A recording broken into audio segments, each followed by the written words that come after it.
Good afternoon, ladies and gentlemen, and welcome. This is the final table of the €1,500 buy-in, the World Series of Poker Circuit main event championship, live from the King's Resort in Rosvedov.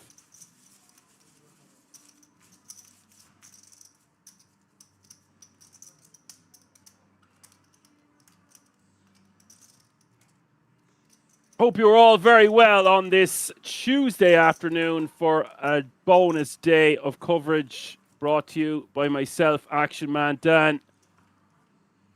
And what a final table we have in store. If you were tuning in yesterday, you'll know the players by now. Volodymyr Kukulin playing very well in the last few hands of the night. Coming in as your chip leader with 96 bigs. Stefano April with 65. Andre with 62. Fabian Wolf with 61. Taras Sopotsunivsky with 57. Zdenek Ziska with 54. Claudio Di Giacomo, the phenom, the star of the show here, off the back of a $250,000 score just a couple of months ago. Just last month, really, October. Final tabling, the World Series of Poker Europe main event. Ivan Koleshnikov with 19 bigs, and we lost Guido Presti in 9th place. All players guaranteed a minimum of €14,500. Also have all secured a 3K package to the King's Million. And the winner of this one going to win the World Series of Poker Circuit main ring and a 5K package, as well as €162,000. So that's what they're playing for here today on this Tuesday afternoon. Hope you're all very well. As I said, I did say one moment, lads, and I must apologise because Maureen Blauschlinger is in the house. So, lads and ladies, what's up, Maureen? Nice to have you with us, as per usual. And if you're new to the channel, be sure to give us a like, subscribe, and a follow. We're getting a lot of new followers lately, and it's great to see. And if you want to find out additional information about the resort, head over to the King's Resort website.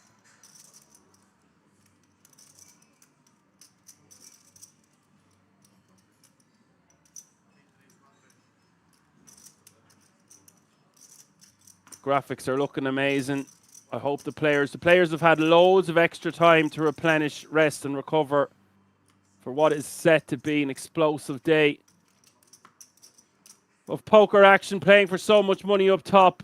Some really good players still left at this FT and some newcomers as well. So a mixed bag.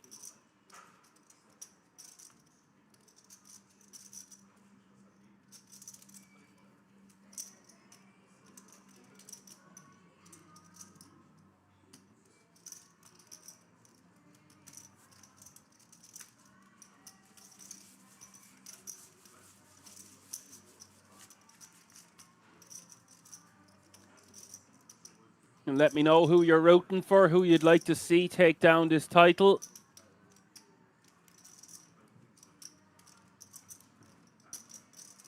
We are playing 1 hour blinds. There are time bank chips in front of the players, and we are using a shot clock.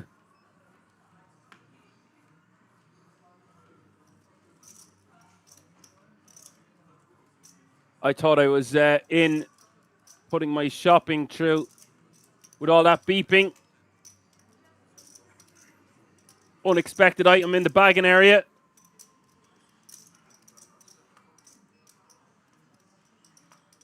Richie's in the house as he fancies Daniel LaRusso.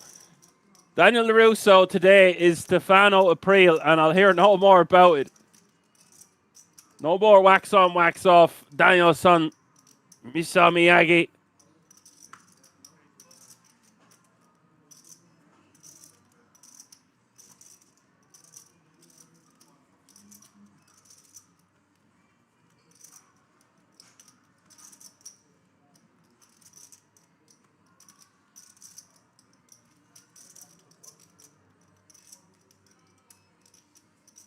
Bit of Adele in the background to get things underway. Andre is going to win it, always supporting a Poker Code member. See, that's good information. I didn't know he was on Team Fader Halls, and definitely one to watch out for if that's the case. Presume some sickos will be watching from afar, rooting on their boy. 30k is the small blind, 60k is the big blind, with a 60k running big blind ante.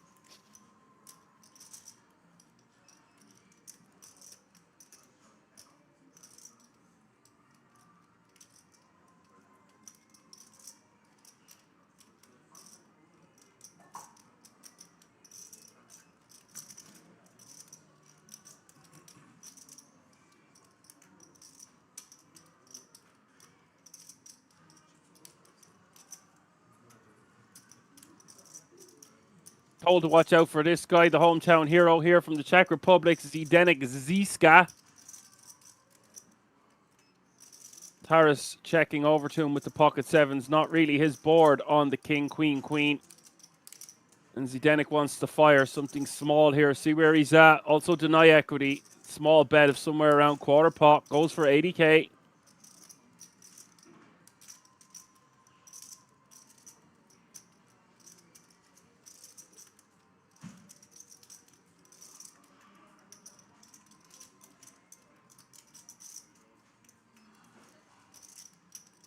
Ukraine. 3 people from the Ukraine here at this final table. Czech Republic. We have 2. Italy and Germany. All being represented under one roof.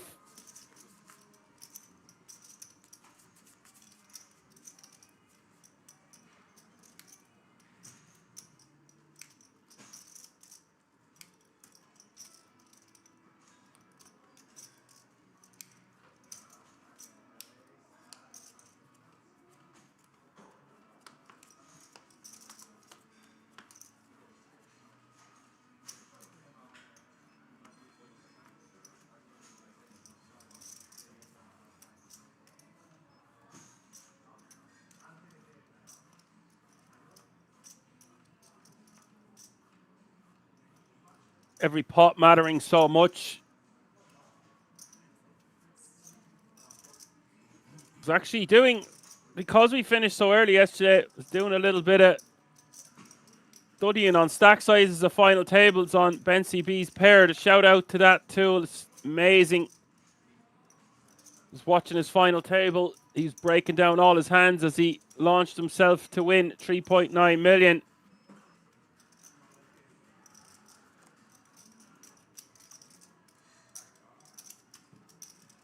So it's interesting to see what way the dynamic is going to work here at the final table, considering everyone is relatively deep. Like, apart from Ivan Kolesnikov, every player at this final table is nearly playing 50 big blinds or above. Vladimir Kokulin, your clear runaway bride at the moment after calling down with Jack 7 in one of the last hands last night, and then he got the bust out. Guido Presti deciding to 4-bet rip King 8 of clubs into the Ace King. He was a bit of an eager beaver. An ambitious play that will work a decent portion of the time, but I just don't think it was time to take a stand there. One away from the official final table. Could have picked a bit of a better spot there. Even King 9 suited, King 10 suited. Bit more equity. Just think with those King 8, King 7 suited, just wants to put it in the muck. Maybe even click back 4-bet off that stack depth. It was going to be difficult. I think he started the hand with somewhere around 20 to 26 bigs. I'd have to go back and check. Definitely is, I think it was 25 or below once he put in the initial open.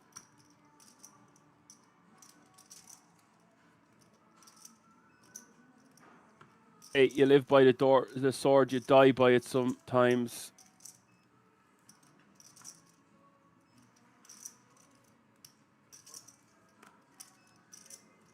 You see the size of the average stack, 3.4 million. Nearly 60 bigs. 55. or so.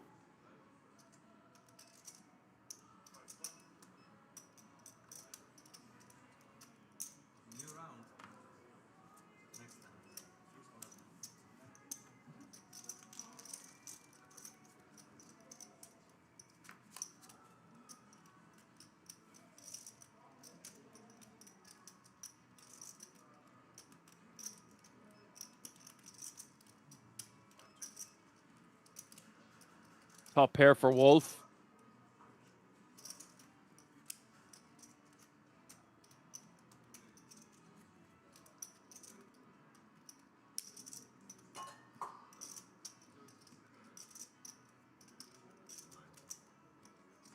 People asking, is this actually live? It is as live can be on a 30-minute delay. All players have locked up €14,500 and a 3K package. Taras is, I don't want to say he's scared money, but he's been playing fairly cautiously on flops, turns, and rivers. We seen that yesterday when he had aces.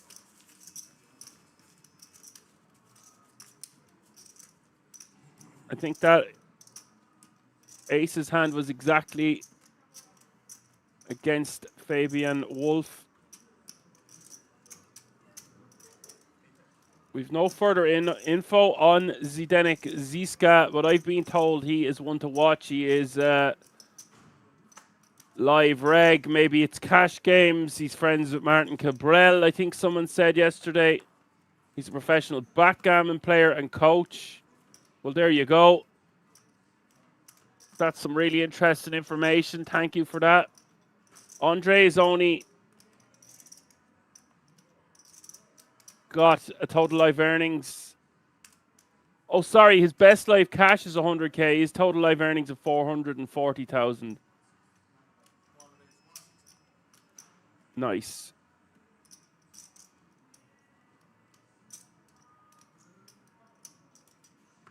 Very good, very nice. Short stack is going to use this blocker. Now, in general, I don't like raising these hands, these A6, A7, and A8, but when we're suited, this looks quite strong off 13, and he's going to get a lot of credit opening up into 7 players here, or 6 behind if he's under the gun +1, and we're 8. Quick maths. And Wolf should not be defending the 5-4 offsuit, but he could get away from it, or get away with it from time to time, considering he has Ivan out-chipped considerably. And he's got his big blind invested and his big blind ante, but again, I would prefer to be suited here with the 5-4. Does decide to call.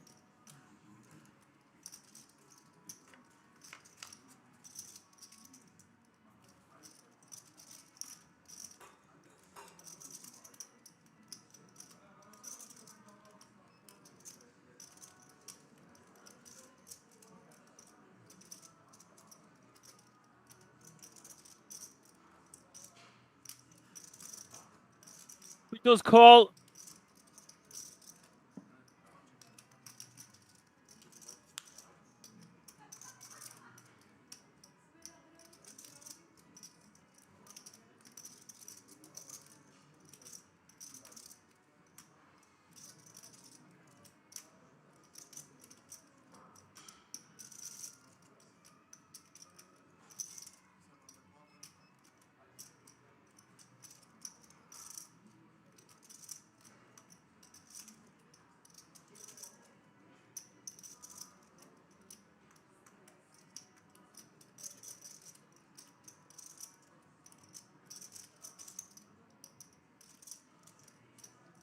And Wolf is going to bet 125, put pressure on Ivan.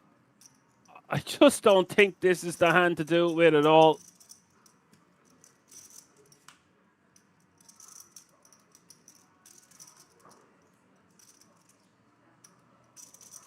Graphics need to catch up here because we'd already got to the turn and now the river. So sorry, he's bet on the turn and got called, and now on the river Wolf is betting 245 to try get a queen to fold, maybe a king.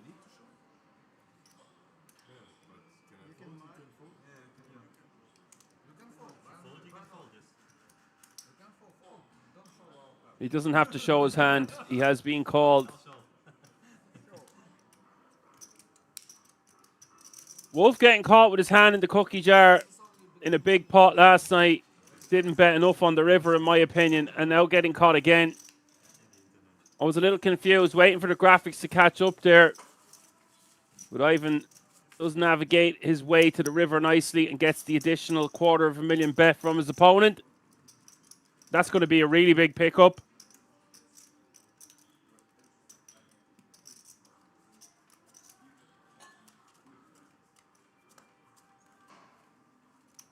And Ivan Kaleshnikov, as we said, is inexperienced. Only has a total live earnings of 44K. Best live cash is 17,000. So what a moment it is for these players who, like, you look at someone like Claudio, who's got 2.8 million and counting in tournament live earnings. He's going to be dangerously close to 3 million if he takes this one down. $3 million in dollars anyway. And if he gets a stack going, he is one to watch. I love watching this guy play.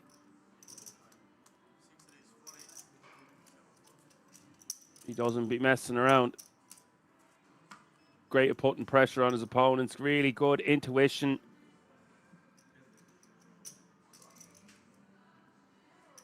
Knows when to hold him. Knows when to fold him. Kukulin picking up with ace king. To 480 as the 3-bet.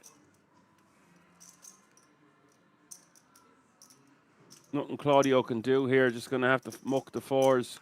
Against certain lineups, I wouldn't even open fours here.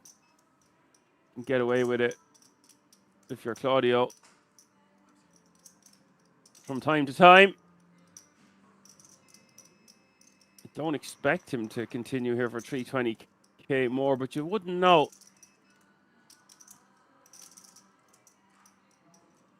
Definitely just going to be a fold in theory. Let's see what he does in practice.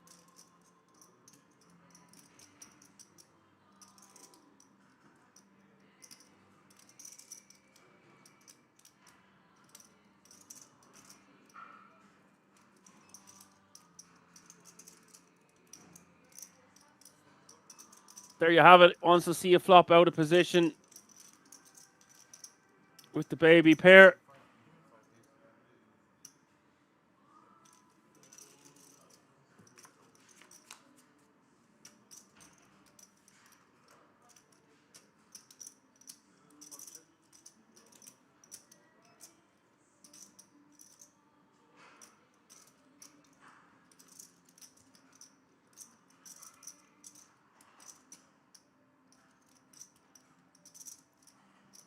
That for a flop, 5-4-3.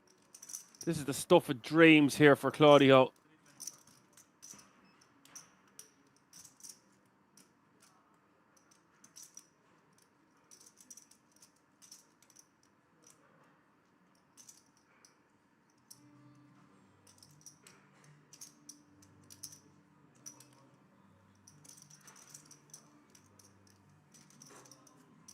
$325 is the bet. $325 is the call. This pot getting bloated as we hit the turn. 1.8 million in the middle.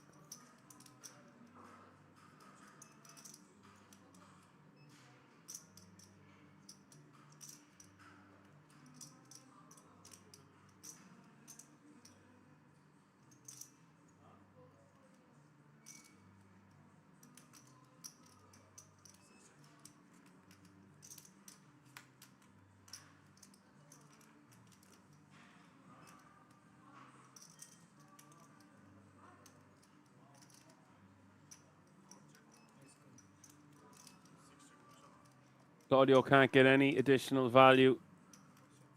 Hoping to get another bet from Volodymyr. Not the greatest run out with the 10 arriving on the turn and the 6 on the river.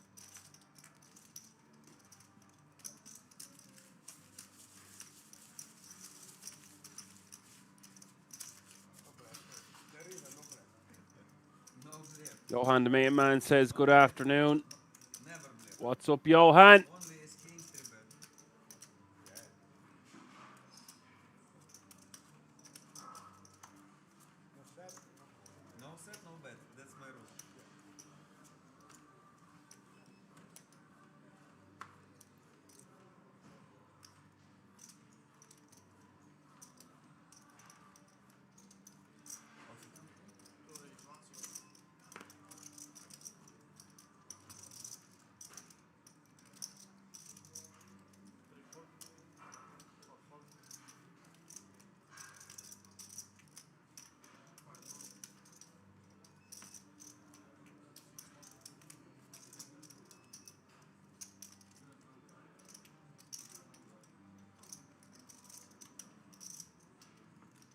From under the gun.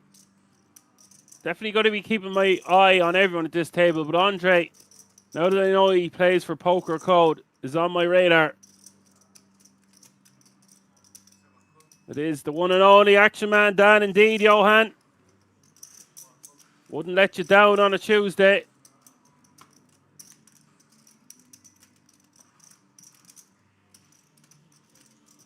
It's lively on a Sunday night, but Monday we come alive for sure. And today is Tuesday. We are ready. Let's go.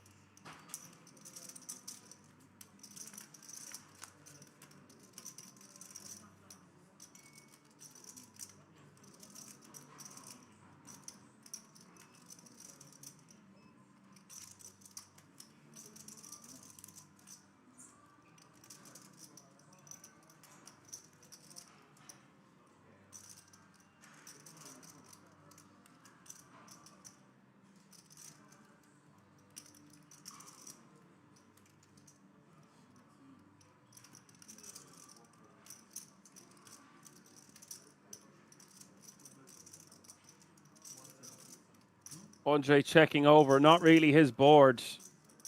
Oh no, he's bet 170. I don't know if we're meant to be betting this too often. Wolf is going to have all the Queen X. Usually want to check out of position on a Queen Jack 8 with two hearts out there. But with a good shot straight draw on some backdoors, Andre is going to bet.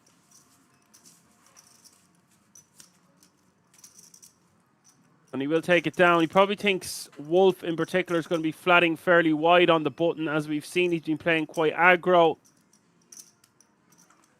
And that launches Andre up to second on the leaderboard.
Hearts opening, Jack 10 of hearts. This is a fun final table to cover as well because they're going to be able to open wider. You're not going to see too much stacks under 20 or 30 bigs right now. That means they're going to have a wider opening range, which means we're going to get more action. You're going to see more tree betting, etc.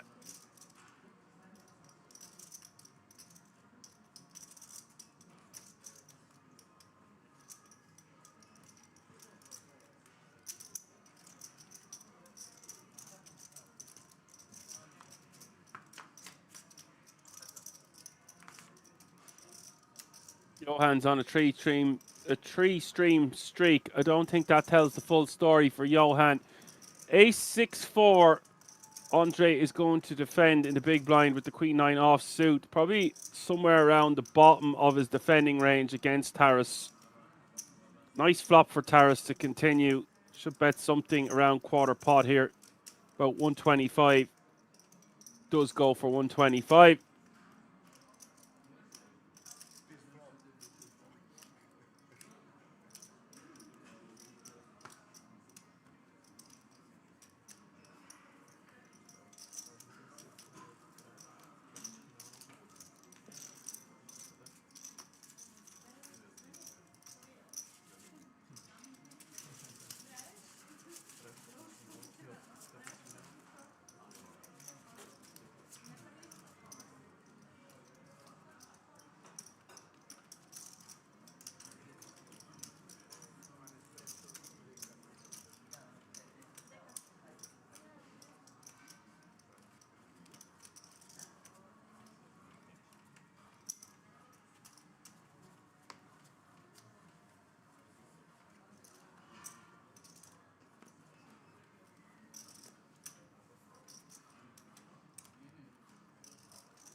Johan says, if you don't count the stream I didn't follow, there won't be many.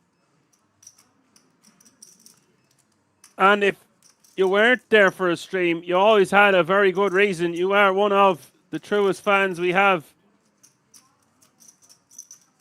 We couldn't do it without your moderating skills. Give yourself a pat on the back.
Videnic going for fairly wide open here from the hijack.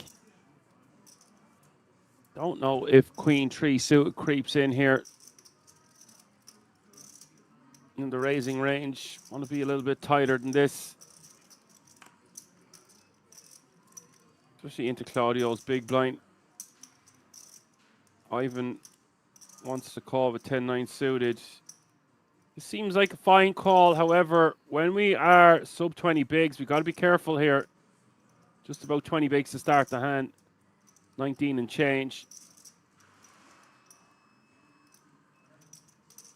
And hands like King 9 offsuit, even though it's one big blind more into a pot of 520k, it doesn't play that well. This plays better as a squeeze, if anything, and good man Claudio is going to squeeze this up, senses some weakness, and correctly.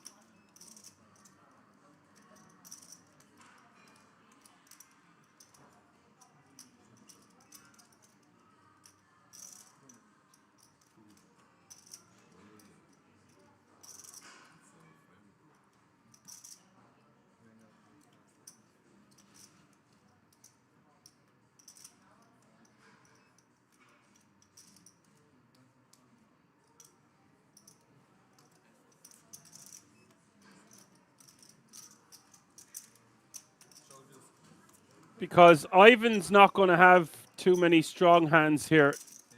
When he flats, it's not going to be the top of his range unless it's something like aces. So therefore, Claudio can pick up a lot of dead money with his king blocker. So I really like that play from Claudio.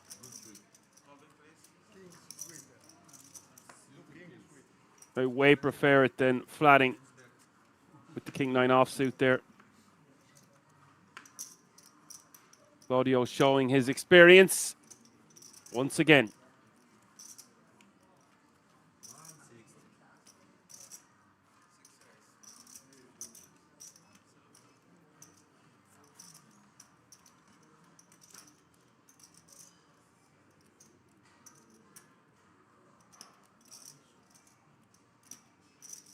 $60 is the raise from Kukulin with a real hand. Jay Wasello says we found Richie a worthy moderator, and let's not forget Bird. I won't forget any of you guys. Our team is complete. Action Man Dan and his army. The Action Army. Claudio in a small blind, pocket eights. I think we just want to call here.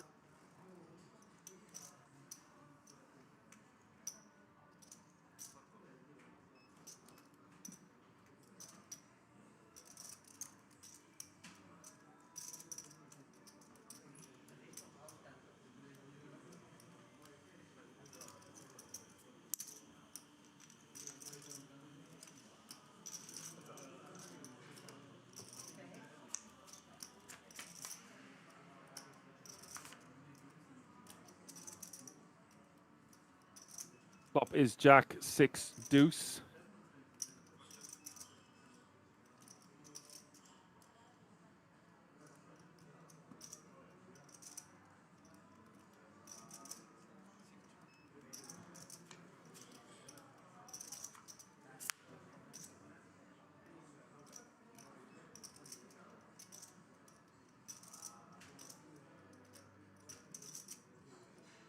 Five of diamonds rolls off on the turn.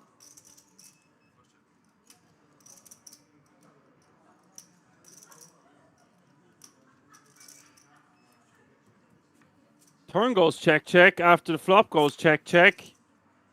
The river is the 4 diamonds. I might have gone for a small bet with the ace king on the jack 6 deuce. Just see where we're at. Deny equity. Claudio's going to go for it now.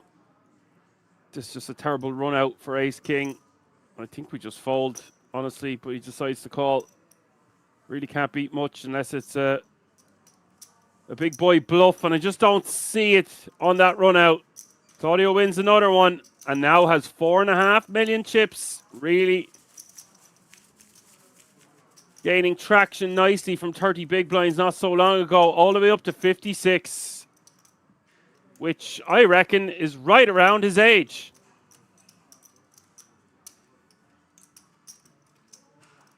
One big blind for every year he's been on the planet. I could be way off, but that's my guess. As Richie says, Action Man Dan and his Dutch army. Yeah. Some of the best supporters in the world. I'll be back in just 2 seconds, lads. And ladies.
Andre raising to 160 with pocket eights.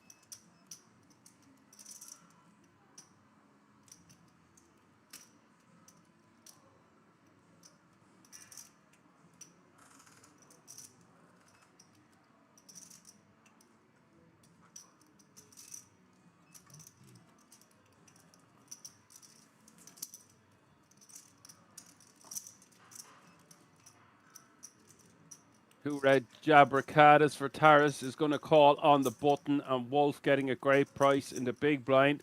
But as I said earlier, with the King 9, Queen 9 doesn't play that great three ways here either. Even though we have our big blind invested and our big blind ante, that's a really good fold by Fabian Wolf.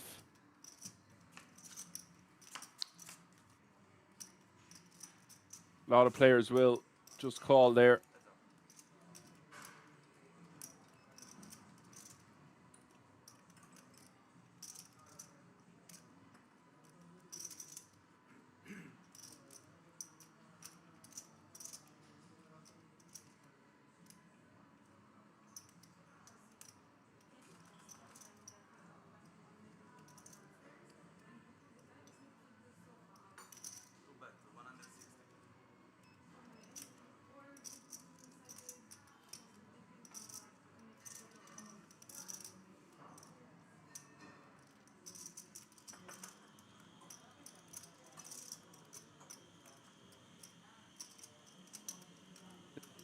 Bet from Andre. Taras just wants to call, eyeing up his opponent.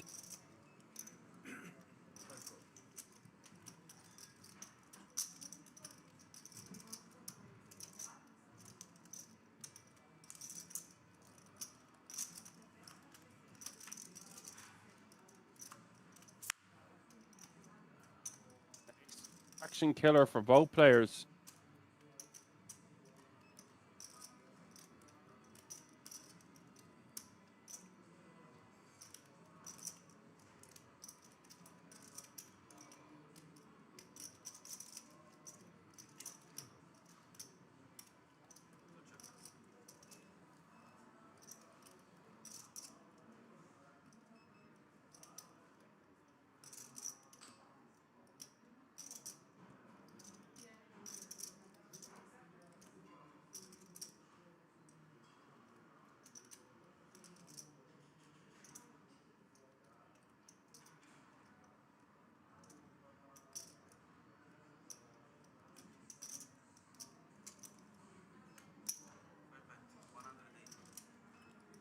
Taras is betting here for two reasons. Can get value from worse in the form of a flush draw that could have hearts or clubs. He's going to deny equity. Just stops his opponent in his tracks. Andre will call for this sizing. Case in point, Taras getting value from pocket eights here.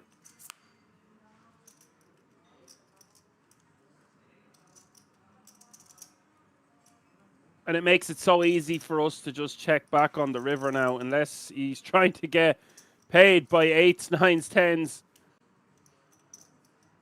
Andre will have a lot of ace-x at this point. Ace-x of hearts. Maybe a hand like ace-queen. Ace-10. Something of that ilk. I think Taras just wants to check this back. I check. He checks. He takes it down, and he's now playing 50 big blind. So a great start for Taras Sopotsuniski.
Someone on YouTube asking what King's KMEC means. It's a King's Million package with the value of €3,000. You can find out all the additional information about the King's Resort itself on the King's Resort website.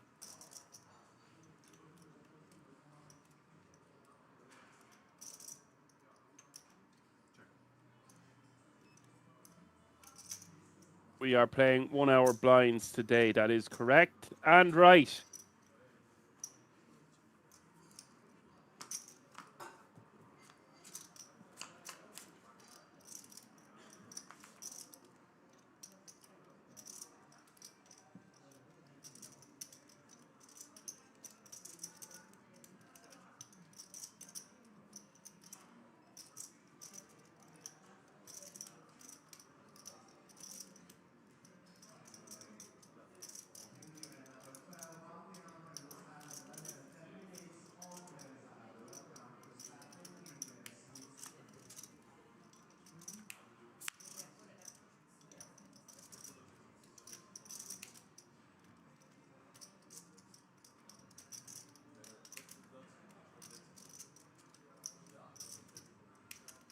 Zdenek Ziska picking up a lot of equity on this turn. This is an action card, folks. Ace, 6, 5, 7, 2 diamonds, 2 spades. Top 2 pair for Wolf. Gut shot, straight draw, and second no flush draw for Ziska. Surprised to not see more money go in here on the turn. It is blind v blind. And surely Wolf goes for a large sizing now. I would be betting somewhere in the region of pot.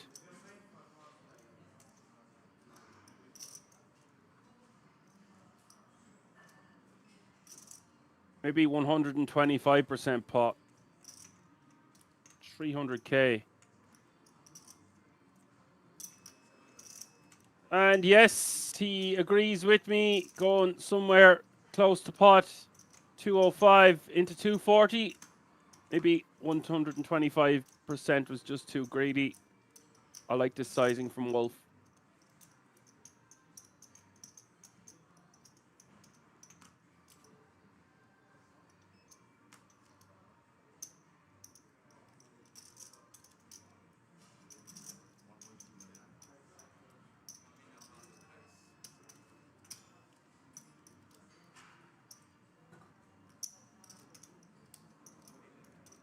Now we want to make it somewhere around $1 million. That looks like it's $1 million plus 1.2 million total. Yikes. I liked his 205 bet, but I think somewhere around 775, 800. Anything over $1 million is pushing it. However, it's not. If you think Wolf is betting this sizing with 2 pair, Wolf puts himself in this position and now he doesn't know what to do. Let's see what Zdenek Ziska could have as a bluff here. Would he do this with a King 9 offsuit with just the King of Diamonds? Oh, geez, he throws his cards at the dealer there. Don't think he meant to do that, but kind of flung them out of his hand. This guy looks very tilted. Gobsmacked, because you got to remember, he had 4.5, maybe 5 million at one point, and he now has somewhere around 2.5.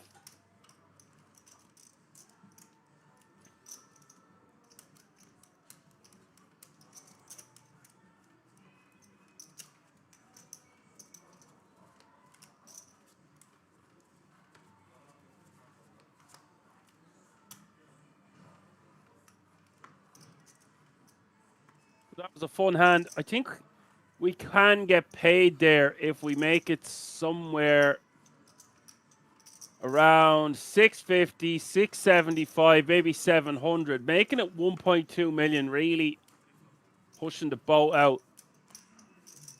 And you see, case in point there, it gets top 2 pair to fold. I think he raised too quick for my liking also. I would have liked to see ZZ take a bit more time before making it 1.2 million. I just don't know how many bluffs are in his range that he raises to 1.2 million on the river, facing nearly a pot-sized bet, raising that quick. Interesting to see what you think about that hand in the chat. As always, every day is a learning day and class is in session.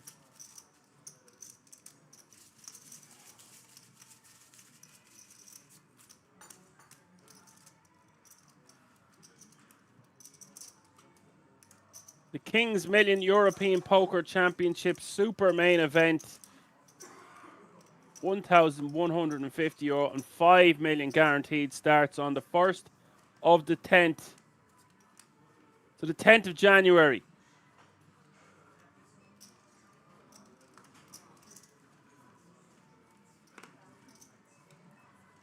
God damn it, I would love to play that event myself.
Great info.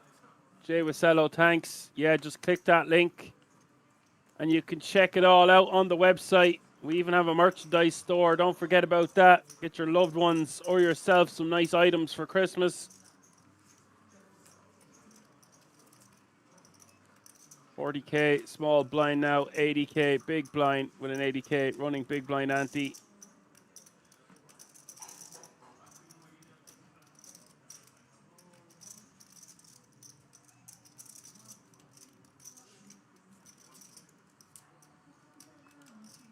Picked up a couple of hands ago actually, but Zdenek is opening 4-3 offsuit from the cutoff. I don't like opening this. This is garbage. We're not even suited. We don't have any blockers. But hey, it works, and he takes in the blinds and antes. I say this is garbage. I mean, he's got a garbage hand. If you think you can get away with opens like that, go for it. This isn't his first rodeo, and I've been told to watch out for this guy. He's obviously very intelligent if he is a massive backgammon player and coach.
Ace queen for Taras min raising from under the gun.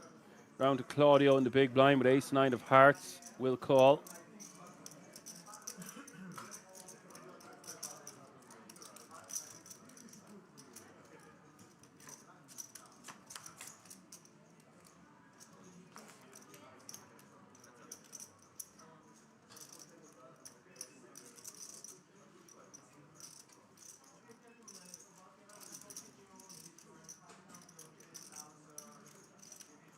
No flush draw on the jack six deuce for Claudio.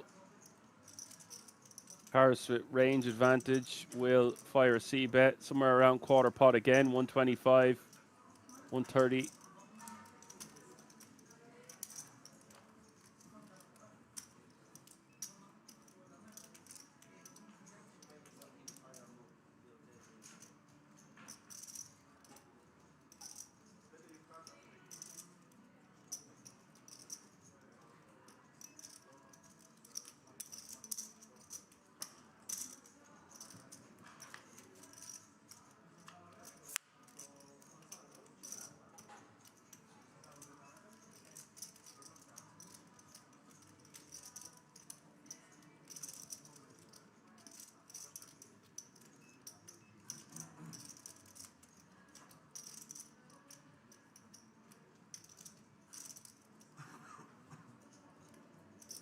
Interesting turn card. When the 10 rolls off, I think we want to fire again somewhere around 350, 400 now. Sounds like a good sizing to me. We'll get rid of a 6 or a deuce. Hard for a flush draw to continue. Goes for 350. Claudio wants to call again when we've got the no flush draw. Could still have the best hand here, by the way, against a hand like King 9 suited. We block King 9 suited, but King Queen.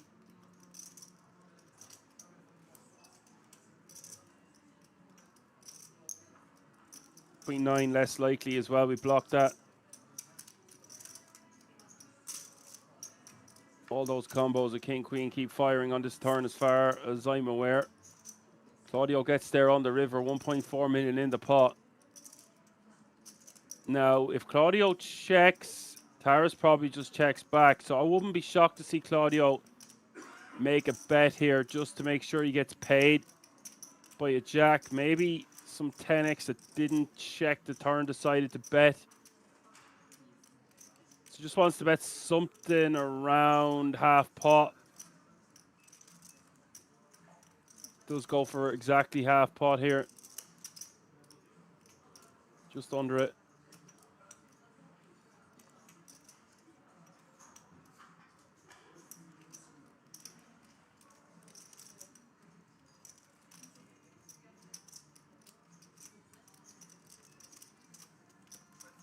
Harris gets out of the way, and that's another pot taken down by Claudio Di Giacomo, now playing 65 big blinds.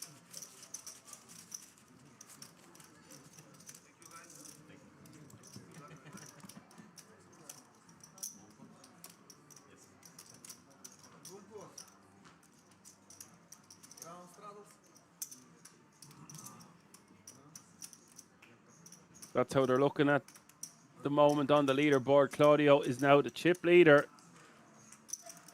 Vladimir now with 60 big, Stefano with 45, Zizi with 44, Taras with 44, Andre with 39, Fabian Wolf with 32, and Ivan Koleshnikov is our shortest stack with 14.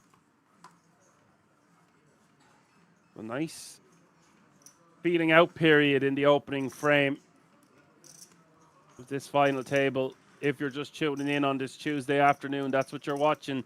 The World Series of Poker Circuit Championship main event final table. 8 players remain.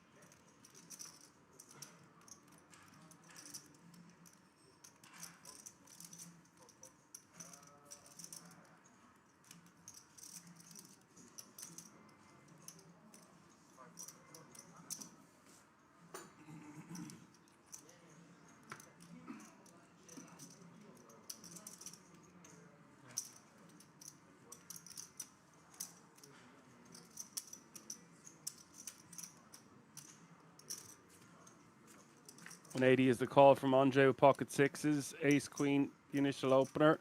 Flop is Jack 9 8. Not a great flop for sixes.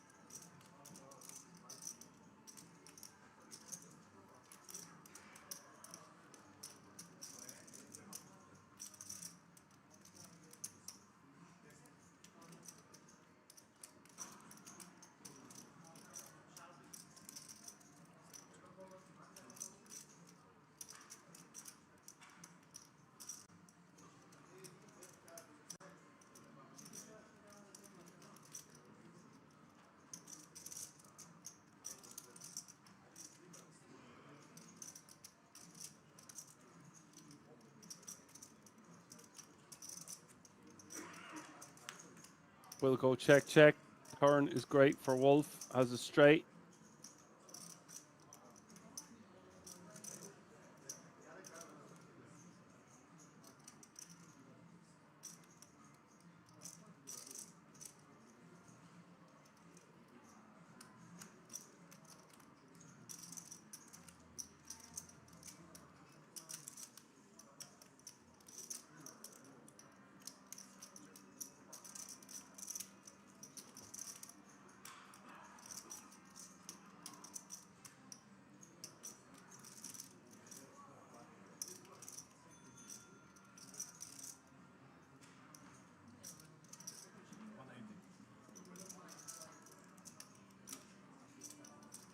$200K is the bet.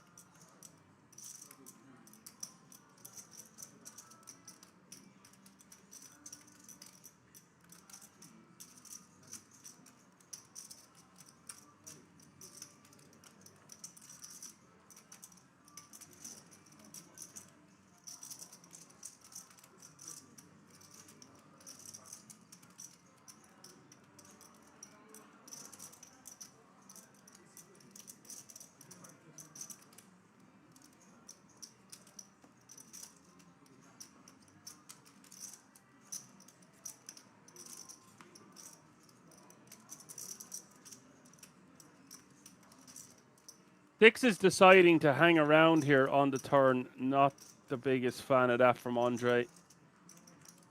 There's just too many bad runouts.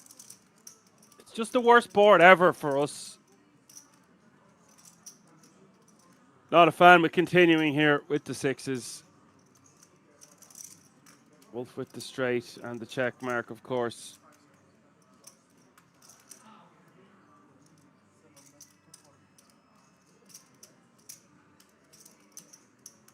$240 is the bet.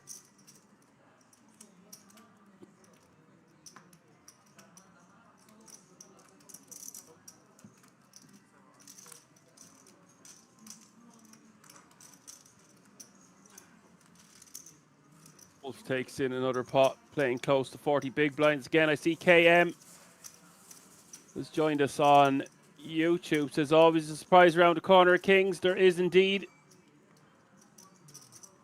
Nice to see so many of you tuning in on YouTube so far today.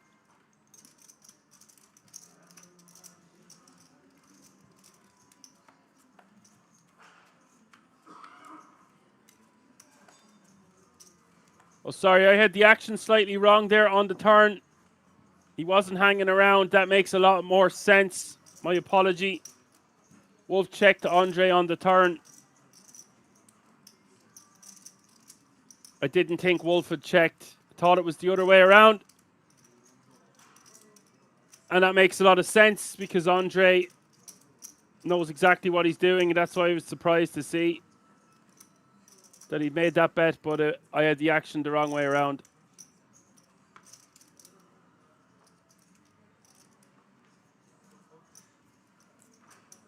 Elanya says, indeed makes a lot more sense. It does, yeah. Turn my head for 2 seconds, and that's what happens. Idiots ringing the doorbell downstairs. They're gone now. And Zdenek taking that one in with the ace king. I apologize. My apologies to Andre Mar. He's been playing very well at this final table so far.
I actually think it's a decent play from the sixes on the turn. It's a one and done situation that puts a lot of pressure on our opponent when there's a lot of straights out there.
Ivan raises to 450, basically committing himself here. 5.6 and 8.5. It's 14 bigs total. I don't like this from Ivan. This is too many bigs to be trying to shove here. 14 total. I know he's not shoved, but he's essentially putting in half his stack. I would prefer to use this as a min raise like he did earlier. It's just not strong enough into 7 players.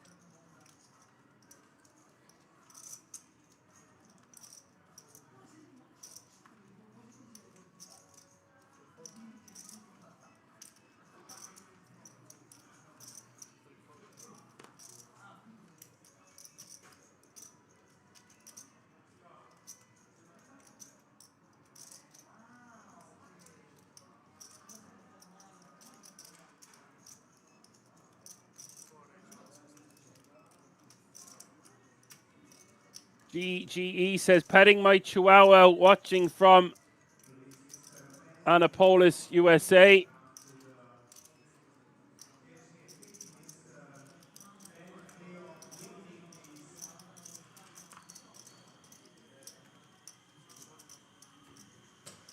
And at the Dankness says, why is everyone smiling? Why not? It's a Tuesday and they're playing for €162,000 from a €1,500 buy-in.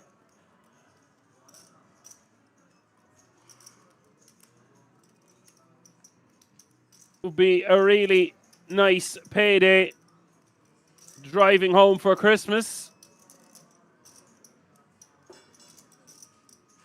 And it's a decent amount of time away from Christmas. 7 weeks. You could win €162,000. Go to Prague for the EPT.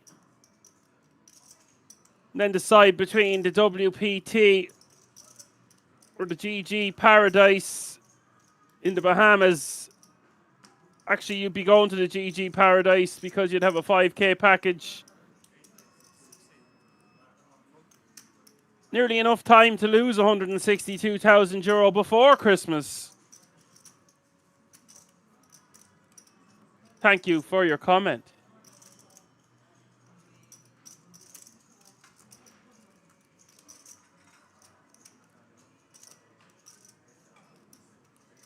That's the real dankness that's in the chat. That's pretty cool.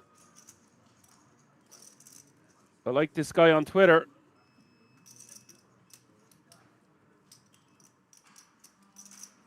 Meanwhile, back at the ranch, Taras calling the 160. 3-bet coming in hot from Zdenek with jacks. And action back on the initial opener, Claudio. with the king queen.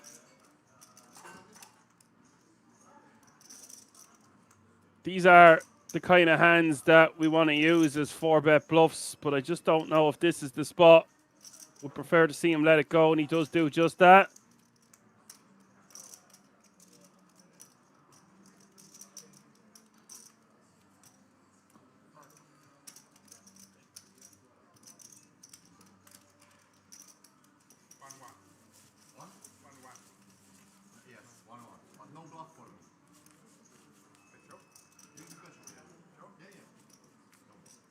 So we're going to show. Shows the king queen. Nice to see them smiling, being jovial. A friendly atmosphere here at Kings, playing for so much money.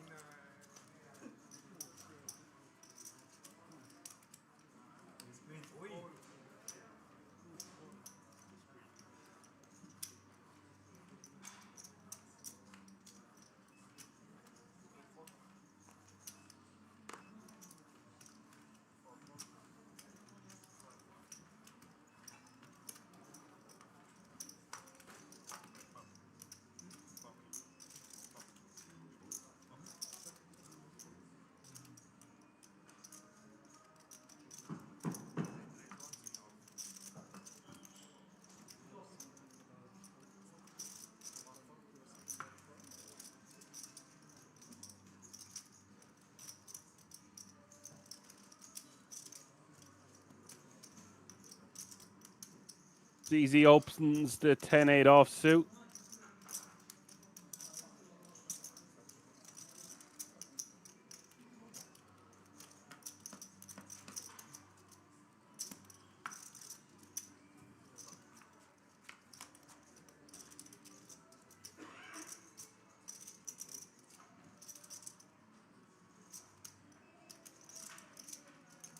Andre defending with the queen 8 offsuit at the bottom of his defending range here against the button. Or close to it. Because ZZ has him covered.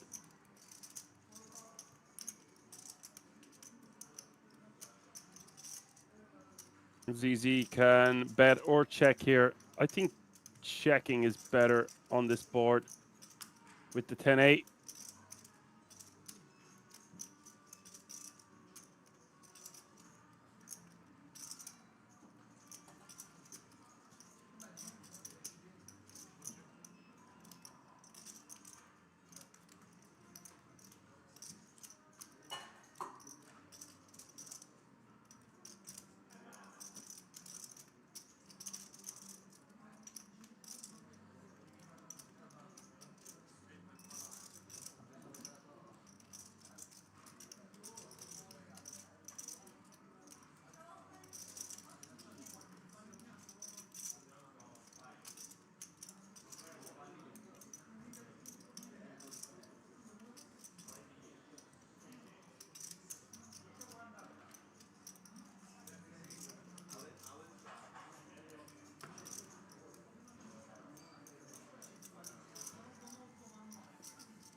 The bet will take it down. Andre releases.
Stefano defending with the ace jack, flopping best against ZZ's opening with the king three.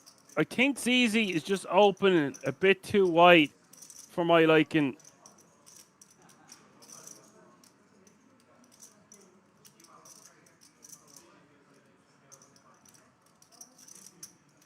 We've seen it in 2 or 3 different spots now.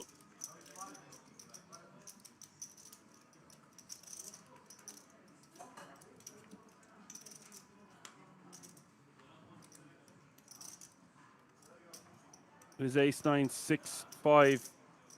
Just waiting for the graphics to catch up here.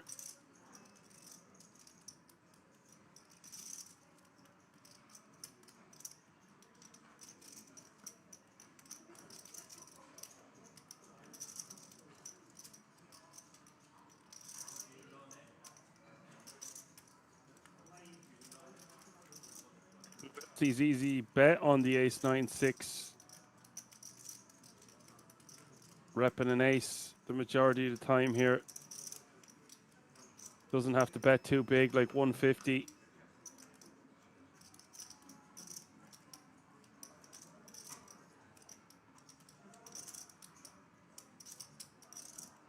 Yeah, 105 seems fine. Gets called 760 in the pot as we hit the turn. Titanic is going to go for a second barrel. This is the thing. These kind of hands, we just feel compelled to bet multiple streets sometime. And we can lose a lot of chips with these mediocre holdings. Yes, we have a king in our hand, but with a 3 and we're unsuited, just doesn't play that well post-flop, even if we are in position.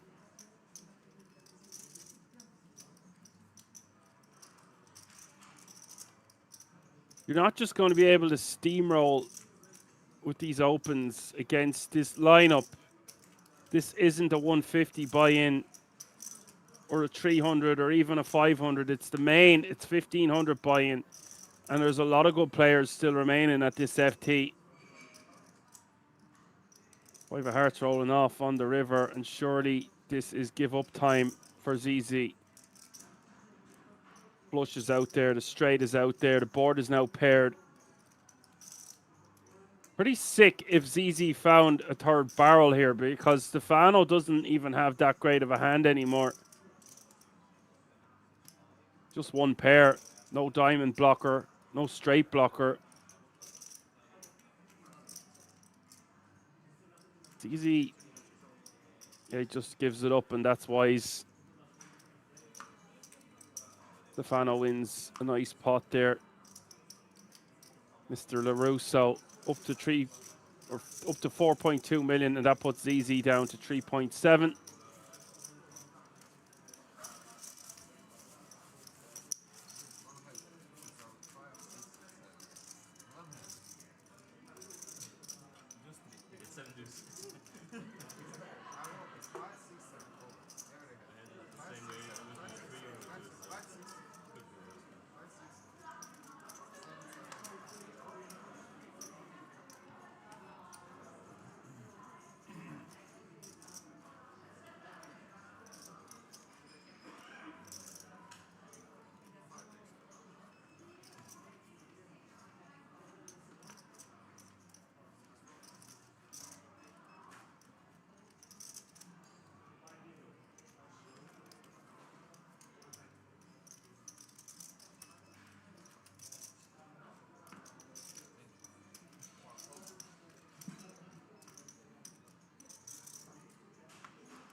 Horseman raising with the king jack of diamonds from under the gun. Claudio calling in the big blind with 8-7 of clubs.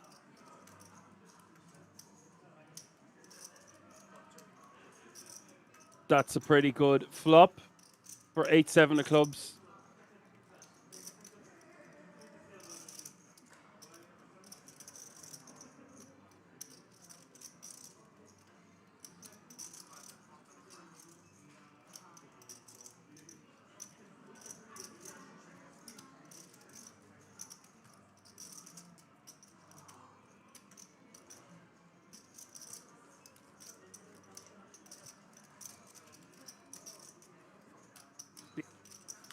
Bet from Taras. Claudio just going to call. Queen of spades rolling off. And this is a board or a flop that smacks Claudio's perceived defending range way more than the opening range from under the gun.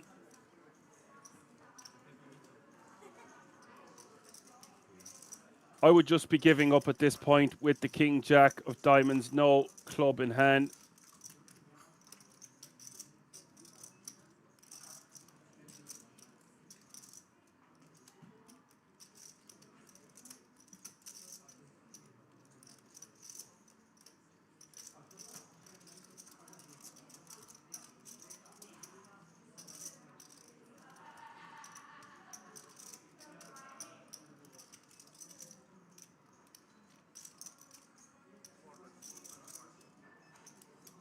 Claudio wants to bet something around half pot here. Goes for 425.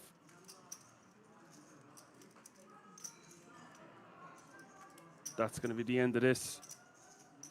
Claudio has all the 6x, he has all the flushes, he has all the sets, he has all the full houses. Straights.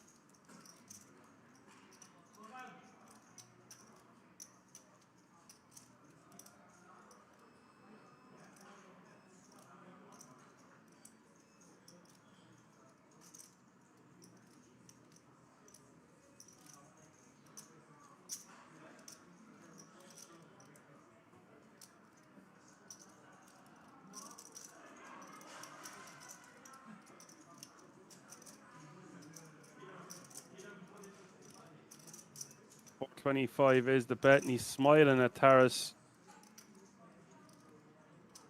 Taras can beat some busted flush draws and busted straight draws, by the way. 7-8, 7-9. I just don't think it's going to be enough combos to be calling with just king high. We unblock all the clubs in the deck, pretty much.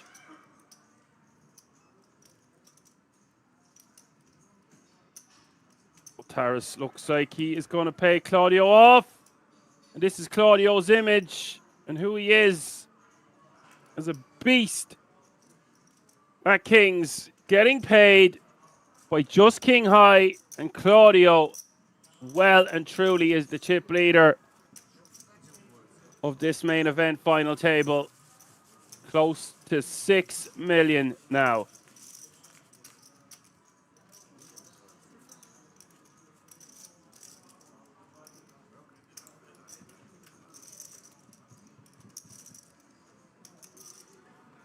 $58 bigs for Claudio, 46 bigs for Volodymyr, 42 bigs for Stefano, 38 bigs for ZZ, 29 bigs for Fabian Wolf, 26 bigs for Taras, Andre with 25, and Ivan Koleshnikov finding himself well and truly at the end of the pack with 11 bigs. Still spin and win. Just one time and he's back to almost 25 big blinds.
Claudio checks on the king 10-3. Taras checks back with the jack 6. Turn is an ace of spades.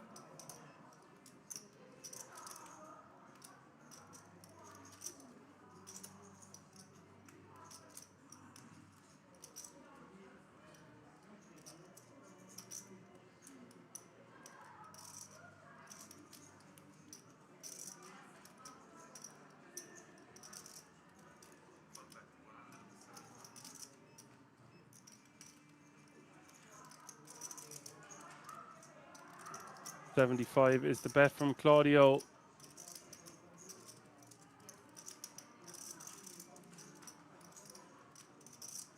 This will just deny equity from random cards of Taras. Also stops himself from getting bluffed by Taras. Just bets and takes in another pot. Easy peasy. Japanese.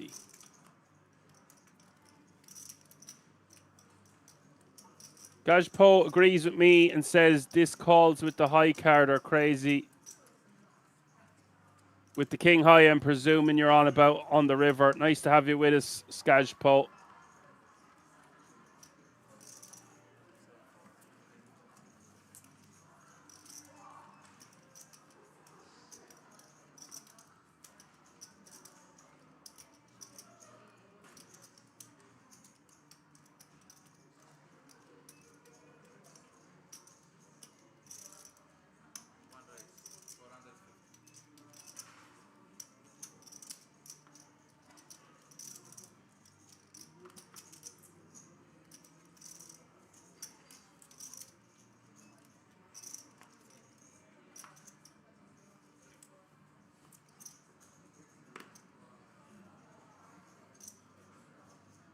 You know, I prefer this from Ivan. It's a lot better than ace-7 suited. James House is a big raise. Well, he's just essentially committing himself is what he's doing, Johan. And then if there's one or two all-ins behind him, he can get away and still have like 5 or 6 bigs behind. Volodymyr Kukulin has picked up the dominating ace-king, and we could see our first casualty of the day. Ivan Kolesnikov, just 32% equity to remain in this tournament.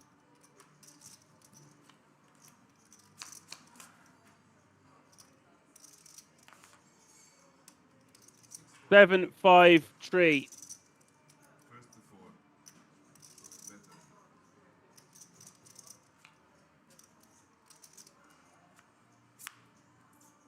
Turn is the 9 of spades. Lady needed on the river. Or a 2.4 million chip pot going in the direction of that man right there. It doesn't arrive. It's the 10 of clubs. And Volodymyr Kukulin now playing 58 bigs. Basically tied at the top with Claudio Di Giacomo.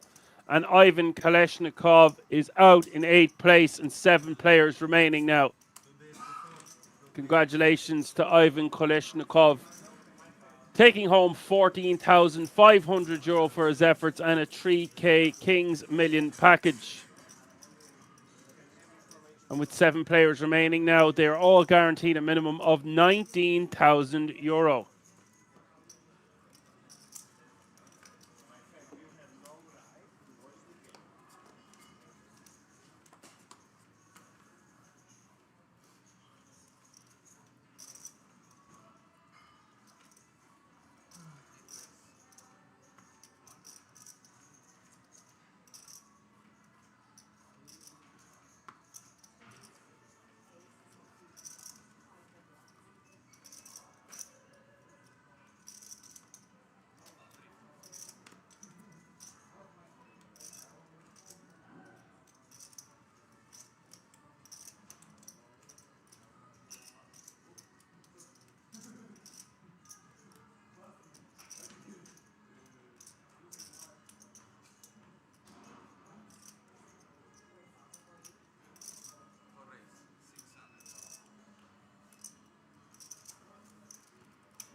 Claudio applying the pressure to ZZ here. ZZ has shown a propensity to open one of the lightest at this table.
Lopo with a very good point. When Claudio smiles, Lopo says when Claudio smiles at us on the river, is it ever a bluff? I agree. That's what I said. I just don't think you smile at your opponent like that after betting the river and you're just going to turn over some random hand. Good point. Pavel says, hi Dan, I don't know if you know this or if it's been mentioned before, but ZZ is the reigning world champion in backgammon and he also has World Series of Poker bracelet and a World Series of Poker ring. I knew about the backgammon and I knew about him having a bracelet. I didn't know about the World Series of Poker circuit ring. And that explains why he is super comfortable and he's playing a very wide range so far at this final table. And I'm not ripping him apart or criticizing him. I just think there's a couple of spots where I would be opening tighter given the lineup. This isn't your average final table. Thank you for your points and comments, lads and ladies.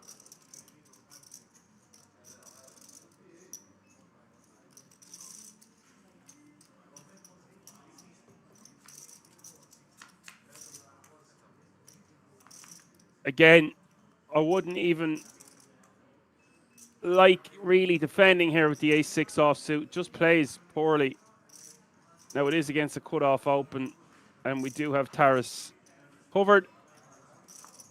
And Jack 10-7, ZZ with the nut flush draw and gets there on the turn. What a year he's having, by the way. He won a bracelet in Vegas. He's won the 50 stack ring, and he's at the final table. Also the world champion backgammon player. What a great addition that is to this final table.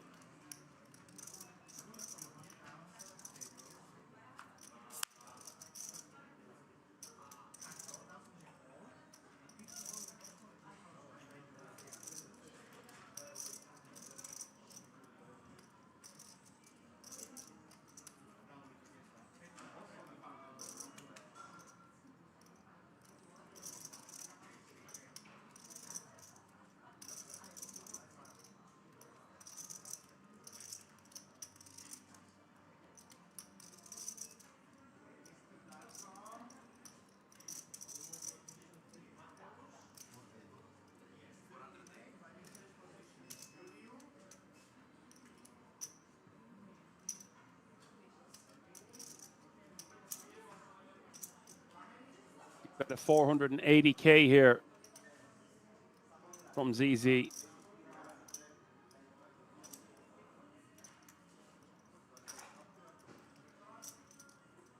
Hard to get paid here, but the board has paired on the river.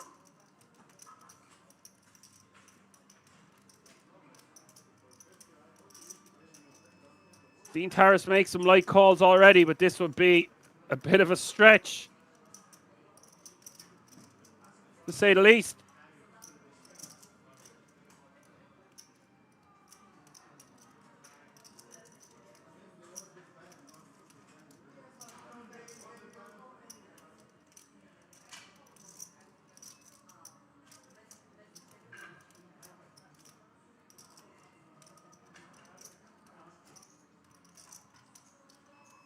Don't really see what we can beat here, and he will let it go.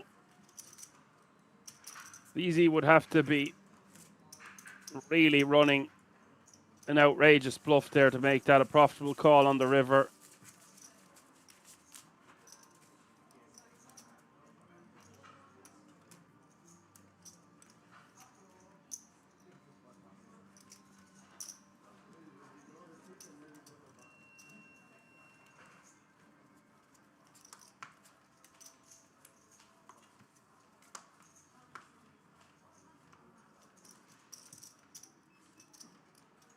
Pavel says one more correction. ZZ's World Series of Poker circuit ring was from the high roller last week. Thank you for that information. I did see he'd had a few scores recently. We were talking about him yesterday.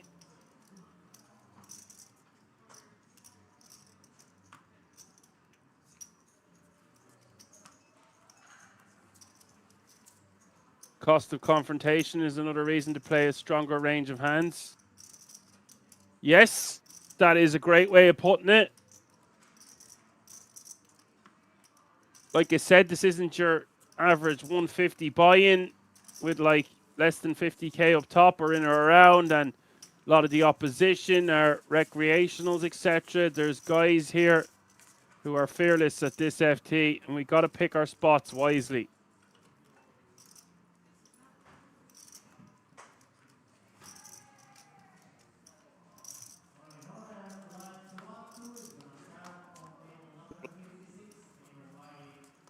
Put more significant pressure on the shorter stacks. I say shorter, the average stack is still close to 40 big blinds, a testament to how great these structures are in these World Series of Poker circuit events.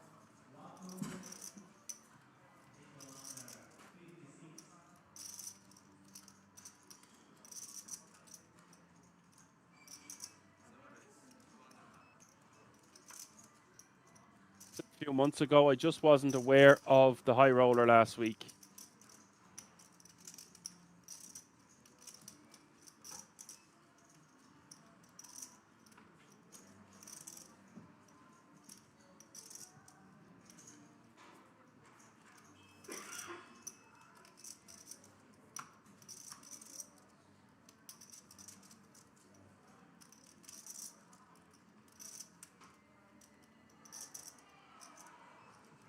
I like the way you put that, Ashur.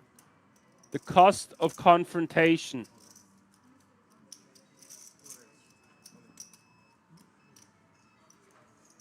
It's a great use of words. I might write that one down. 23 bigs is the rejam of pocket fives from the small blind, and Wolf will get out of the way.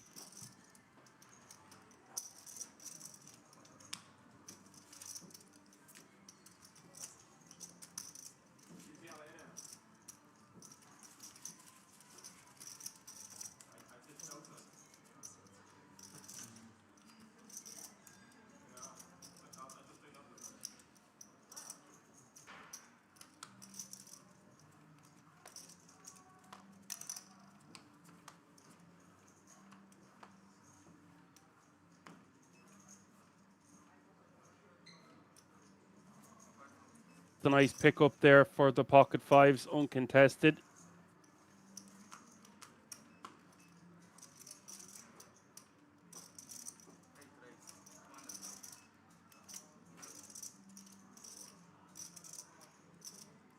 Nearly 600 of you tuning in on YouTube right now on this Tuesday afternoon. Great to see.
ZZ betting 195 with top two.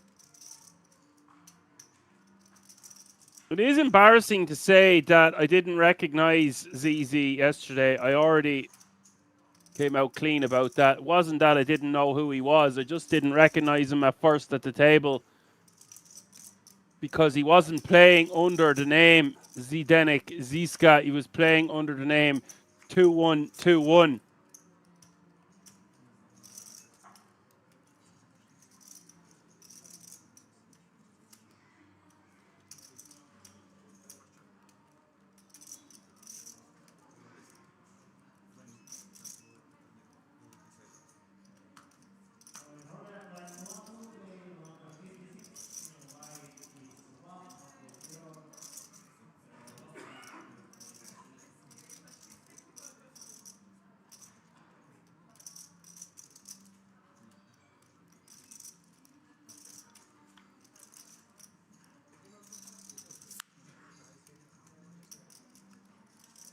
Ultimate Backgammon Championship in Monte Carlo for €78,000. His first ever World Series of Poker bracelet at the World Series of Poker in Las Vegas. Very few players have ever excelled to such a degree in both game disciplines, but the Czech player, who is friends with the controversial character Martin Cabrel, can claim a unique double win. Yes, he definitely thought he was playing blackjack. I even called him blackjack.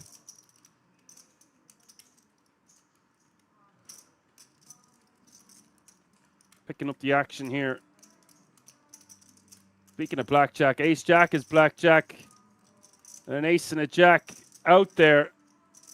3 and a 6 on the turn in the river. 940 in the middle. Audio checking. ZZ wants to bet somewhere around half pot here.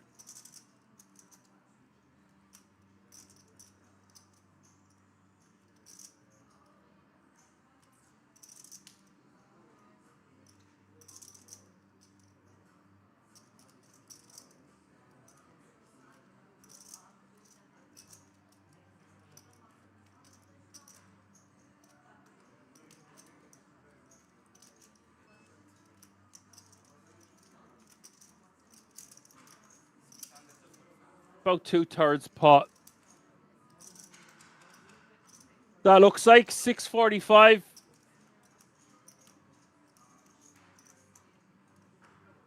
I don't think Claudio can be calling here.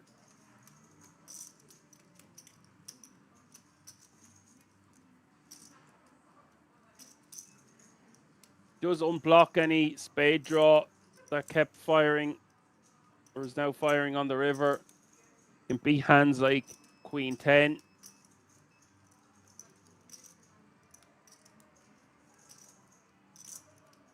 I think we just give ZZ the benefit of the doubt here, the way this is played out. ZZ will have all the ace-X. Does he take this sizing with a better jack on the river? I don't think so. So he's going to have a flush, some busted straight draws, some busted flush draws, and all the aces.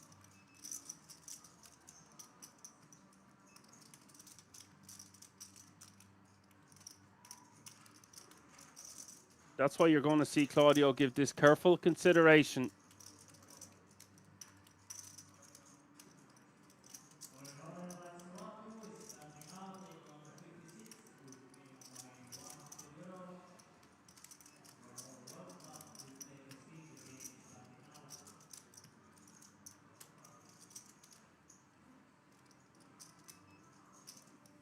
Good fold from Claudio.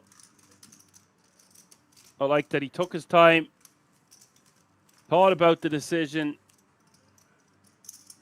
mulled it over in his head before folding.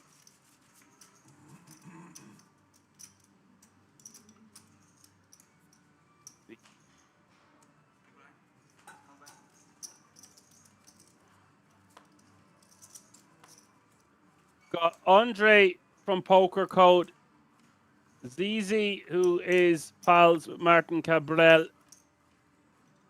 and Claudio Di Giacomo still in the field with 7 players remaining.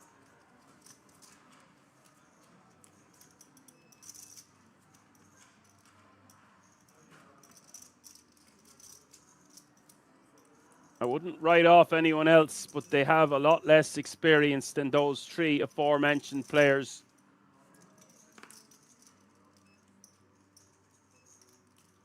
What an exciting final table this is set out to be.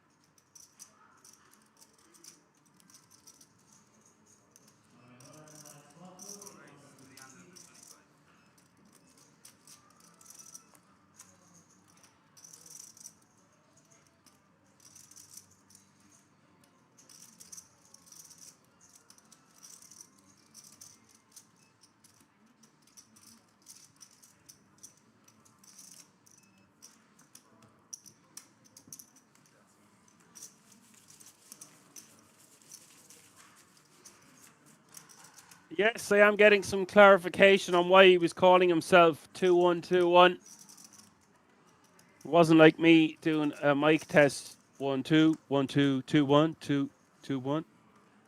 No, it's peace, harmony, independence, and a glut of gorgeous positive energy. These are the teams behind the angel number 2121. Sent from your guardian angels, messages of hope and strength. This angel number comes cloaked in meaning to help you along your spiritual journey. It's a number sequence that encourages you to be ready for a phase in life and one that doubles down on the importance of staying balanced, seeking spiritual harmony, and practicing an attitude of gratitude as you move forward. What a fantastic explanation. Thanks, y'all. Nice one, Richie.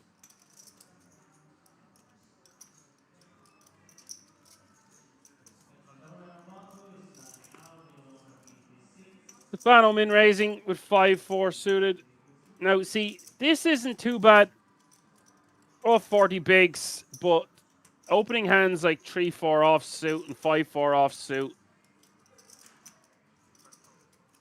Pagliuga asked, what does 2-1-2-1 mean? I just explained it in great detail.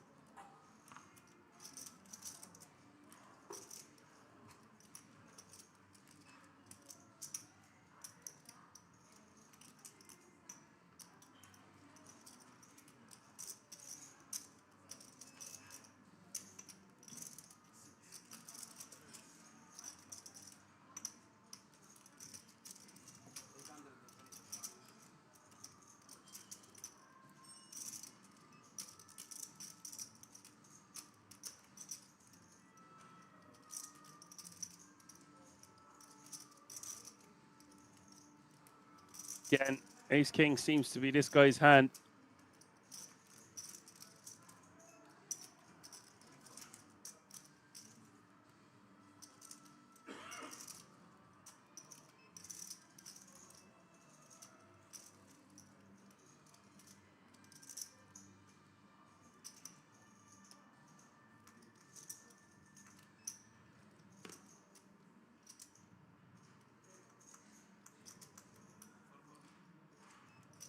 Leo feels like he's got too big of a hand to fold in position with Ace Jack suited.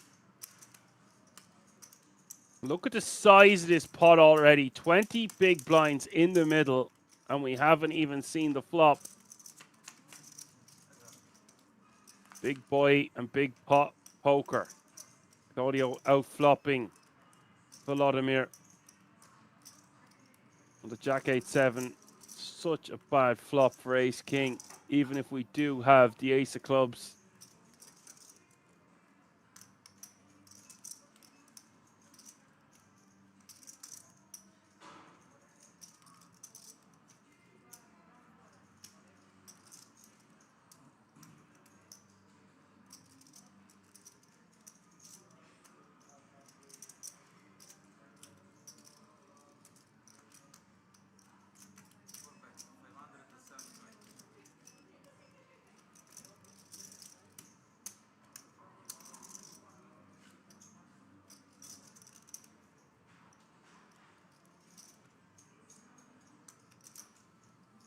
575 is the bet from Claudio. I like this sizing. I was going to say somewhere around 40% pot.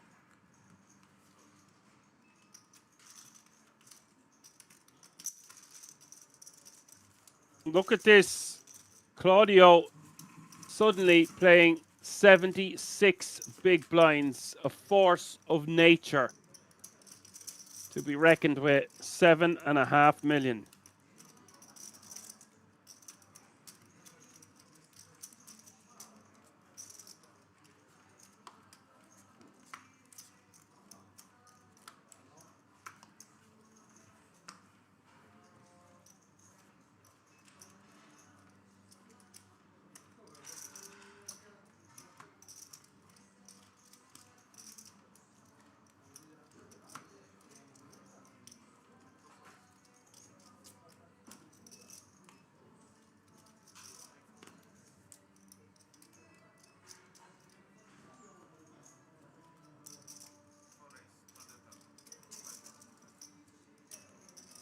And now he's got a monster. The kings of kings, the big boys. Wolf looking a bit dejected and tilted this last level or so. Couple of pots not going his way and finds himself as one of the shorter stacks remaining. Flicks it in with the 6-3, in for a penny, in for a pound, and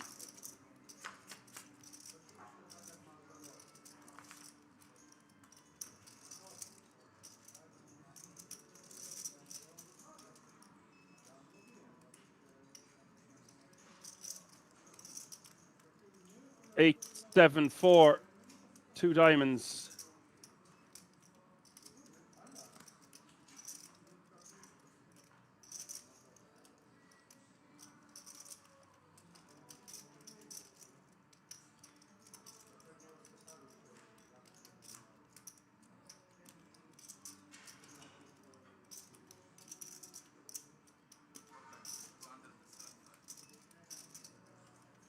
Goes for a bet of 275. And are we going to maybe play for it all here? Or what way is this going to go down? 42% equity here for Fabian Wolf's 6-3 of diamonds. Now, Claudio would check back with a variety hands on this board because this favors and smacks the perceived big blind defending range more so than the opening range from the cutoff. Does he want to check raise or does he want to just call? All vote now.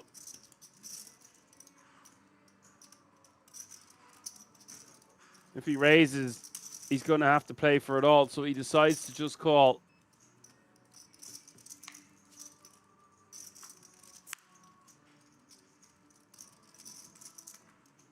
That's a fantastic card for Claudio because Wolf should not have too much 4x. However, it might be a good card for Wolf to lead on small and try see a cheaper river. He decides not to do that against Claudio. And now Claudio just wants to bet an amount that sets up a river jam. And in order to do that, he doesn't have to bet too big. Maybe 450 or even smaller. Goes for 350.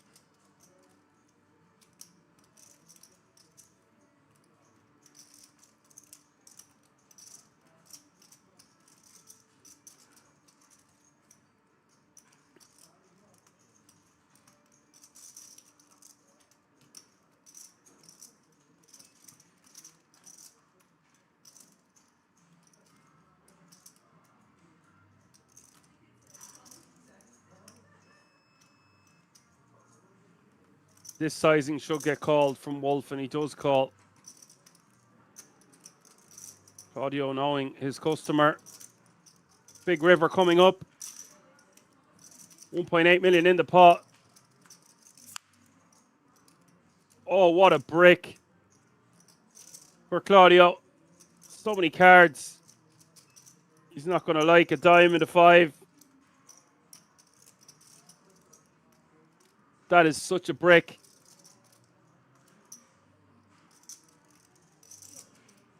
It's such a brick, I don't even know if we go for it all anymore. But stack to pot ratio is less than 1-to-1. That was the goal we had when we bet that amount on the turn.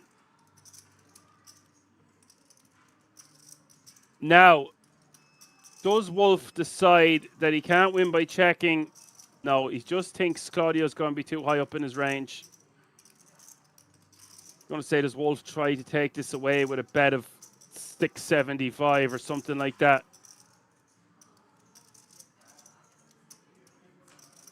Claudio's going to have a pretty strong range when he continues to fire on that turn, especially when this board favors the big blind.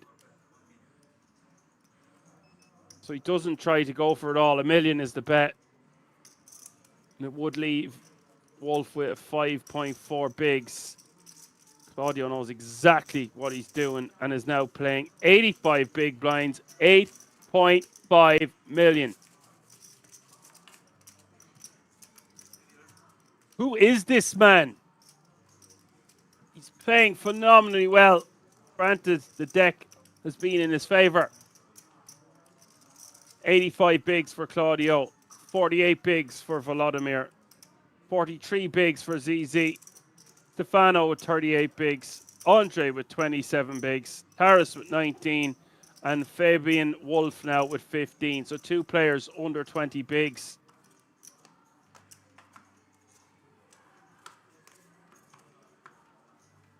Lajo says, that's Mr. Giacomo. You're welcome.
Claudio opening pocket fours.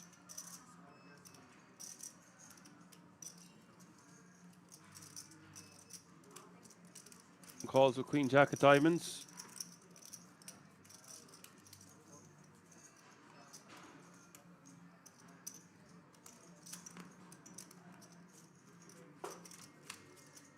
People are asking, they are mucking a lot of hands I would generally play. Well, there is a lot of pressure on these players. There are huge pay jumps. This isn't your average 30. It's a €1,500 buy-in with €162,000 up top and some packages. So there's a lot of pressure on these players. I hope that answers your question, and it's all about position. Position and stack size.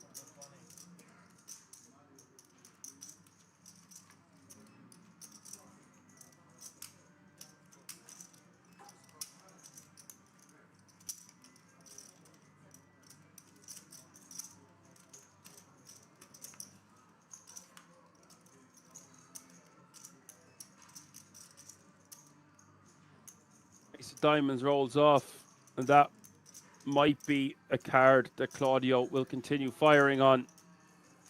Having said that, Volodymyr will have a decent amount of ace-x calling from the cutoff, but he will get some jack-x to fold by the river. Maybe some flush draws, maybe some straight draws. Deny equity. I expect to see him fire again and fire something around 450. He does go for 450.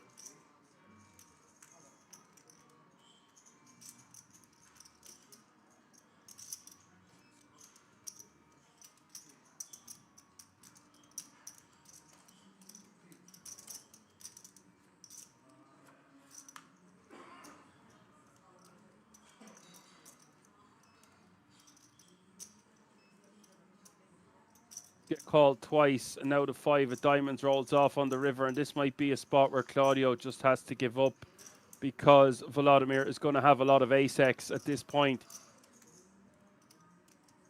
If he can find a third barrel, no. And rightly so, because Volodymyr is going to snap him off with all those ace-x and maybe gets Cawley with a jack. Nice pot for Kukulin. Claudio loses a small one.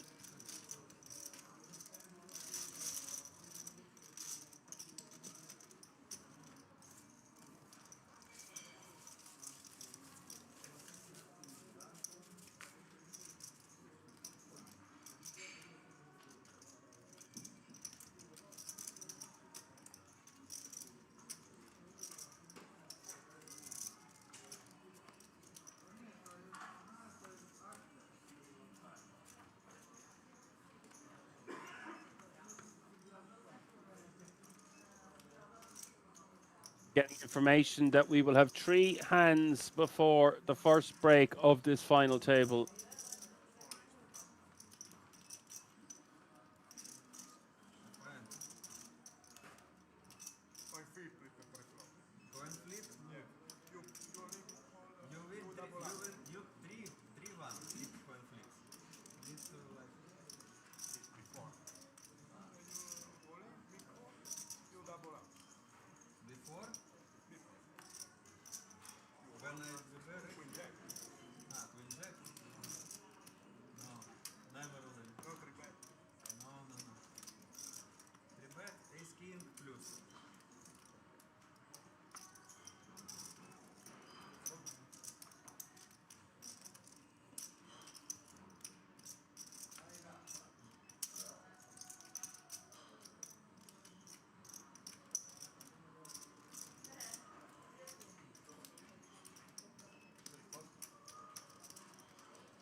Is defending from April, and Claudio goes for a small bet here.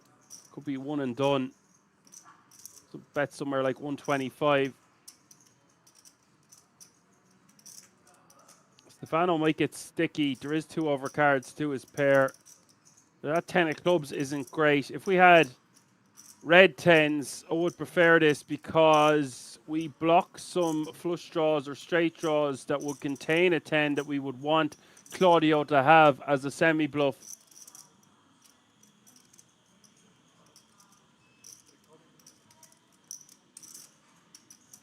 Stefano, for that price, wants to see a turn. Turn is the 3 of clubs. Stefano checks quickly over to Claudio. Does Claudio want to fire a second time? No. I think we do just check back on the turn with the 7s.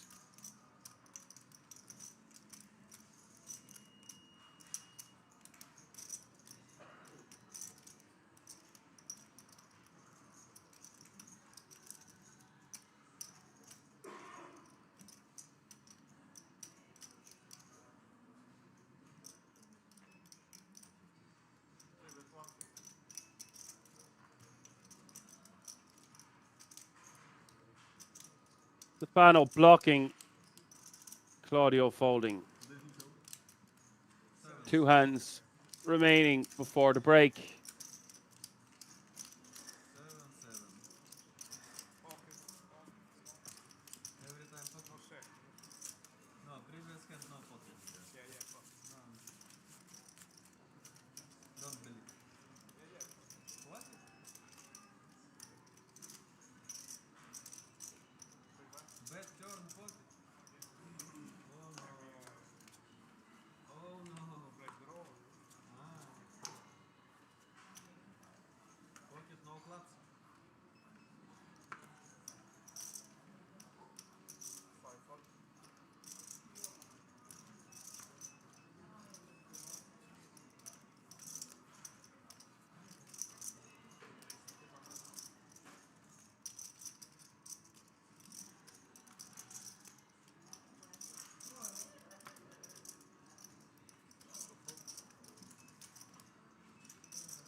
Time for a break. I have to go start meat in place to cook dinner. You go ahead, Richie. Thanks for all your help from the cut-off. Claudio with 8-7 of spades in the big. We'll call.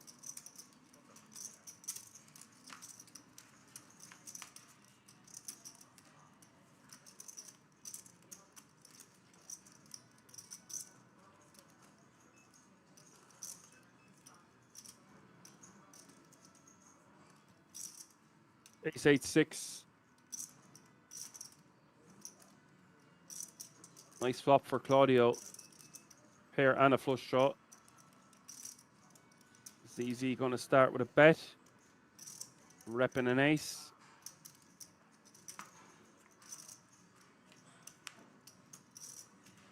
Turn is a 10. ZZ now has a straight draw. Does he want to continue firing? Could get a 6 or an 8 to fold. Maybe some straight draws. Some flush draws.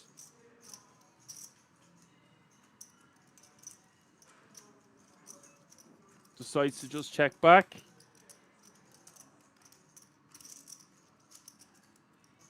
And that's a really nice river for Claudio.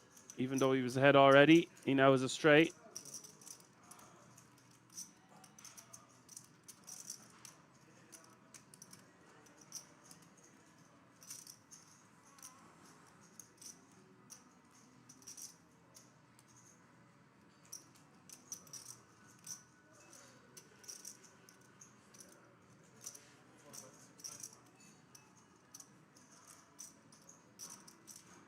$25 is the bet.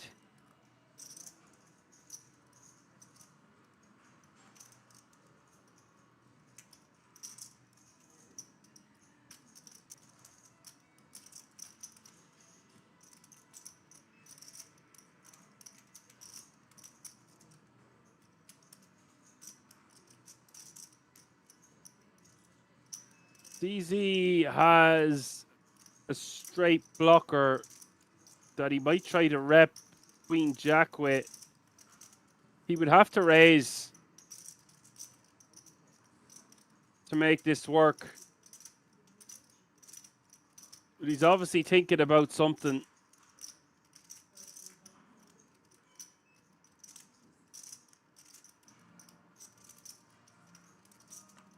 I think we will just see him let it go.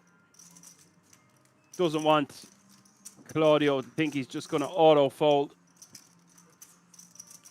That's a well-played hand by both players, although you could make an argument for barreling on the turn with the King Jack when the 10 arrives.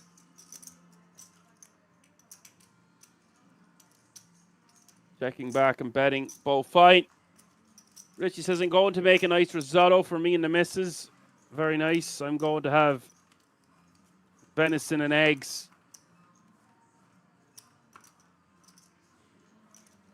Gonna get all that good energy into me. Me hungry.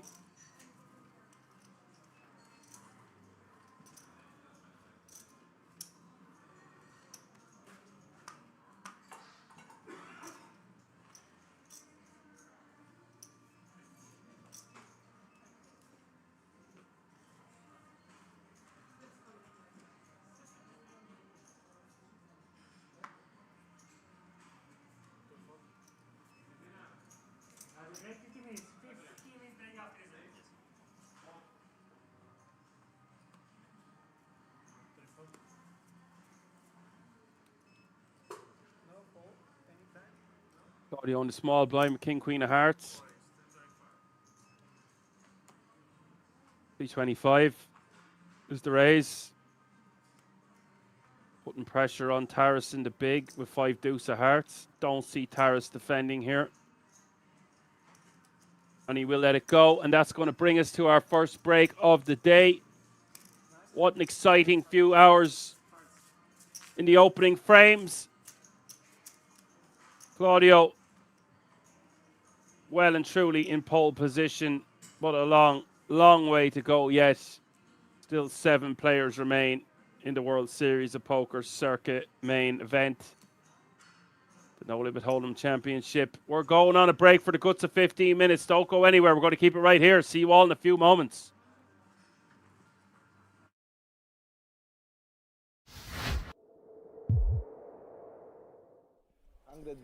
Daniel Dvoris comes to mind as someone that's just always involved in dogfights. Even for the smaller pots, you know, the single race pots, button v big blind. Let's see someone really earn this 1.5 million. I'll be bouncing in and out.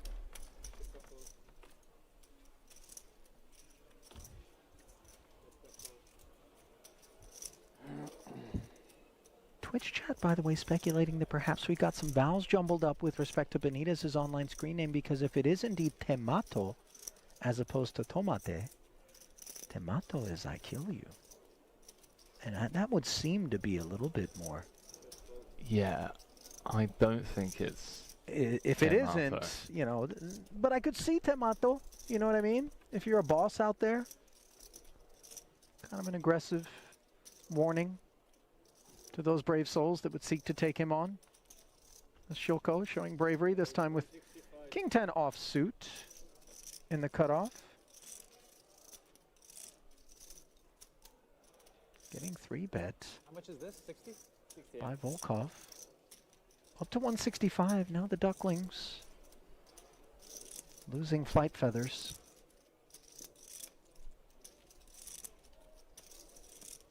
Surely Keating isn't considering. We're at that stage of the tournament, my friend, where you really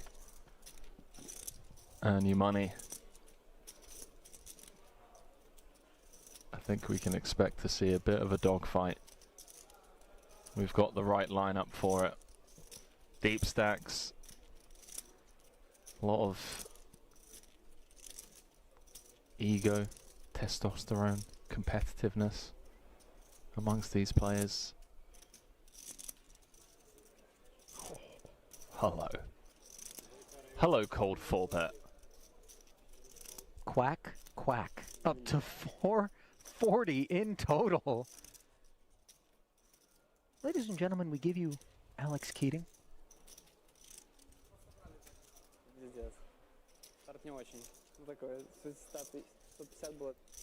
This is like when you pay a visit to the salsa bar at your local Mexican restaurant and... What?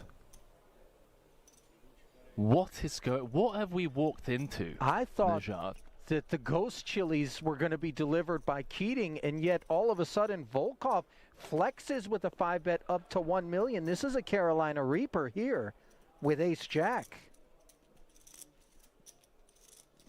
I was somewhat joking when I mentioned egos and testosterone with this lineup, but these guys really flexing on each other, taking it to the streets. A 5-bet pot in 2023,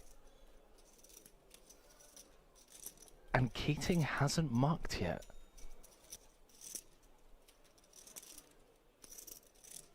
This has nothing to do with the deuces at this point and everything to do with whether or not Volkov's out of line.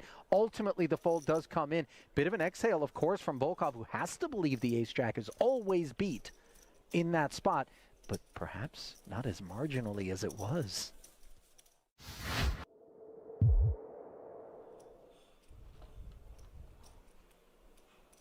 Two chains.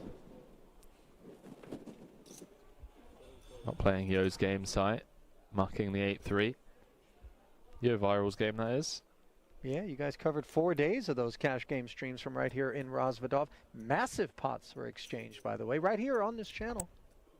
400,000 euro pot going Santosh Savanant's way. Remember that one.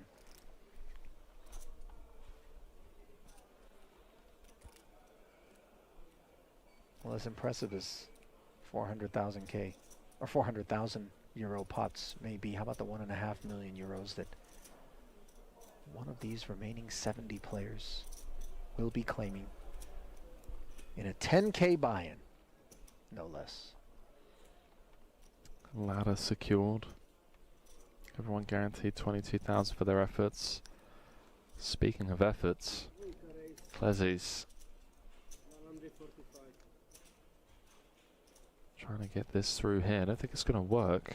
Small blind V button. Montagnoli with an interesting decision. Yeah, I think flat is just the play. We get to keep in hands that we have dominated. Weaker ace X and Jack X. Ace Okay, 5 dealer. deuce as we get ourselves a real collision. Top pair against the second nut flush draw. Note, by the way, that this is the first involvement from the new arrival here at this featured table. You just get water. You just get water to drink.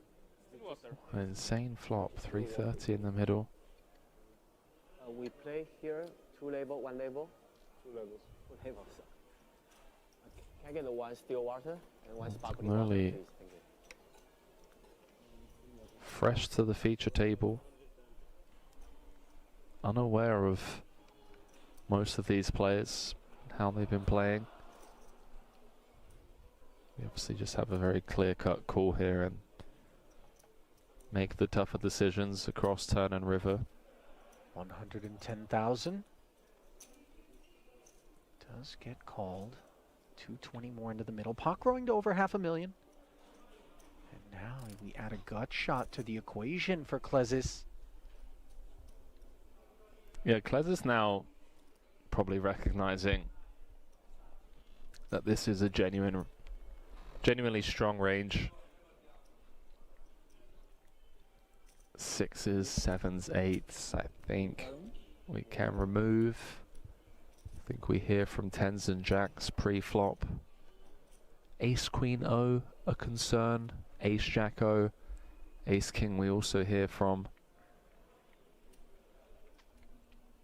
We're blocking King High and Queen High flush draws that perhaps fold turns, so do we check in the hopes that the Austrian checks back, we get to realize, or do we just try and bulldoze our way through this one?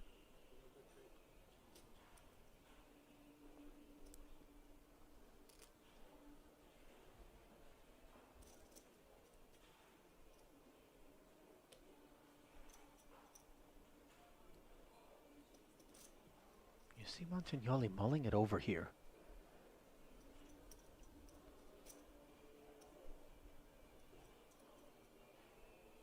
Nice hand to check, I think.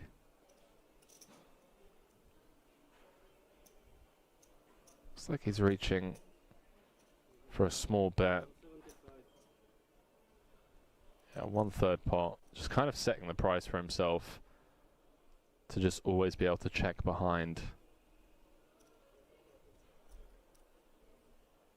I wonder if this small bet actually induces Klezis to jam the King Queen.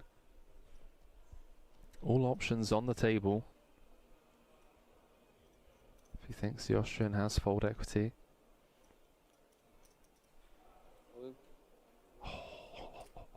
This is so nasty. This is exactly what we didn't want to have happen. And you see a snap fold from that ace jack. Oh, if we're gonna bet turn to then snap fold a self-inflicted wound. Did you catch a glimpse of Shilko's glass, by the way? I don't think that's on offer here at King's. That may be a personal receptacle there. That copper. Well, he's not working a Moscow Mule No, venti, is he, or a mint julep? it's the entire fit. He's got the Rolex Yacht Club polo shirt on. He's got the Breitling Aquamarine Super Ocean timepiece on his left wrist. You know, he's got the Triton scarf, copper flask. I dig it. He's trying to go for the old dad's hedge fund is funding my poker career look. Don't believe me when I go all in kind of vibe. Oh, we know differently. His talents are funding his poker career. 10-7 suited is funding the Hijack Open from Tabakaru. Oh, remember, 3-bet from the small, showed the ace-king. Obviously looking to buy some table image. Ace-9 suited. We pause upon Kuru. I don't know if you've sensed the shift in the pace of play as well as we head into the final 90 minutes or so. We've been at 46 for a while. They were dropping like flies when we came back in as Shilko in the small Home TV, stream. with the decision for 10 bigs.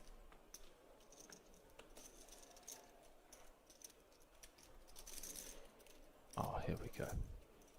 Is this it? Checking the itinerary. 245 already delivered, so this will be a spin. There's no world in which Kuru's going to release. But Shilko trying to put him on a range here. Hijack open, button 3-bet.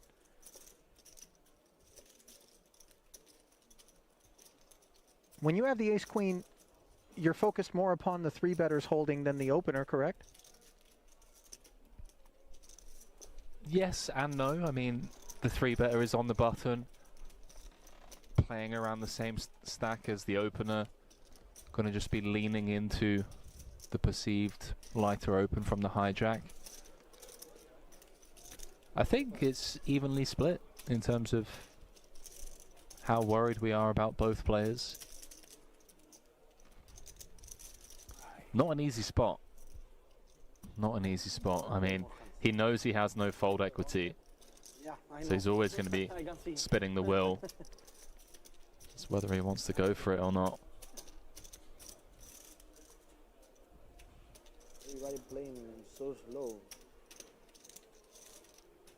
Who just said that? I didn't catch it. Maybe Benitez? Oh, there we go. I know, but Comes to the right decision. Yeah, Benitez a bit uncalled for in my opinion. It's a 3-bet spot 26 left, main event. with action behind, like Минимум дамы. Минимум дамы. Не годится. I know. Никогда. Просто don't know about that. Здорово. Well, Первый раз он исполнил, прикинь. comments Да, aside, за что я говорю, да, да, we're going да. to play Я for бы сколько 760. заработал такую Look at the карту. class. Здорово. Kura's given him, by the way. Kind of just like, Why you do this? hey pal, Удивительно, да? be careful who you make enemies of. Нормально. Yeah, change the ego, 2-3 minutes. Paired flop, presenting opportunities for Kuru. Shilko. Nervy moments for his ace-queen, and the 9 on the turn. A dagger delivered to the Belarusian. Can he find a queen in turn on this river? That would be the only escape. And he cannot. No justice sometimes. Obviously, Shilko coming off of a massive victory at the PSPC. Doesn't have a whole lot to complain about, but that was a spot that deserved a bit better.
Alrighty, everyone.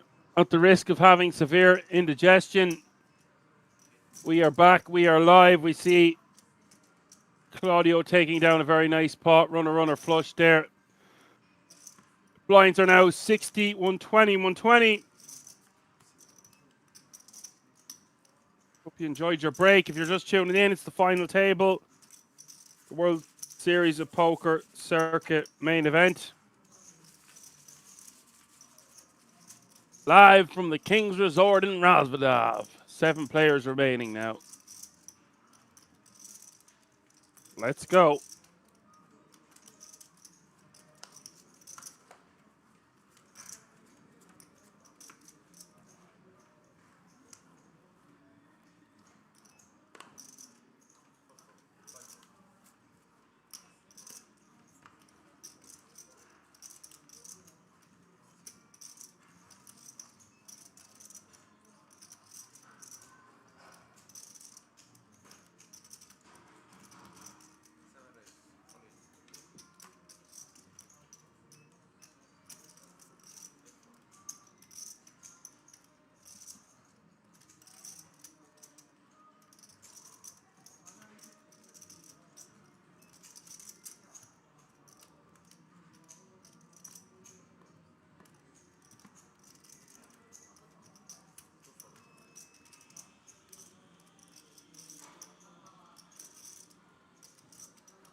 Fabian Wolf shoving 10 bigs from the cutoff, getting called by Stefano. And we might be losing another player here. Can't really blame Wolf for shoving. I still think it's a little bit light. Jack 5 is the flop. What time is it, Mr. Wolf? Is it dinner time? Is it bar time? Or are you going to double up? Turn is the 9 of diamonds. Things are looking grim. 9, 5, or a 3.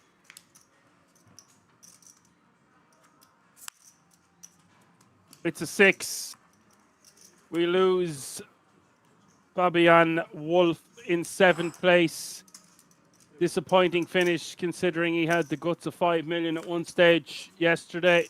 Late at the end last night before we bagged and tagged. A couple of pots didn't go his way. We could see the frustration wearing on Fabian. We do lose him.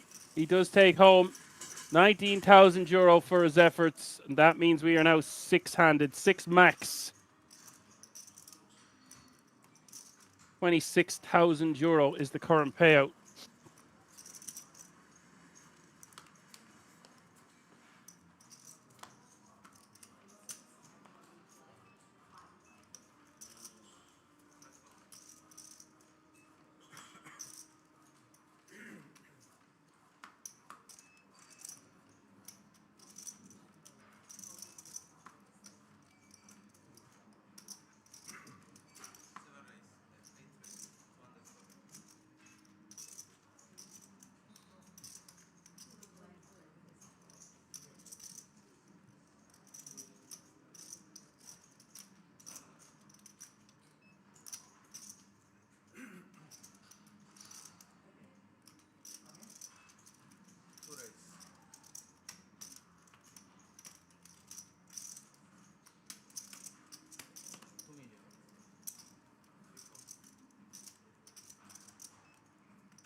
Three bet to 2 million here from Andre, essentially moving all in over the open.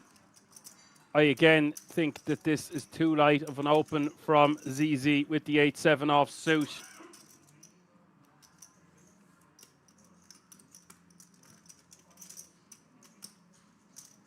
Like ZZ's opening here in the cutoff, but he is no longer 40, 50 or 60 bigs deep. He's 22 bigs deep there. I just think you want to be taking those kind of combos out of our range, especially when we are unsuited.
We are about to see a big boy flip between Andre and Volodymyr.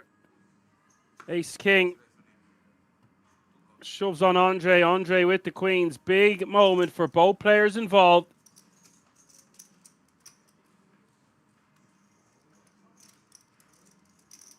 This is a huge pot. 5.7 million. 6 remaining. No way of avoiding this one. Either Andre is going to have 5.7 million or Kokulin's going to have a massive stack. Needs to hit after the 8-9-9 flop with 2 hearts.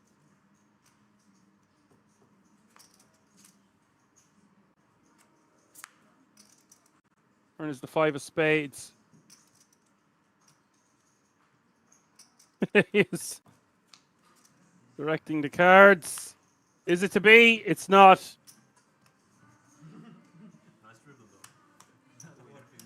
Andre likes the ladies and the ladies like him. Boom goes the dynamite for Andre Mar, now playing 48 big blinds. That's going to put Kukulin back down at 27. That would have put Volodymyr as the chip leader had he won that flip.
Fano min raising from the cutoff.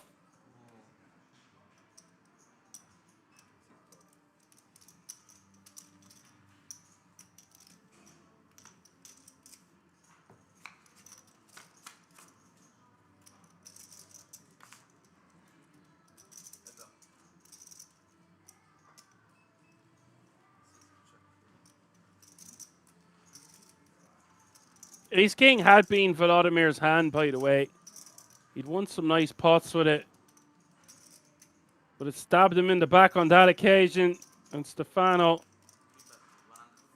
So a few stacks over the 5 million mark now.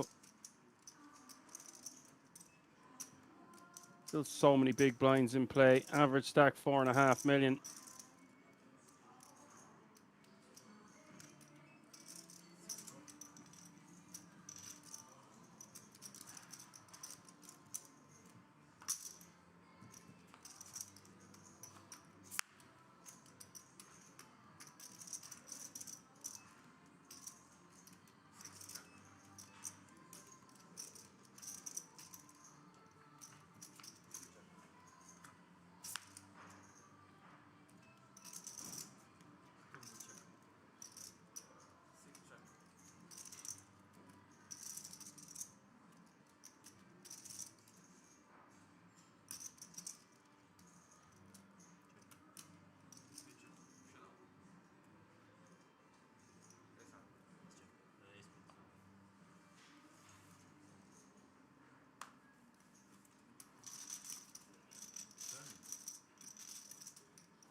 Andre the Goat, says Ryan.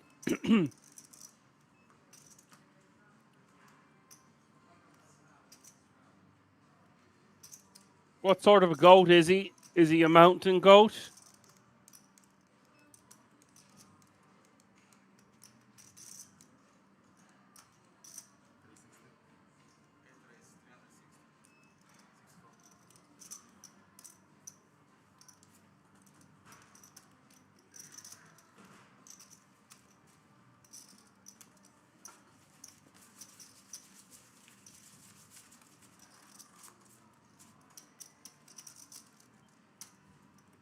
A hoot guru, says Stasjo.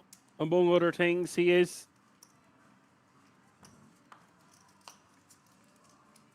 A lot of love coming in for Andre. Andre the Giant.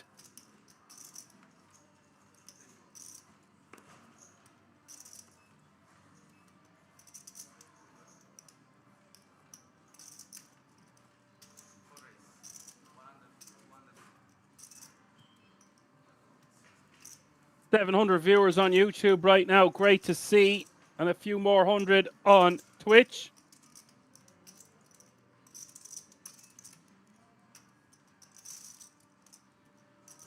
Guys, I was aiming to get to 30,000 subscribers on YouTube by the end of the year, and I am only 500 subscribers away from that. So please, please hit that subscribe button if you haven't already. It would mean the world to me and indeed the King's production team.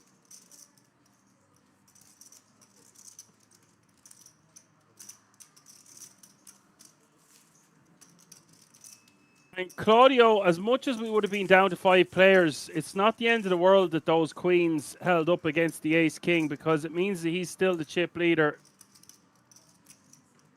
Okay, maybe it wouldn't mean the world, Pagliuca. It's a form of expression, okay?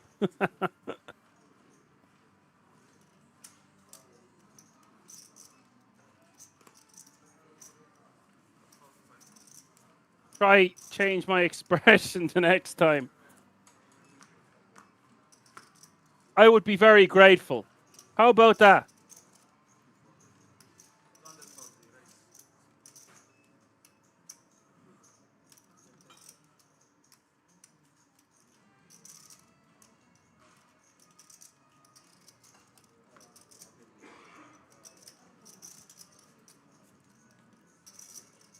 Again, I'm not the biggest fan of this open from ZZ on the button with 7-4 off suit. This guy just wants to play poker, and who can blame him? Blackgammon world champion. Already won a bracelet in Vegas. Already won the high roller here last week. It would mean my local district to me if you like the stream. Oh, sometimes you just got to stick it in and think of Ireland. 2 pair for ZZ.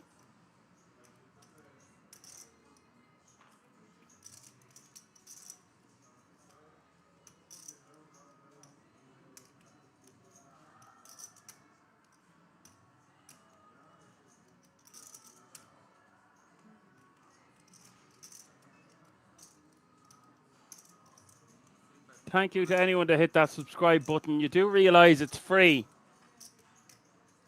Like fresh air, it's free.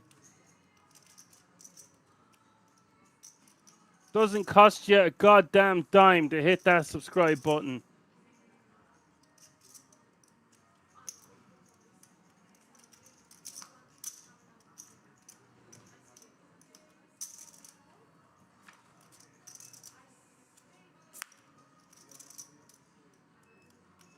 Full house for ZZ.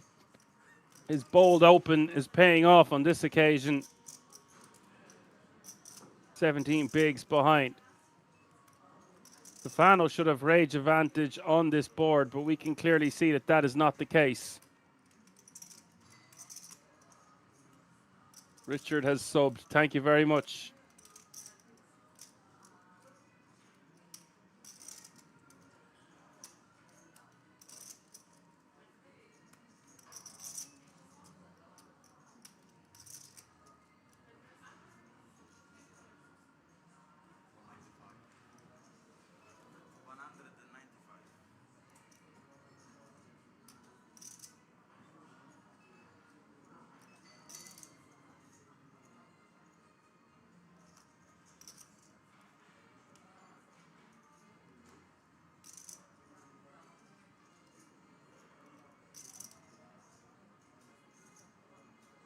Very small bet by ZZ.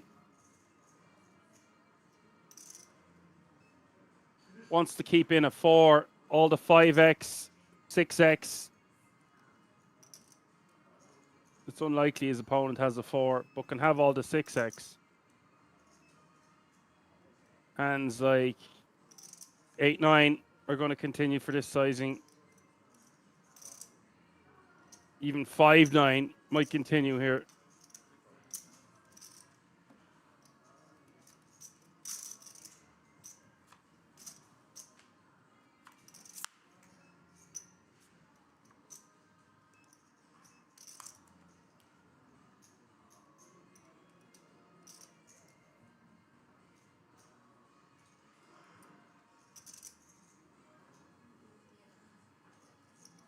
That's a pretty good river, because if Stefano had a 6, he's now got there in his mind.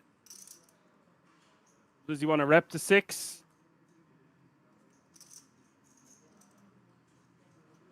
And in ZZ's mind, he's loving if Stefano did have a 6.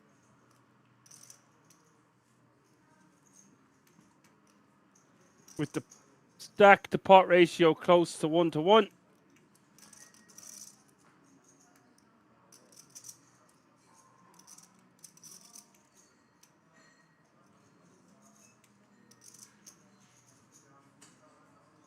Is saying that ZZ will play any 2 if he can raise first in. Very interesting. And see, this is exactly what I'm talking about. Stefano gonna rep, but he's got a full house now. It doesn't go too small. 725.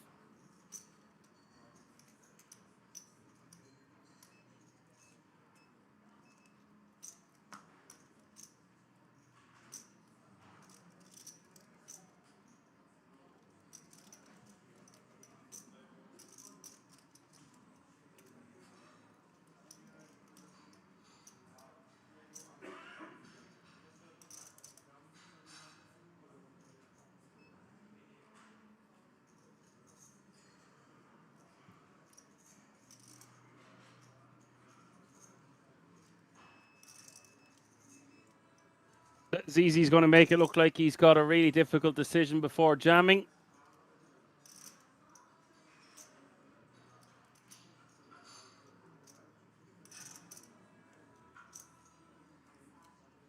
Could he ever be up against 7-6 here? I mean, the chances are just crazy.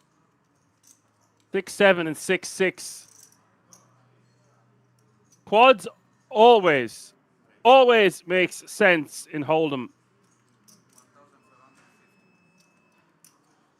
I don't like always or never or perfect, but and is ZZ putting in a min raise here or what's going on? It's definitely more than a call. We have to raise for value and hope to get called by a 6. Yes, so he's gone for a min raise.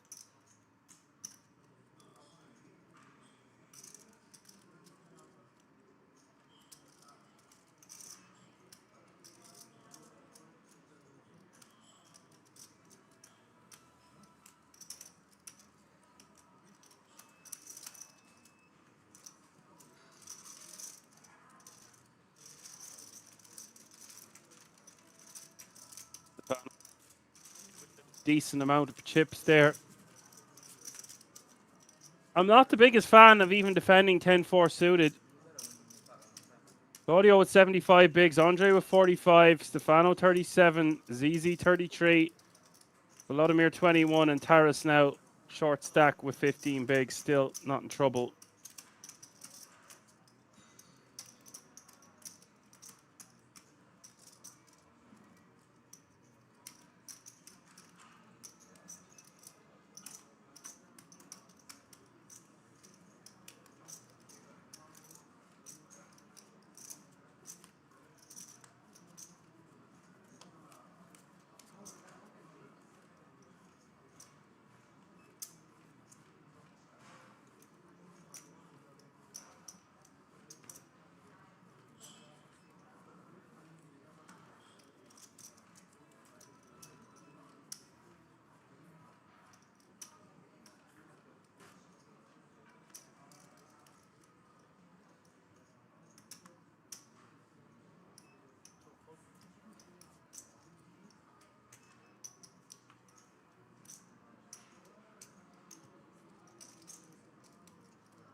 Kings for Stefano.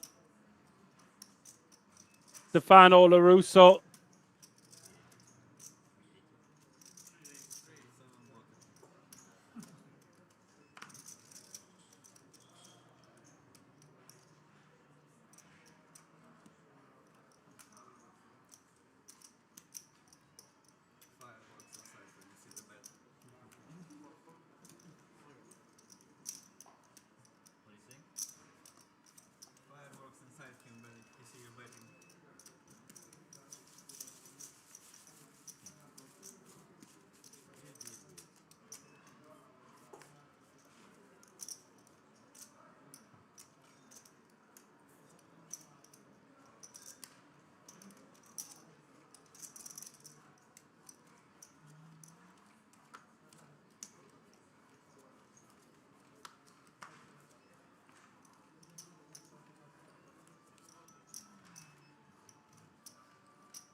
Non all-in raise looks strong.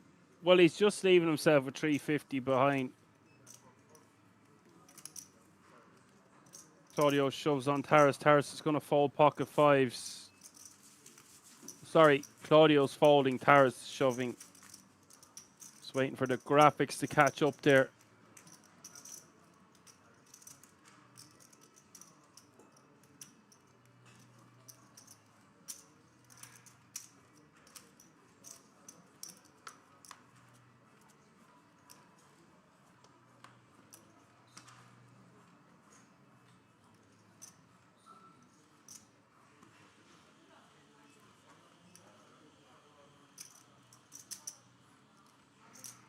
Oh, 7-6 was a split in that hand. It was sixes for quads that he loses to. But thanks very much, Velito. It says, what kind of commentator is this? I am an Irish commentator.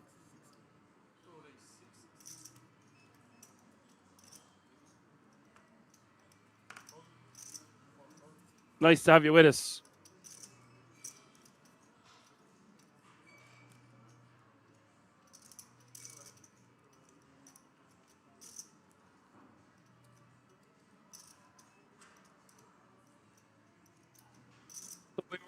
It wasn't 6-7 would have been a chop. Because there was already 2 sixes out there. But we would have lost the quads. Quad sixes. The whole point is we raise to get called by a 6. And if we lose the quads, then so be it. 3-bet to 660 from the ace king.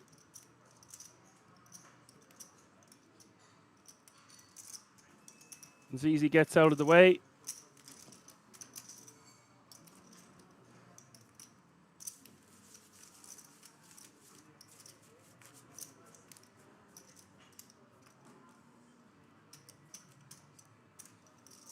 $5XT is a 5K package to the World Series of Poker Paradise in the Bahamas.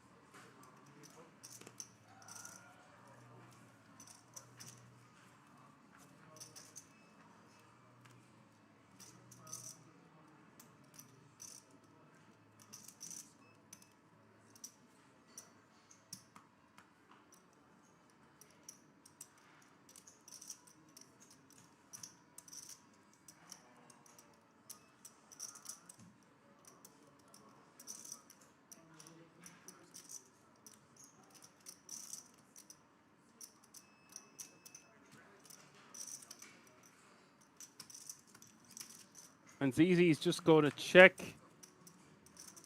with a big hand here, ace jack. And it's 4, 5, 6, 2 diamonds. Not a great board for ZZ. Does have the ace of diamonds. Vladimir's going to check. Presume he's going to be check calling.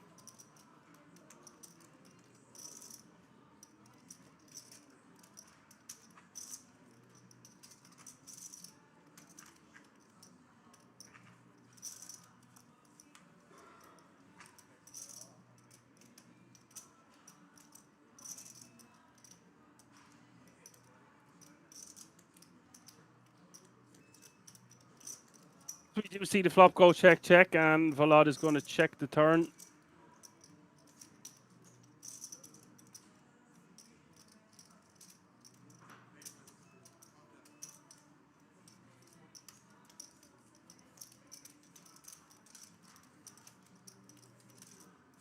And ZZ will take that one down with a small bet on the turn.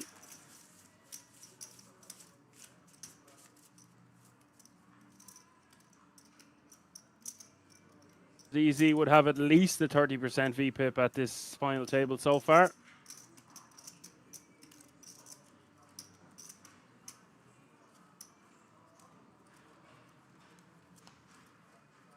Yes, so the 5XT is a 2,750 entry into the Circa Championship Mystery Bounty event at the World Series of Poker Paradise 2025 in the Bahamas. Event number 1, plus a 6-night hotel stay at the Atlantis Paradise Island Resort, December the 3rd to the 9th, with complimentary buffet access.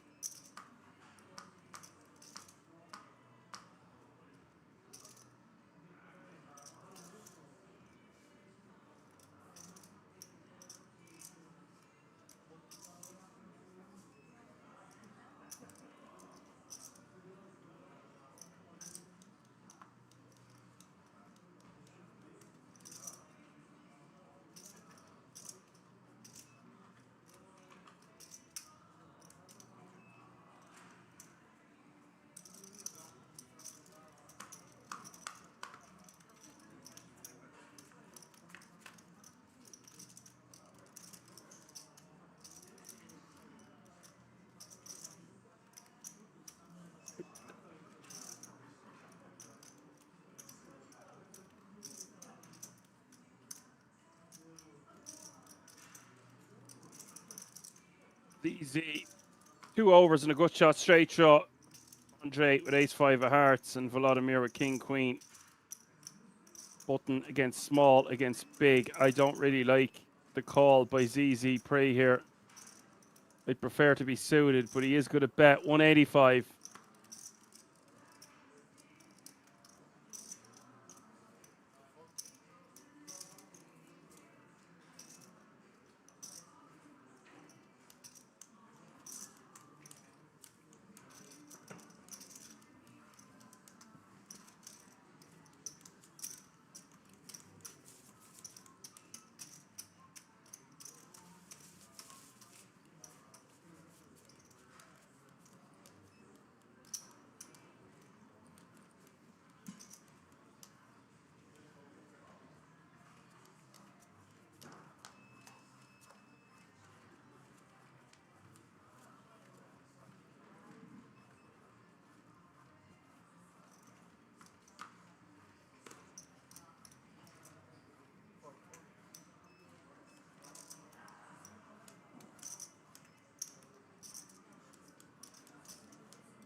All World Series of Poker ring winners get that package. Thank you, Johan.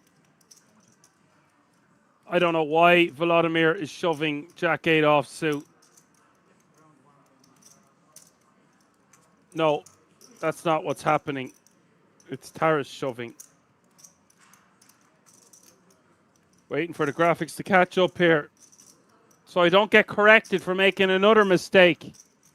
But thanks for correcting me. That's how I learn.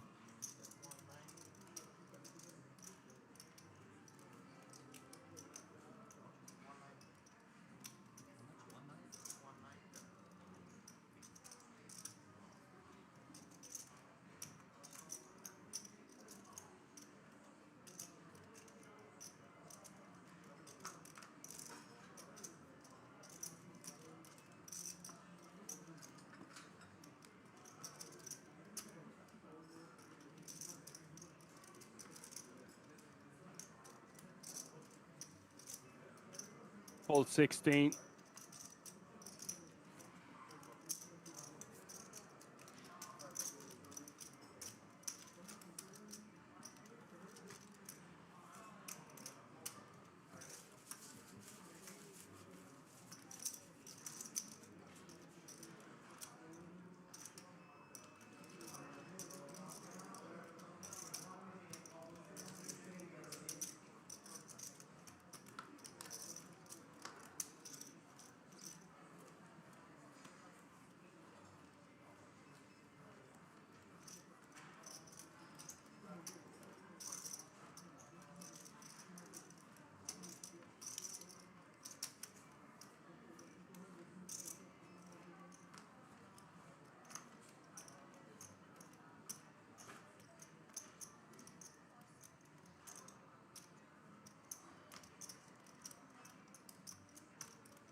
Blind be blind action. Stefano completing with 9-7 off suit.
Stefano with an open ender here on the Jack 10-4. Taras with 8-5. Claudio with 6-3.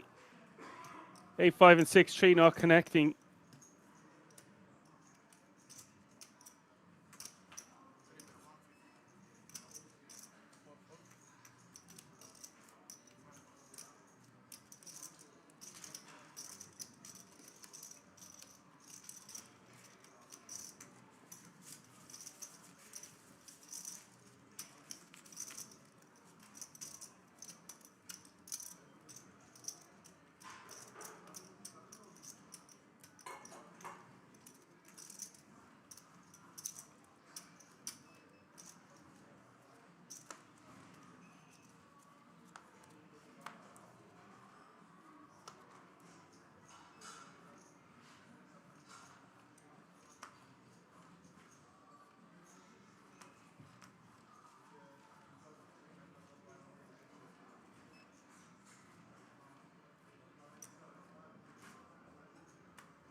Hold around to the button. Claudio opens with Jack 7 suited. Short stack with Ace 7 offsuit against Claudio. I might just rejam this, and he does do just that.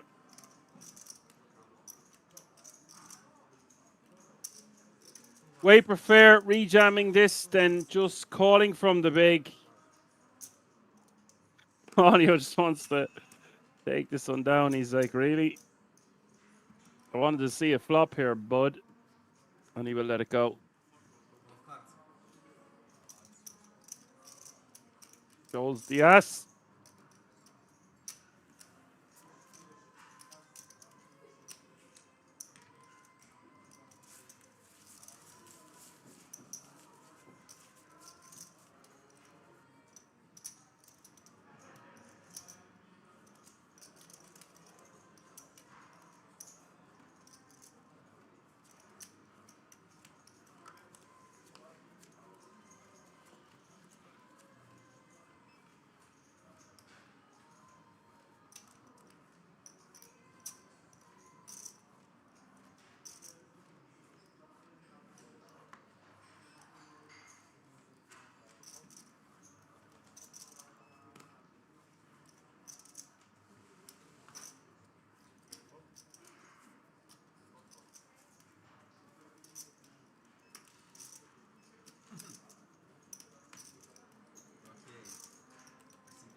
Kukulin on the button is going to be forced to let his hand go. He actually, I would have liked to see a small little 3-bet there with the King Queen offsuit. These hands play great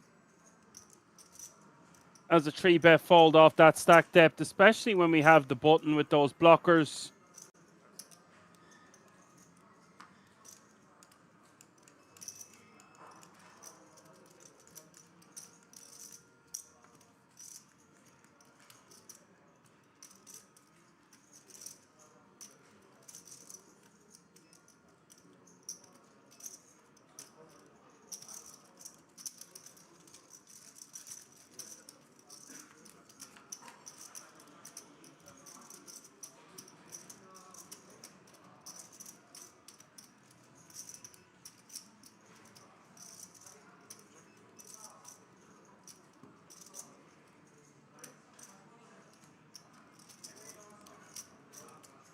Andre with the ace queen flopping trips, and we could see some action here because Stefano has got a pair of nines. Some backdoors working in his favor.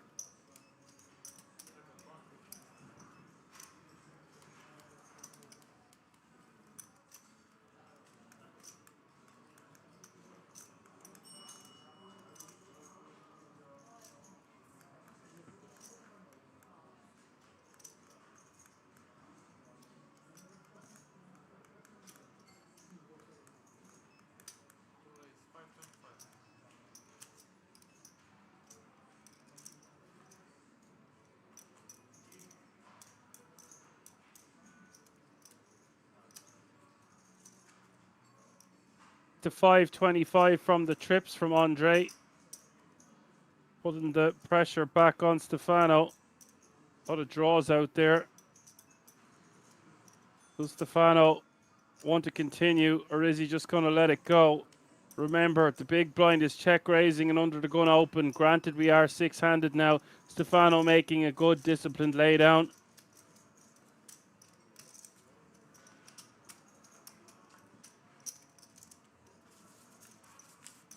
Hi, Janet.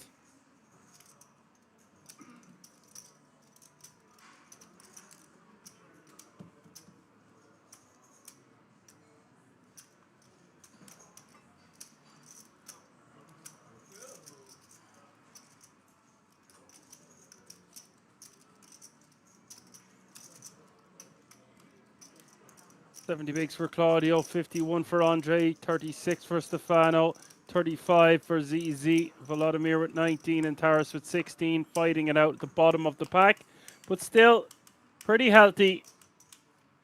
No one under 10 big blinds. Game on.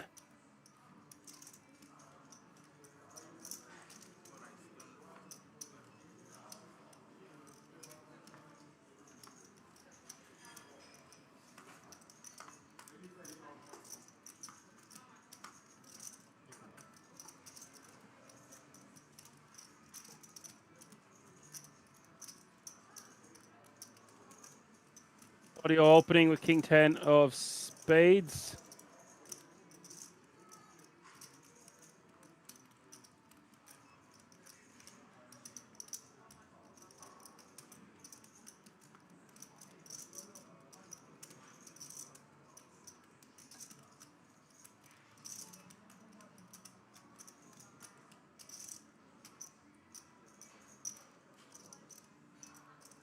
ZZ calls a pocket eights. Andre calls a pocket sixes around to the big blind. This will be a bit of a stretch with 9-3 offsuit, and he will let it go. I presume. It's gone. And it's gone.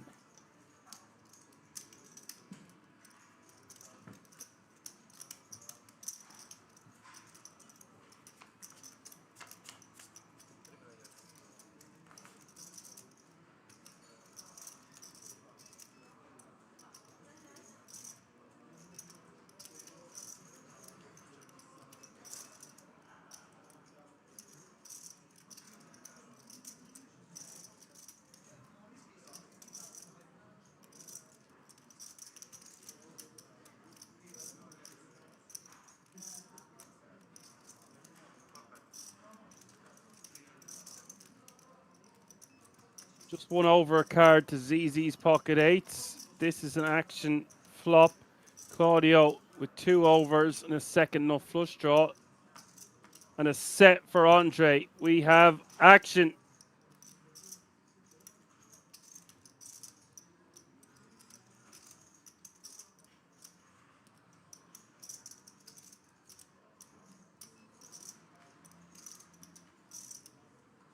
Guys, we could see a lot of money go in here. 1.2 million in the pot already. ZZ getting out of the way, and that's a really disciplined laydown there from ZZ. I expected to see him call at least one straight. He just knows we're multi-way. Claudio's going to continue firing on turns and rivers. Decides to just get out of the way right here, right now. A lot of players would call there and expected ZZ to be one of them. Very nice fold there from ZZ. Now over to 666. This could be quite the confrontation depending on the run out. That's a raise to 850. And Claudio's not going to be going anywhere just yet.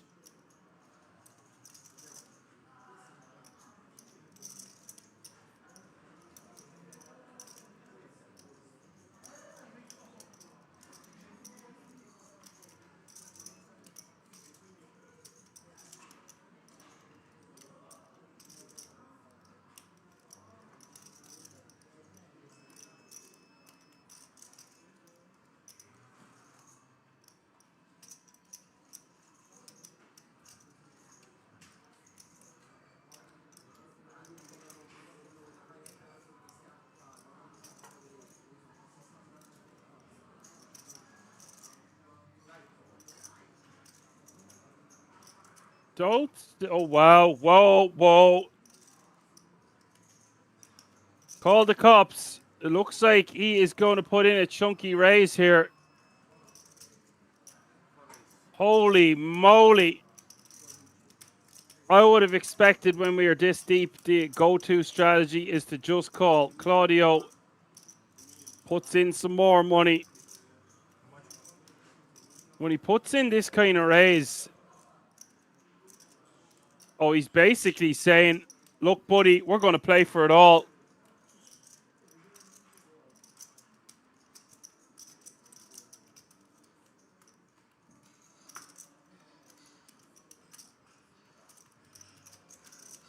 This is going to be the biggest pot of the tournament. 3.5 million total. There's 4.9 million back in Andre's stack.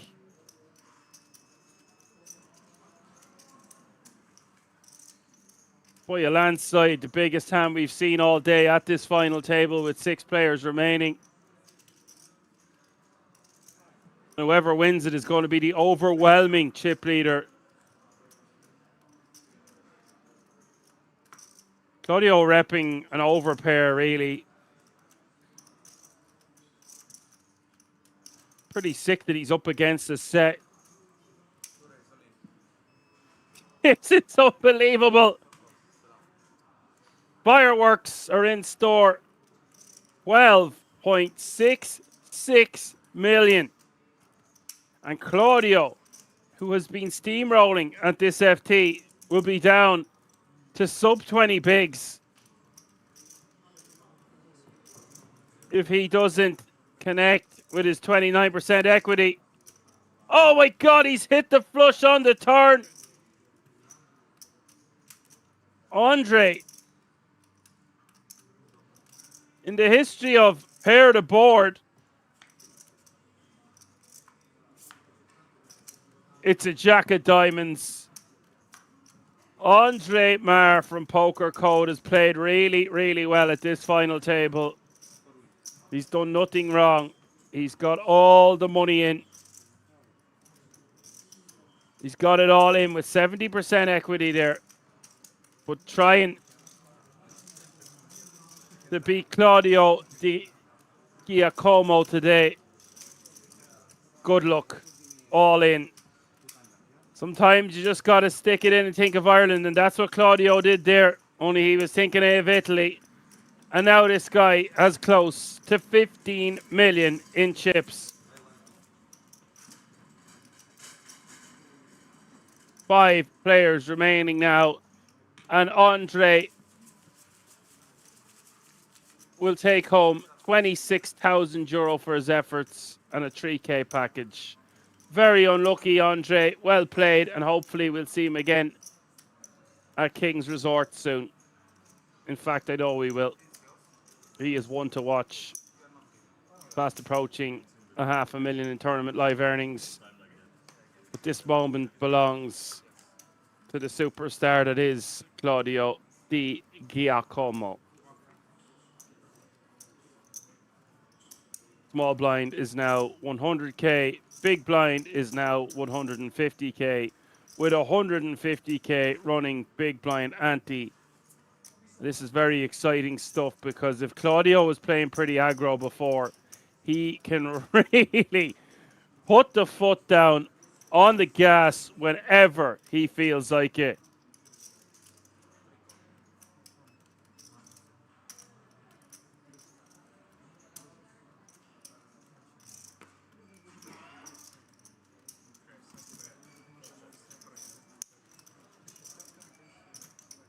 I mean, if he does call the raise there to 950 and hits the flush on the turn, do you think all the money's not going in by the river? But Claudio's playing 100 bigs to start this hand.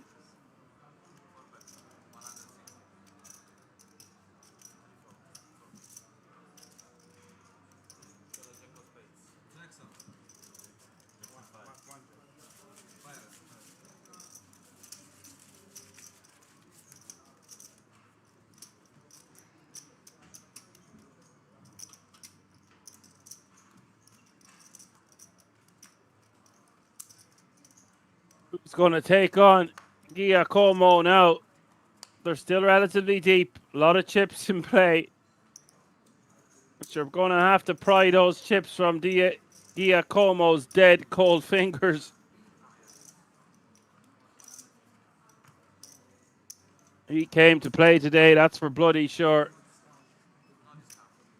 And now they're all hovering around that 25 to 35 big blind zone, which is the perfect stack to apply pressure to. Because if they want to 4-bet, they have to put in around half their stack. If they want to shove on Claudio, a lot of the time, he's shown a propensity that he wants to gamble. So he's the wrong guy to be 4-bet ripping against.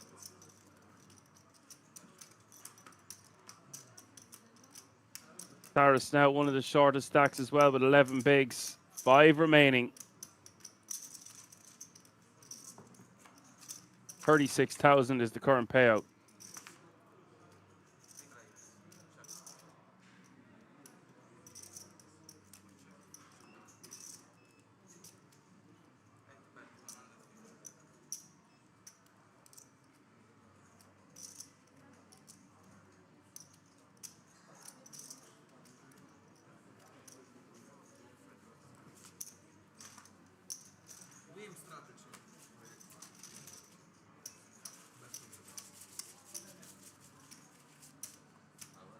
I did say at the beginning of the stream, don't let Claudio get more chips. He came in close to the bottom of the pack, but not short. And what are they to say now? Like, he still came in with 46 bigs, so he still had a big stack, but a far cry from Volodymyr, who started the final table with 96 bigs.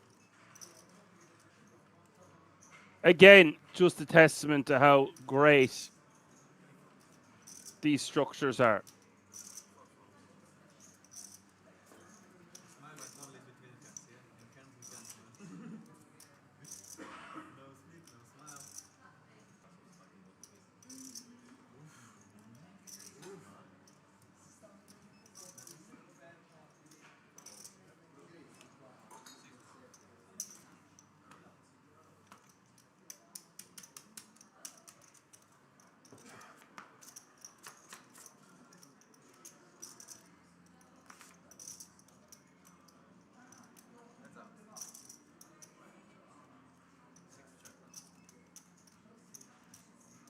Top pair for ZZ.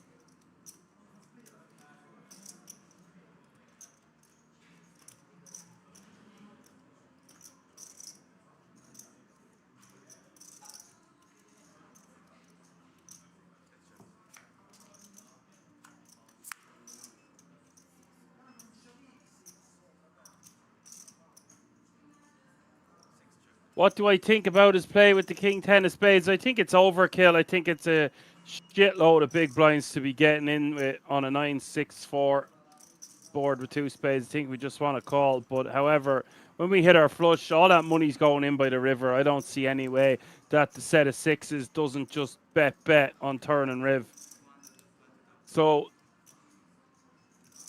the most likely conclusion is that he stacks his opponent anyway. That's not how we want to be looking at poker in hindsight.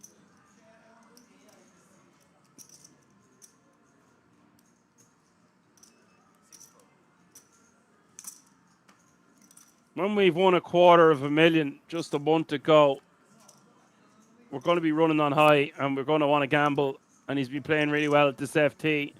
And he decides, I just want to play for it all. Meanwhile, back at the ranch here with 1.2 million in the pot on the river here. How much is Volodymyr going to lose against ZZ? Because Volodymyr has top pair.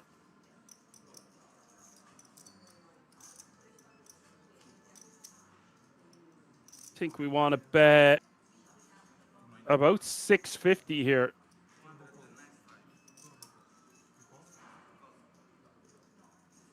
Then he just goes for a very small sizing at 295 and gets called.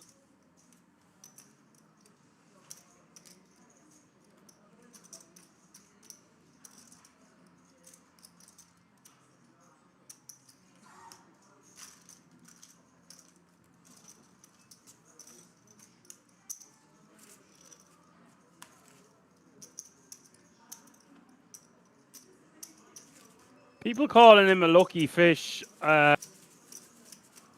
He's going to have $3 million in tournament live earnings if he successfully takes down this title. I don't think a fish has $3 million in tournament live earnings. Not that I know of.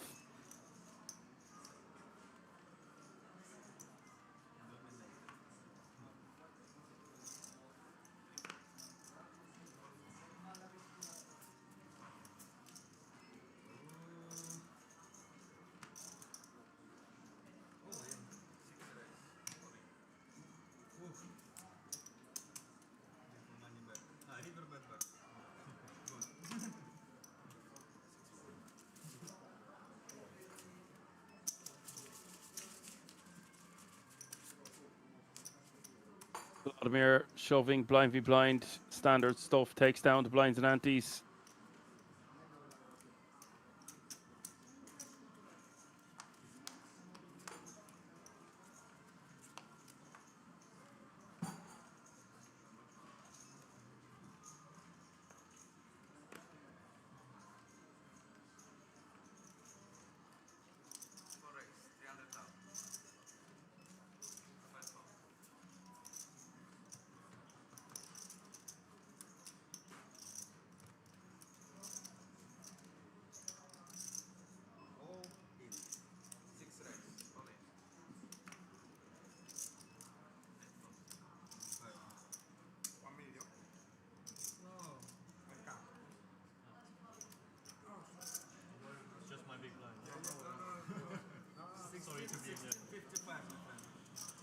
Claudio opens with the ace-9. Kukulin shoves 11, and it looks like Claudio is going to fold, or he's looking for a count. I would have thought this would price Claudio out, but with 5 remaining and 300k already invested, perhaps he wants to risk it for a chocolate biscuit.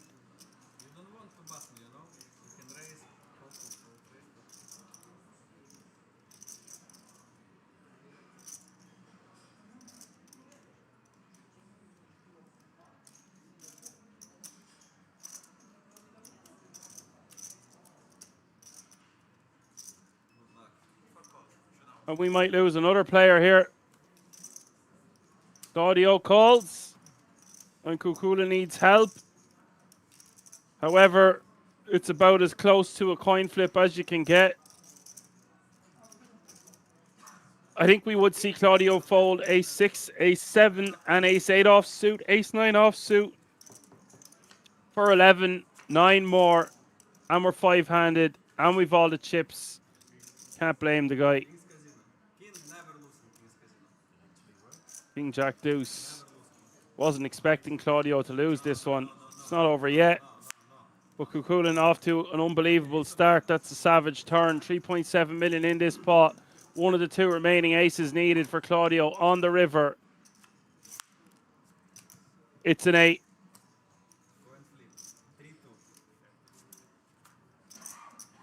He's not invincible, lads.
ZZ min raises.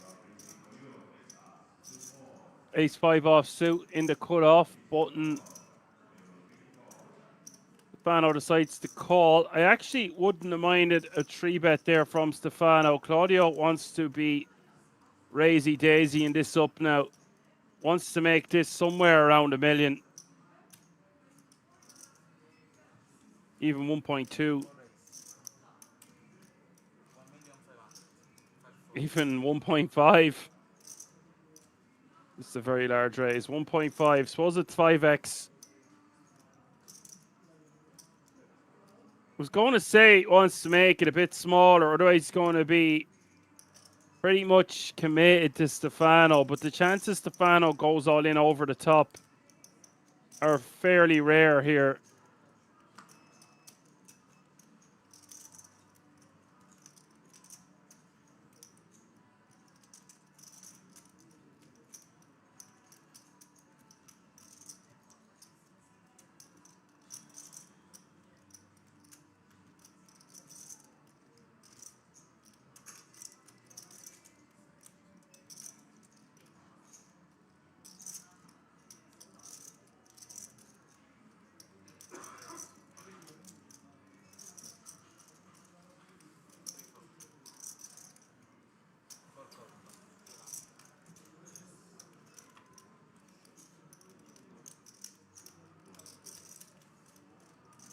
ZZ is deciding to shove all in over the top, and Claudio is called. This all happened very fast. I wasn't expecting to see this. I thought ZZ would just fold. He's got caught with his hand in the cookie jar, and here we go. Claudio not messing around. King, 9, 10, 2 diamonds. ZZ just 18% to remain in this tournament. This pot is massive, over 10 million. Turn is a king. There are some opportunities now. 9, 5, or a 10. 5 to win it. It's an ace. And Claudio now playing 19 million in chips. And we lose the ever talented ZZ in 5th place. This guy is unstoppable.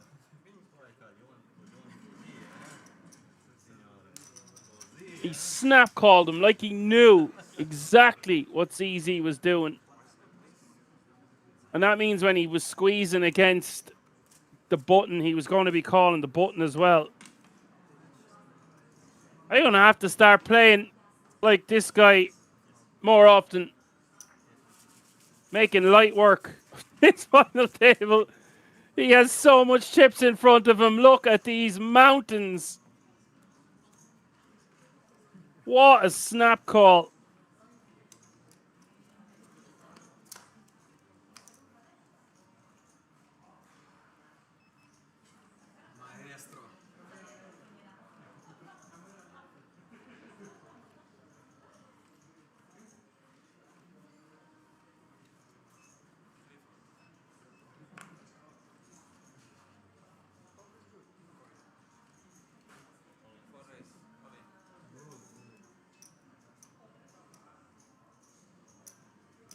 Four players remaining now.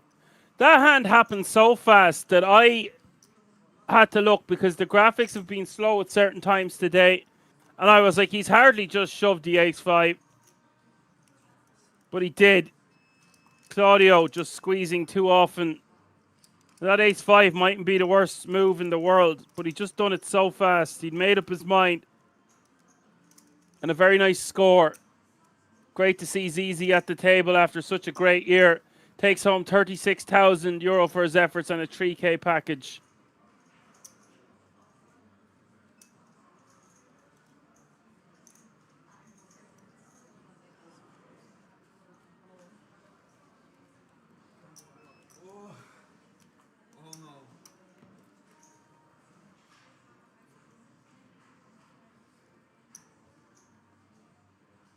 Paint B says he's insanely talented, yeah. Fearless. What's going on here? Claudio has shoved pocket change to Claudio right now. Harris going for it here for his last 8 bigs. And I'm not joking. This is actually light enough to stack off with 4 remaining. But it's probably one of the best spots that Harris is going to get against Claudio's shoving range from the button.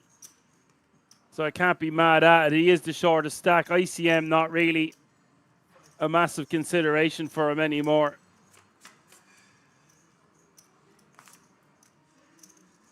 Five deuce is the flop. I was just going to say good luck trying to beat Claudio here. But he is way out in front after that flop.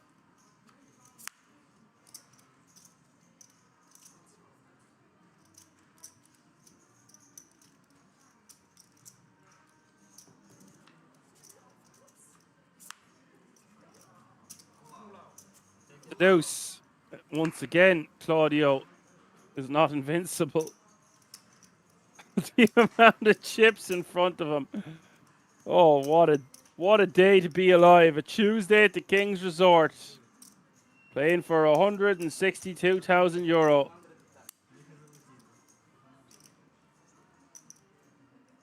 What a magnificent man this guy is.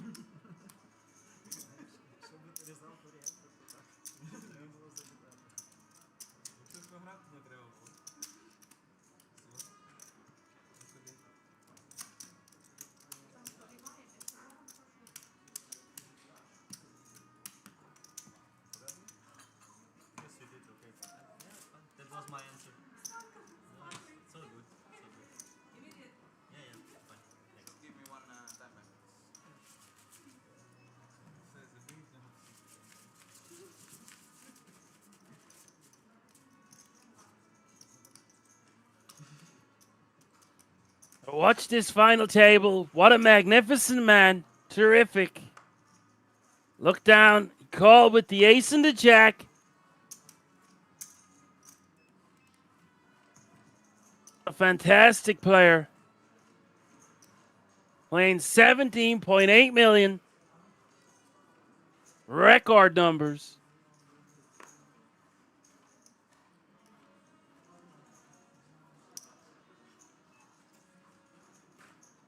We are nearly at 1,000 viewers on YouTube right now. Brilliant. You're all tuning in, I presume, to watch Claudio. It's the Claudio show. And now he can just rip on the boys. And there's so much money on the line here between fourth and third and second. Claudio can just shove for 20. Easy game. And he's ripped it in again.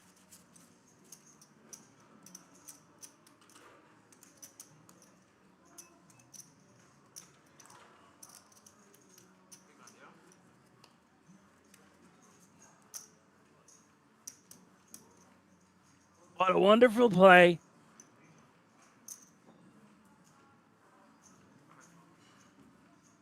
And now he's got them all around sub 25 bigs. You're going to see a lot of just grip and rip.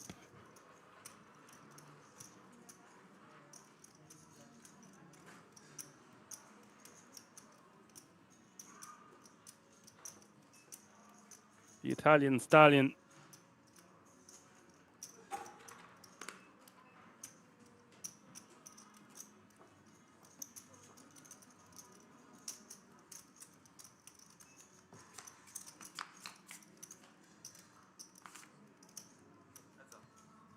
AM says there's some miserable people in the YouTube chat. Well, no such thing as miserable weather, just miserable people.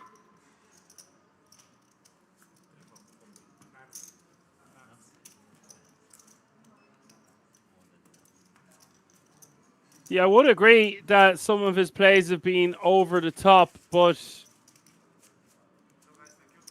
Claudio came to gamble, and it's his money, and he can do what he wants with it. He's also an absolute animal of a player. Like, you can say, oh, that was such a big call with the ace-jack. He knows exactly where he's at against his opponents. He has set this up throughout this final table, that he is squeezing light. You've seen him do it earlier with King 9. There's one or two other examples. So when he squeezes like that, he knows that his opponents can easily be 4-bet ripping a lot wider than ace-jack. And then, therefore, he's going to snap it off with the ace-jack. MJ is back in the chat, says, I said Claudio when the stream started. You did.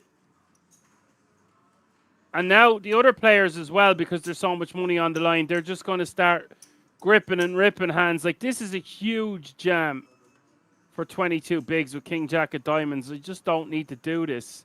But he's so afraid of getting re-jammed on and having to fold, he's just going to shove himself.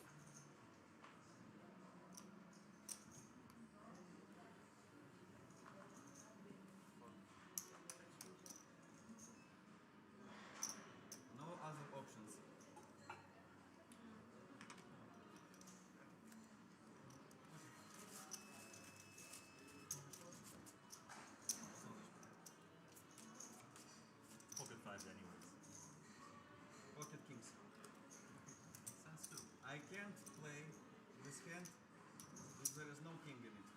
Because it is king's casino, best casino. I always forget. Huh? I always forget. Yes, only with king.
strategy. Might work. Under average. You see?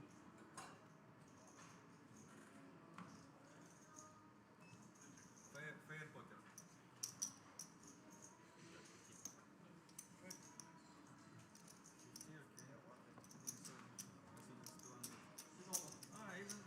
cheaper.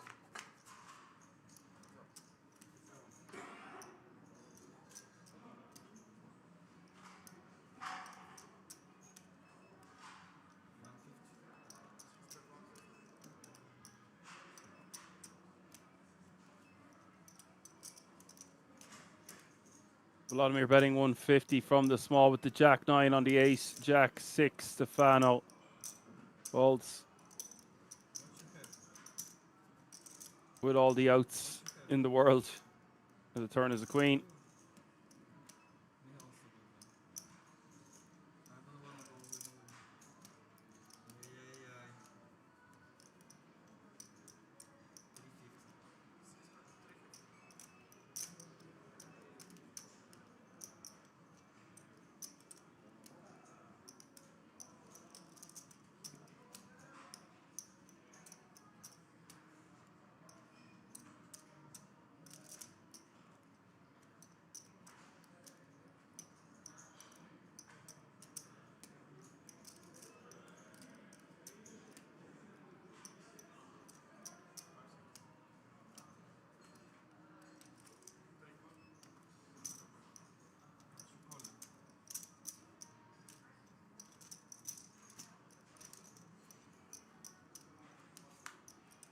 $350 is the bet, $350 is the call. 4 of spades hits the river.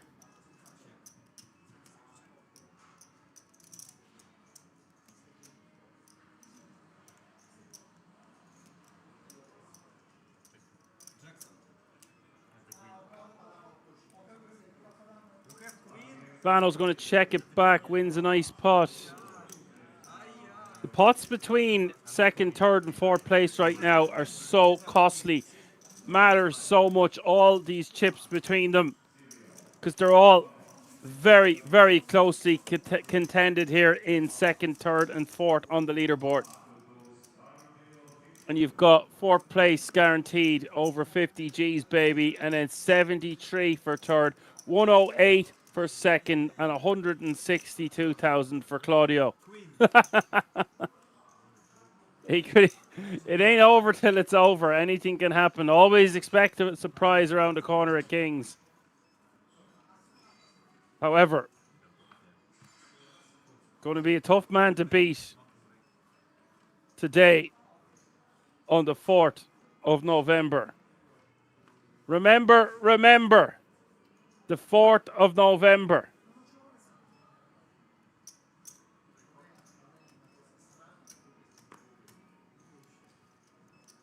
Sajo says, although I think it was 60 G's, but hey, 50 G's, baby. Hey, Dana.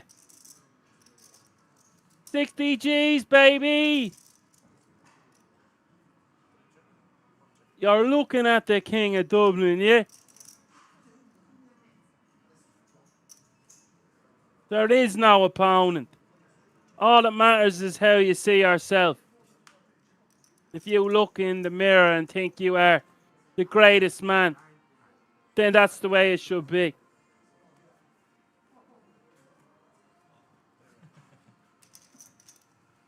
Who's Jose Aldo? There is no Jose Aldo.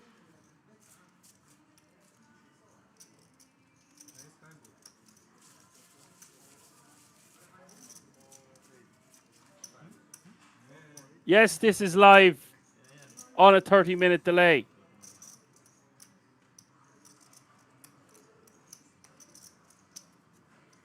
Sajo says a magical UFC period. I am a big UFC fan, as you know, Sajo. It's all Team Poeton these days. Shama. I wouldn't have as much time for Mr. McGregor anymore.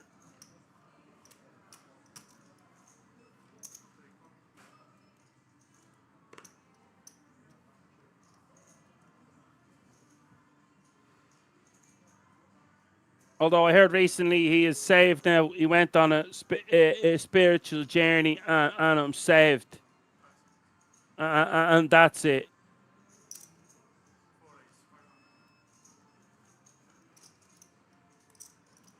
Fano is going to limp his option on the button here with Jack 8 of spades. Claudio is going to complete, and Taras is going to shove.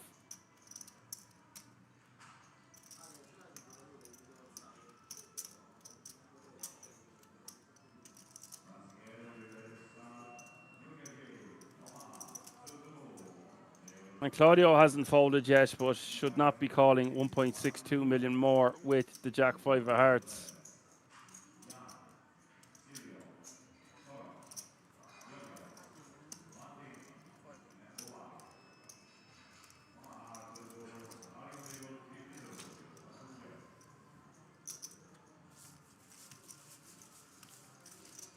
Oh, he raised the Jack 5. I thought he completed. That makes a lot more sense. Thank you, Pagliuca. I didn't expect him to be raising there. I thought he just, because it was a small pot and the button had limped, I just thought he limped behind.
Taras is just going to shove from the button with Queen 10 of clubs.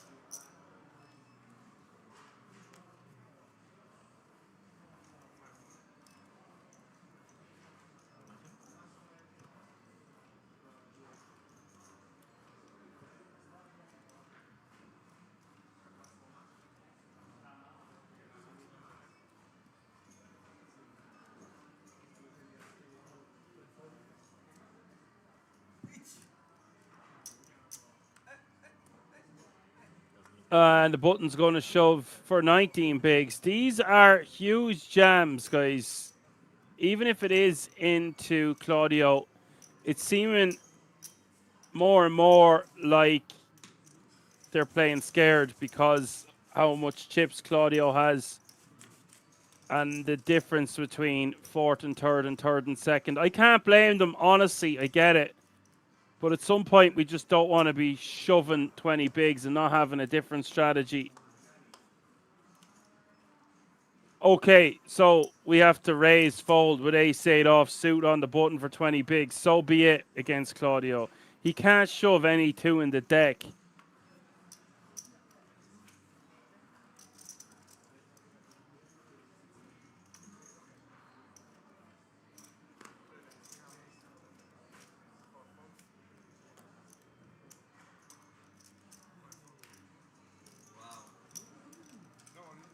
can work like that.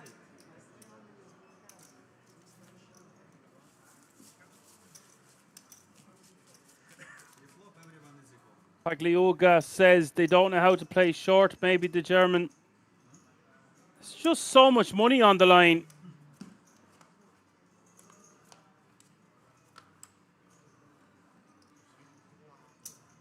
Paris hasn't got much tournament live earnings. Stefano only has 24k in tournament live earnings. And Volodymyr Kukulin has under 100k in tournament live earnings. So they are playing for the most amount of money. This is a huge moment in their career. And it's been a phenomenal, amazing achievement for them to have got this far. So well done. But up against Giacomo, who is fearless, and the lights, camera, action on you at this final table, and the magnitude of the moment, and how many days they've been playing for on end, it's a lot to contend with. I always talk about decision fatigue on this channel. You can only make so many good decisions in a day. And if you have a hand that just seems like the best decision is to shove your 20 bigs and avoid anything else happening, then they're going to go for that option. I hope that explains the dynamic.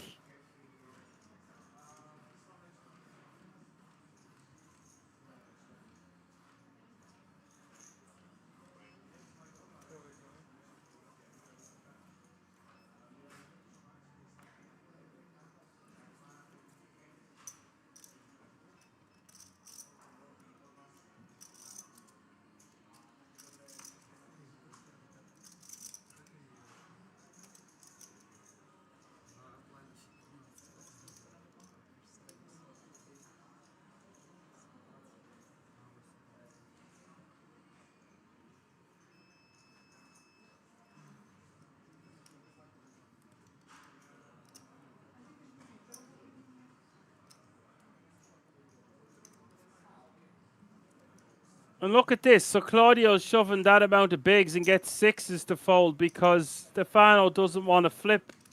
And he is going to be flipping the majority of the time. It's a really tough spot for sixes. I think I call with pocket eights plus. It's 20 big blinds in a tournament where our other two opponents have in or around the same stack size, and we're playing 1 hour blinds. So calling there with 5s, 6s, or 7s just seems too loose.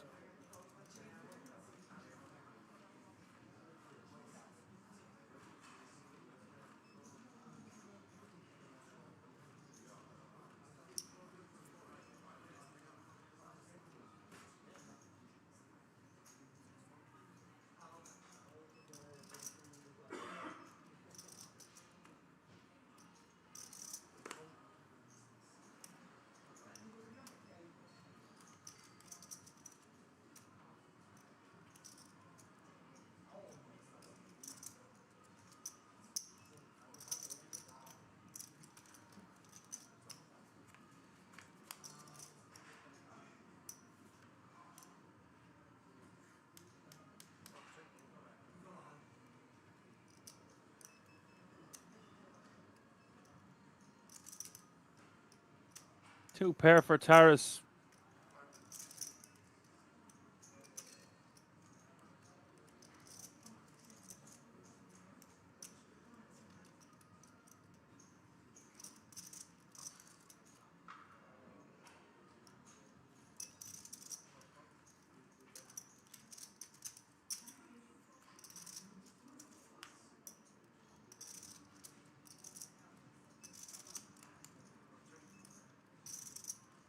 Claudio could lose some chips here. Paris has a lovely hand to extract value.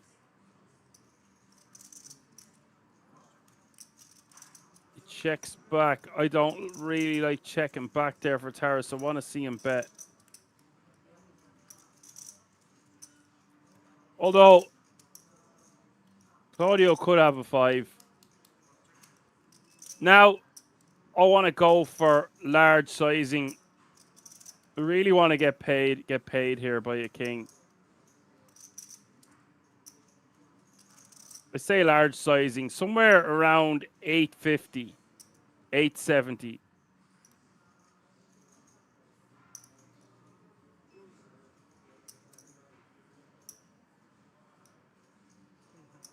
The thing is, Claudio might bet with a king on the river. He's gone for 800. He's no real bluffs. It will get snapped off, and that's a really nice pot for Taris. Oh no, poor Claudio. He's running so bad. I don't believe it. Why does it always rain on Claudio?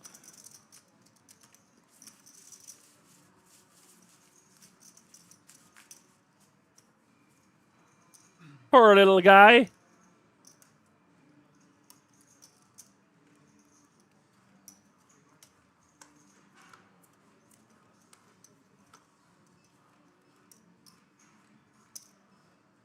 If someone says 6 was a call, yeah, it looks like a call, but you're going to be flipping. You just do not want to be flipping. You're going to be flipping the majority of the time.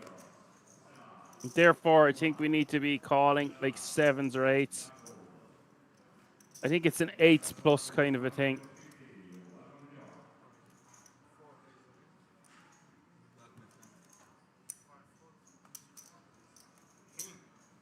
Oh boy. Vladimir King's Casino, best casino. King's Casino, best casino. calls him off.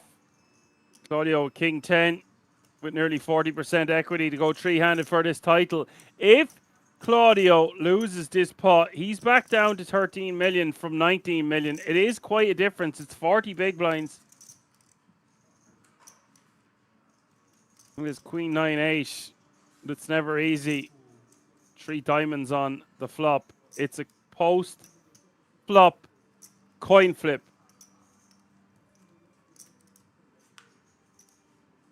Turn is an ace. Spade. And now 80% for Vladimir. And this will be quite the hit to Claudio. That's 2 or 3 hits now. Doesn't get there. 3 of spades on the river. It's never easy.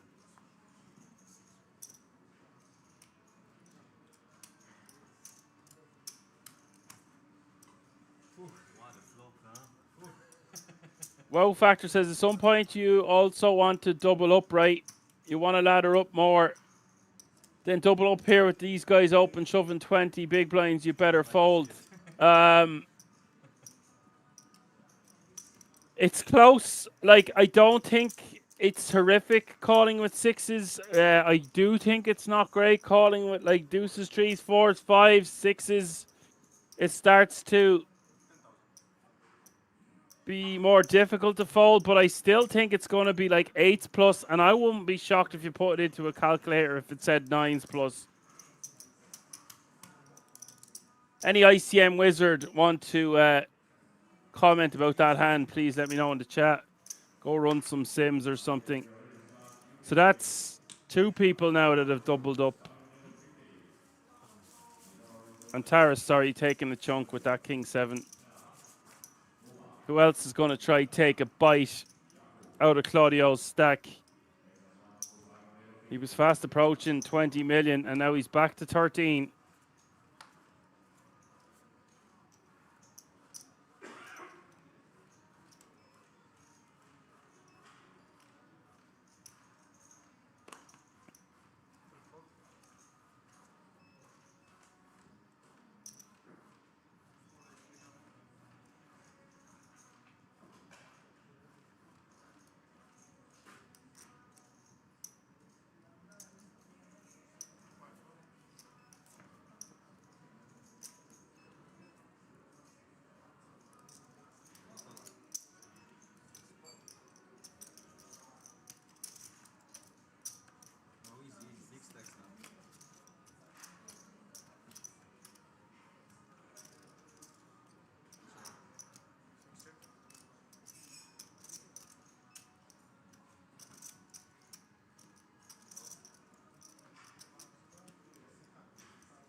It's okay though, because Claudio is still playing 90 big blinds currently.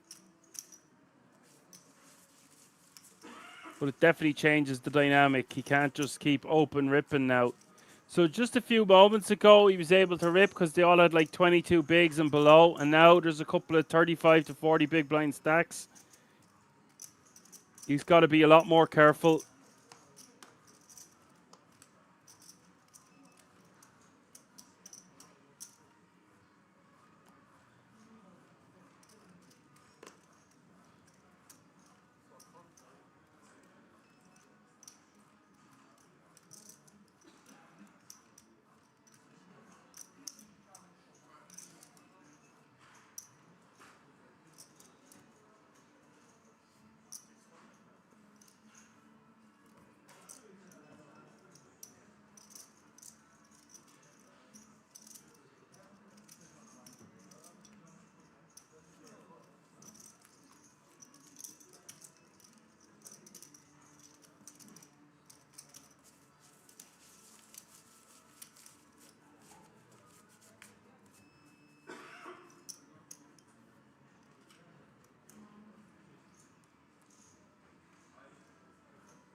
Claudio with pocket eights. And this could be a situation between Taras and Claudio because Taras has the monster four-handed. Claudio's gone for a 10 big blind 3-bet. Stefano's called pre with Queen 9 of hearts. So it looks like a great spot to squeeze again for Claudio. Whoa! Claudio's called it off for 27 bigs here with pocket eights. I don't know about this, Claudio. I would like to think about this a little bit more before just stacking off to go from almost 20 million back down to 8.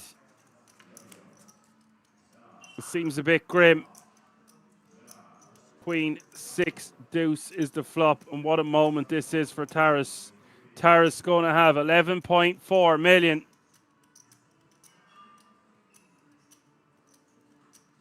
Unless there's an 8 from space. Any snowmen about? Some red ones.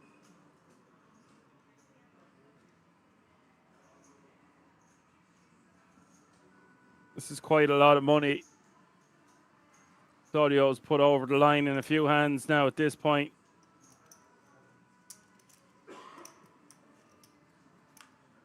Just when you thought there wasn't going to be too many surprises around the corner. 4 diamonds rolling off. Just a red 8 on the river, and it's a 7. Close but no cigar. Claudio now going to be back down to 52 big blinds after all that hard work, all those lucky flips, etc. Hitting that flush with the King 10 of spades. Playing really well with that ace jack, calling against the ace 5. All that work gone down the toilet.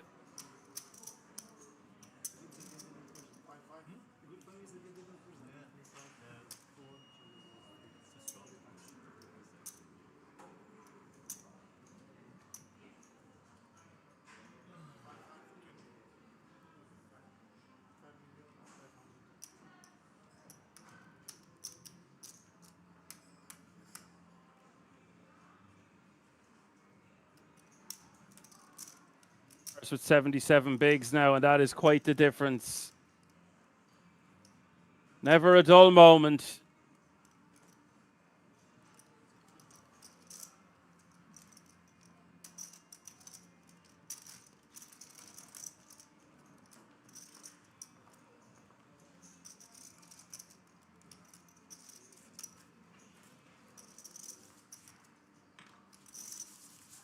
Paris now with 77 bigs. Claudio now with 52. Volodymyr with 36. And Stefano with 17.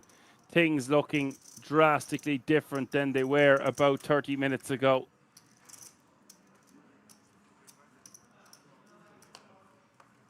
Still so many big blinds in play.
Straight for Stefano, straight for Claudio.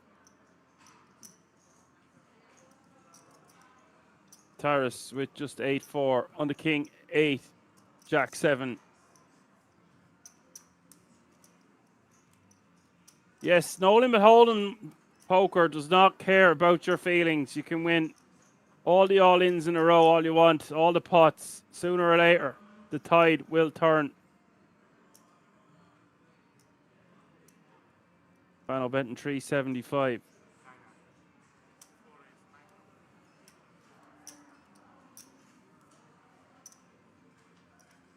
Claudio announcing his bet this time, raising to 900k. Doesn't need to go too big here because Stefano only has 2 million behind. Both players are going to be really disappointed that they're going to be chopping this one. So many draws out there, 2 pairs, combo draws, etc.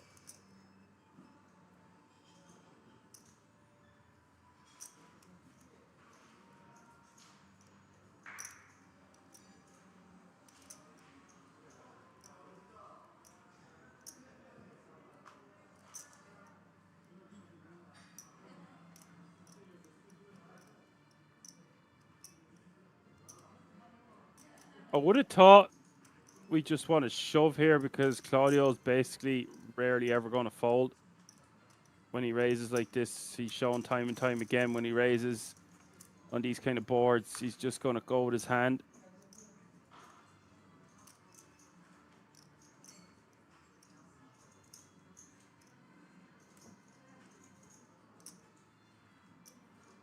Now the Jack of Hearts does pair the board.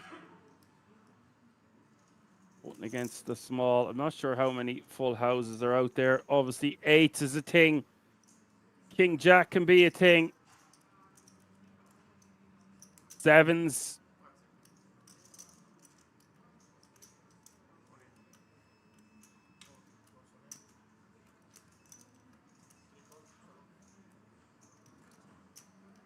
Chop it up, boys. This one going to Splitsville. I think I'm going to go take a breather. We are going on a break for the guts of 15 minutes. Pure and utter drama in that last level. Still 4 players remaining. Claudio still with a healthy stack of 53 bigs. but it's a whole different ball game. It makes his mission a hell of a lot harder.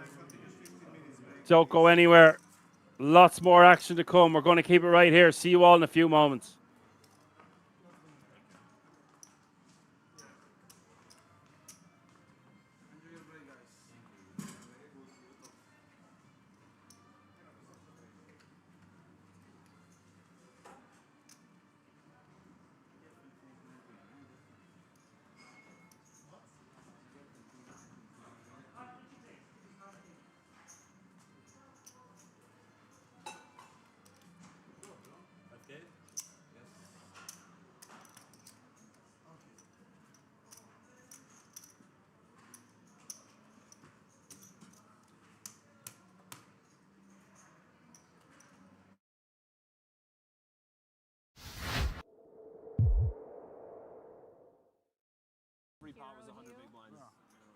One day, Jesse, one day.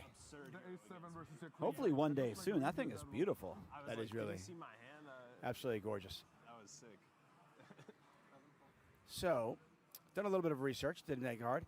Apparently, Nicholas Astet, Lena, opened from the button. Surzat Hisu, remember our German friend, 3-bet to 75,000. Astet then 4-bet to 150. Then we had a 5-bet to 300,000. And Astet moved all in for the remainder of his 800,000 stack. So we had a 1.6 million chip pot. Ace King versus Kings. And Lena's Ace King, no good. And Hisu now up to over 2.2 million chips as a result. Wow. It's been a nice day so far for our man Hisu.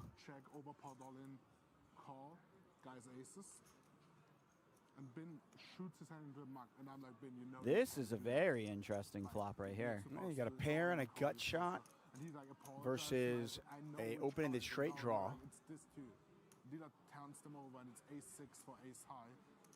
was gonna guess ace 2. Yeah, no, it's ace 6, and then like Ben is like, no, that's not my cards, that's not my cards. I mean, like I didn't like run around too much on it. Just like I know maybe it was like embarrassed, whatever, like huge pot.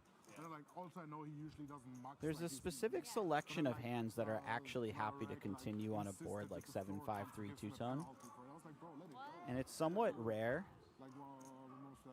Yeah, I mean, if you think he's like... It's somewhat rare that you see both of those types of hands at the same time, because the cards tend to interact, so they block each other. And we have one of those situations where both players have towards the higher end of their range on this board.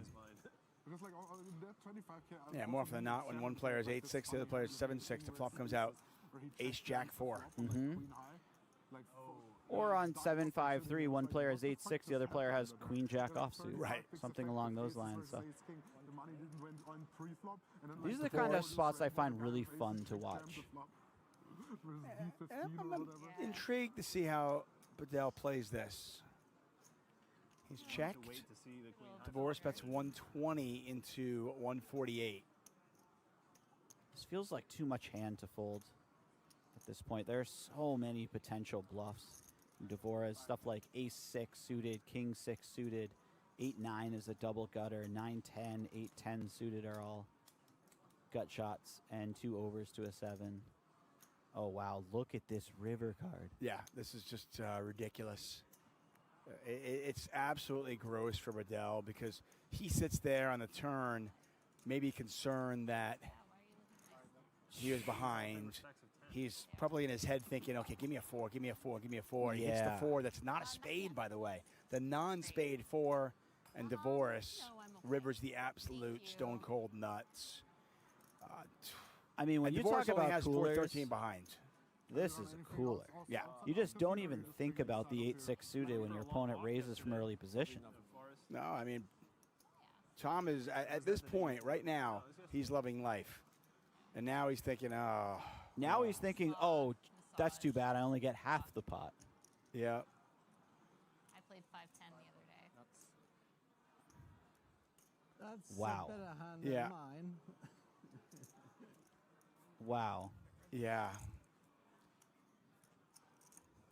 Ouch. Just an absolutely horrific river for Bedell.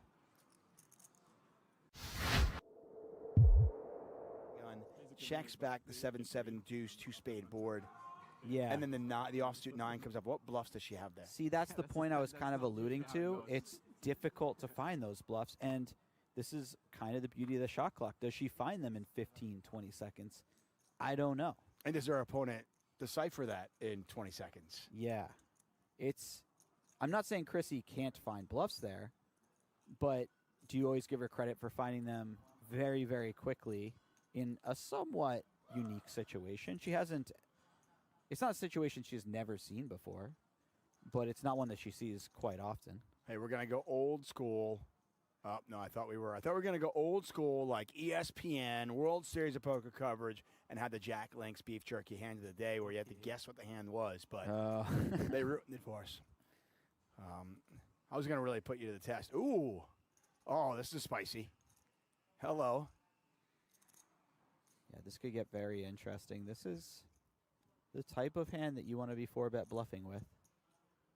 I'm not sure what your spice of choice is, but this is mine, and you get a late position open, cutoff open, a 3-bet for the small blinds. Foxen picks up a legit hand. And Attack is kind of, early on, was up to about 1.2 million. Lost that big hand to Lena, where it was check raised. Then led out with 5s, was raised again, and now is being 4-bet. Mm-hmm. Yeah, this is a sequence of events that nobody likes seeing when they're on the receiving end of it. But he's going to go nowhere so far. He's got pocket 10s. Does make the call. Almost 250,000 chips in the pot. The beauty of having a hand like pocket 10s is you rate to have the best hand a nice chunk of the time, but even if you don't, if you have the worst hand, you're probably going to win all the chips if you flop a set. Because any hand that beats you is probably putting all the chips in. What about the issue of being out of position against somebody as dangerous as Foxen? That's never fun. And this is a good example of a board where you kind of hate that situation, right? You've got this jack-high board. Sure, you're going to call a flop bet, but as soon as she starts firing a second barrel, let's say the turn's a king, and she fires a second barrel, now you're just... I mean, what do you do if the turns turns a 4 and she bets again? Yeah, you're in a world of hurt. I mean, she's got aces, kings, and queens there sometimes, right? Absolutely. A lot of the time. She might not always be bluffing with ace-queen offsuit. She may have decided this time I'll run the 4-bet, next time I'll fold. We don't know. I'm really curious because to me, and we can see the cards, but to me, it feels like Attack's hand it looks and appears to be exactly what it is. Something kind of, 9s, could have been 8s, could have been 10s, somewhere in that range where, yeah, it's a good enough hand to 3-bet out of the small blinds. I'm going to call. It's also got enough hand there. I'm going to call the 4-bet, but it's not a monster. Or am I kind of simplifying it too much? No, I think you hit the nail right on the head. This is the type of hand that really shrivels up against a 4-bet, and now you're already in bluff catch mode on the turn. And so that's why I'm curious if Foxen fires again, and she does. And this is the bet that I was. This is to me a lot of fun. I feel like pre-flop, okay, somewhat standard. Flop, we knew it was going to go check, bet, call. That's always going to happen. But now is where the poker becomes exciting. What do you do with 10s now? It's such a big hand. Does your opponent have the aces? Does she have kings? And if you call this, are you going to call the all-in on the river, if there is one? That is the question, right? Man, she just put in a lot of the chips that are in my stack. Nearly 50% of the chips that are in my stack. If I call this turn bet, I'm likely going to have to commit on the river. He does call. Sucks. He finds a call. Oh, okay, so next level even. I love this. I'm such a poker nerd. So now it looks like, okay, well, nobody would bluff the river, right? Why would she ever bluff the river? Oh, and she my hits the God. king. This is such a brutal river card. The hearts get there. The ace-king gets there. The only thing for ATAC to consider is if she had ace-king, would she have barreled the turn? She had ace-queen and she barreled the turn. That's true, but ace-king can beat some stuff, like ace-queen. I'm not saying she doesn't barrel the turn. Right. I'm not saying you're wrong. I'm just saying, is that going through his head? Is he thinking, does ace king really bet again, or does it just try to reach showdown? Maybe it's the best hand. Oh, and she does give up. Wow. And that's unfortunate for us because I would have loved to have seen what happened if she shoved.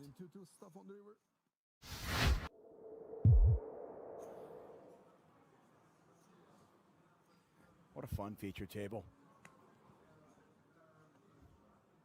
Mustafov's picked up 10s. Ooh, and Orpin with the ace king. This is going to be a clash. Orpin just calls here. This is tricky. I like this.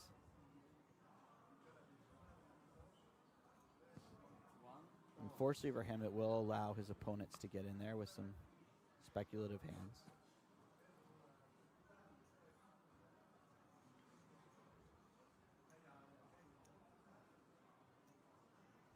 Another call.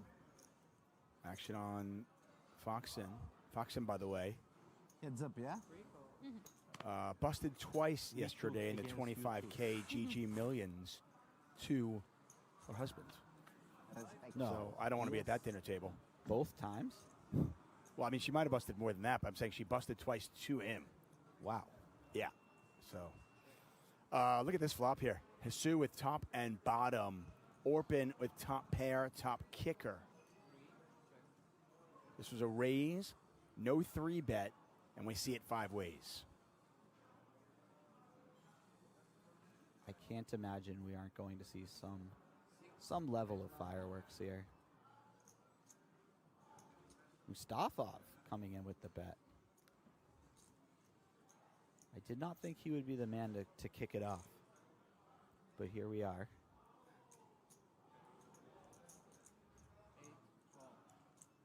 Orpin playing some pot control. This is a 5-way pot, which means it is considerably more likely that one of his opponents has him beat than in a normal heads-up or 3-way scenario.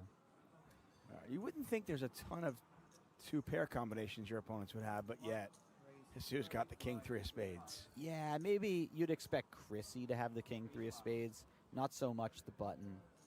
But there's still the pocket 4s, the pocket 3s type of hands. And then there's also that factor of you never know. Yeah, well, I mean, listen, never king 3 know. suited, king 4 suited, even 4-3 suited hands that players might play to 1 raise. The 10s get out of the way. And now it's back over to Orpin, who's between a rock and a hard place. I would say so, but Orpin's just always kind of making faces. Yeah. And they ask me And you don't know what's running through his head. It looks like he's unhappy about the situation, but then again, he was unhappy earlier and checked back pocket king, so I don't know. 100%. By the way, if there was a world where Hisu did not raise, we would have had a set of 10s on the turn. Oh, wow. Yeah. You know, when the 10 hit the table, in my mind, that was an important card, but I couldn't figure out why. Why? Well, it's not an important card anymore. It could have been. All right. Mustafov is sitting there going, ah. If Mustafov had just checked, and then, well, maybe Orpin bets, and then Hisu still raises. Yeah, I'm not sure if Mustafov ever sees their turn. Yeah, maybe not. But there is a potential run out somewhere in there. I'm going to find it. I'm going to find that parallel universe where Mustafov saw the turn. Everyone goes separate. You go separate, I go. After here, direct or direct? You? I go home and I go and there's a call, so a bet and a call.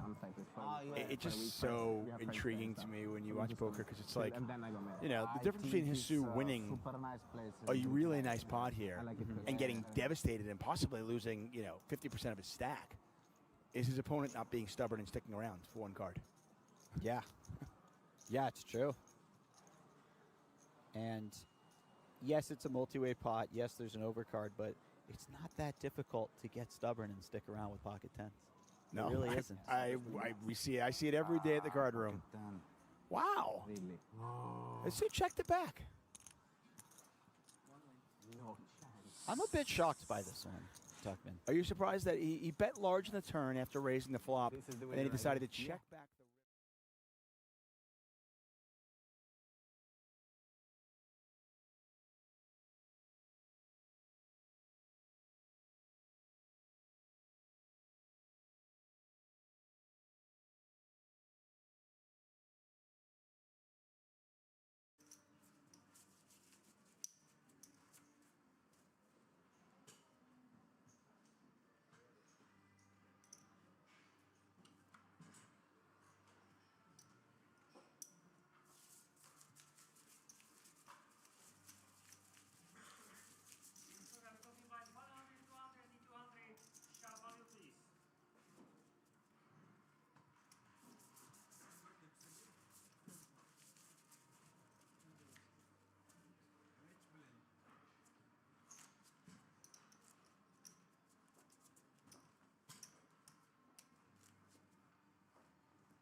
Alrighty, folks, welcome back after the break. A breather was needed, I think, all around. Blinds are now 100, 200, 200. Average stack is still 34 big blinds.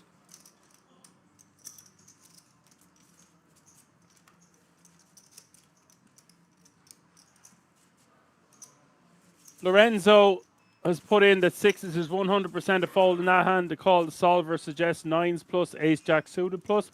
Yes, that's why I said eights might be the very, very bottom of the range, considering it's Claudio that's shoving. That seems like a really good analysis, and thanks a million, Lorenzo. That's a great help to me, especially when I'm commentating. Skilla wants to know how Taras got up. Taras got up because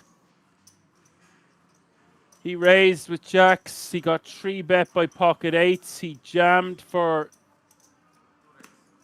was it an additional 27 big blinds or 27 big blinds total? I'm not sure which. It was still about 17 to 20 big blinds more for Claudio. 17 big sounds correct. If it was 27 additional, it's just chunks. 17 more and we've 10 invested. It's still not great with pocket eights there. No messing around from Claudio. Called it off. Was up against jacks and Taras won a massive pot.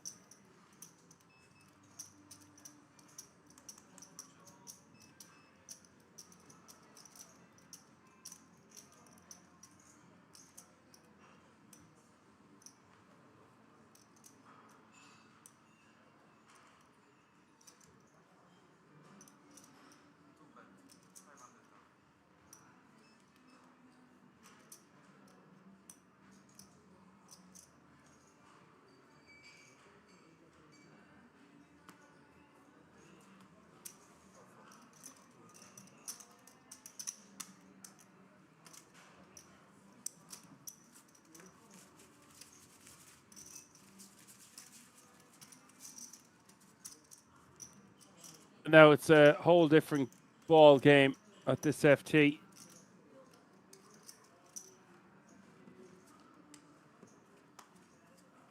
Claudio had almost 20 million, 19 million and change.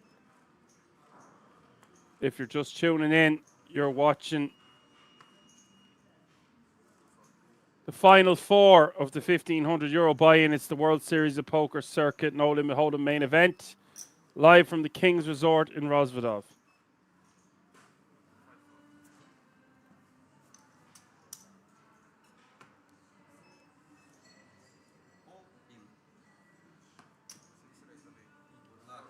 King's Casino, best casino. Oh, whoa, whoa! Six.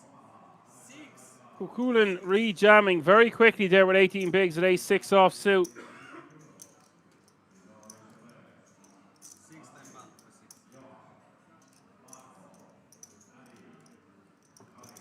Audio could be back over 10 million now. Unless he gets unlucky here. It's happened very fast. Is 8-7 deuce. Turn is a deuce.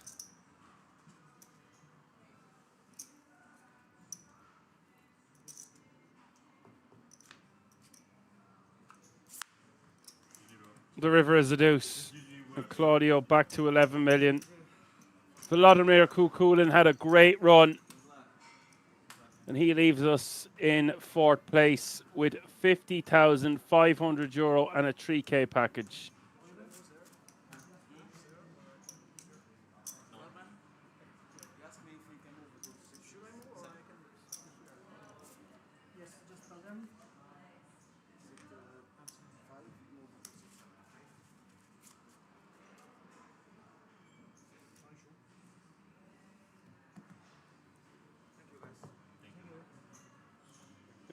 Bigs plays 55 bigs, plays 25 bigs.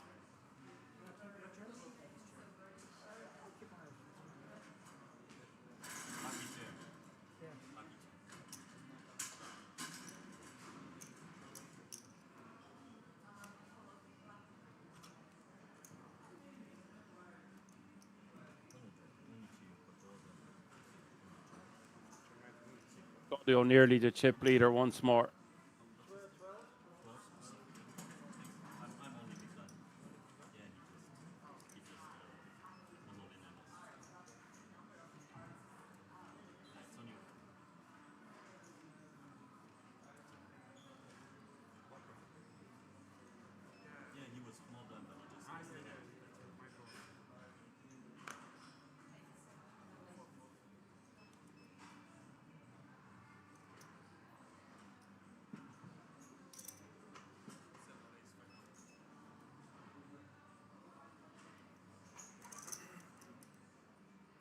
First makes a 2.5x with the ace jack.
A6 off a jam with 18 bigs. Is that a great move in? I'm thinking not. What do you guys think? Yeah, I don't really like rejamming, but Claudio playing very, very wide. I was going to say I actually really like a 3-bet from the big blind off 18 bigs there. Small 3-bet. However, Claudio is just not the guy to do it against. He's just going to 4-bet rip the majority of the time with his opening range. I don't know if that even makes sense, but it just seems like if Claudio's opening on the button there, he's committing to the hand a lot of the time. He's not messing around. We've seen it time and time again. And therefore, he just thinks the best course of action is a rejam with the ace-6. We are four-handed. Other players have doubled up. He is the short stack. He's against a wide button opening range from Claudio. And I prefer to rejam the 18 bigs than just call. I don't like calling against Claudio with the ace-6 offsuit. I swear to God, I prefer to nearly just fold it against Claudio than just call. I just don't like the ace-6 offsuit there. Now, we are four-handed, so maybe just calling is best. It's not like we are 8-handed or 7-handed. We've got a lot of our pay jumps. I think for Kukulin, he's just looking at how much shorter he is than the other three players and decided to take a stand. It does mean we are three-handed now, and all remaining players guaranteed a minimum of €73,000.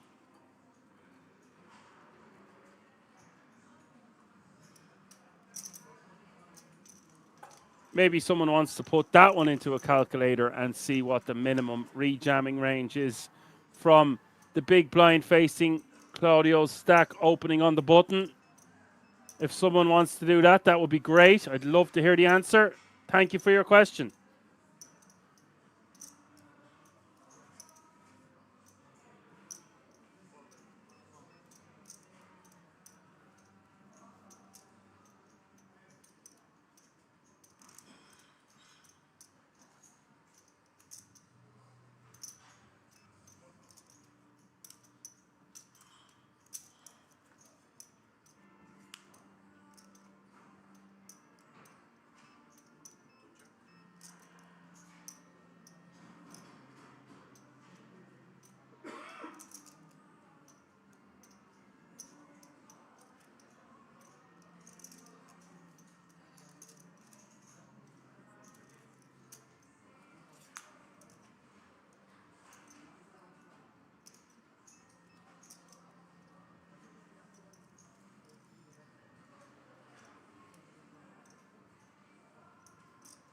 Million here on the king 3, queen 5, 7. Claudio with ace 8, and Stefano with king 6. Stefano could induce a bluff here by checking over to Claudio. Or we could try get some value from a queen, etc.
Claudio with a real hand here in the small ace king. Now I wonder how much he has remained composed, and I just don't think he's going to be phased by losing half his stack. He's after regaining a decent amount of chips, but obviously he would have had to have a bit of a pep talk with himself on the break. Swings and roundabouts. Taras is going to call the additional 400k.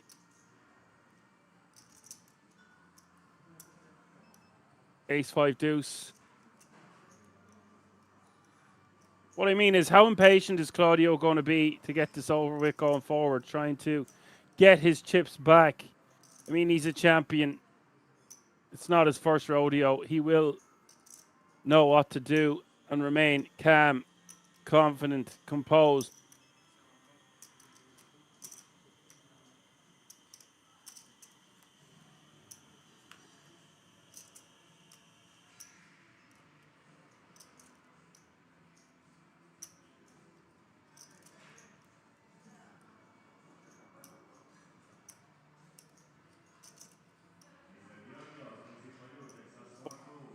Number 2 million in the pot. Audio just going to be checking now.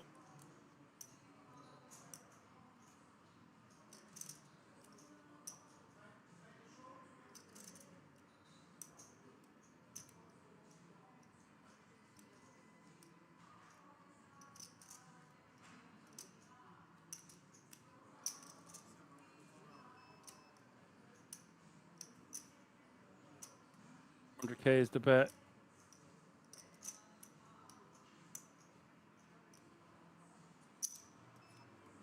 100k is the call.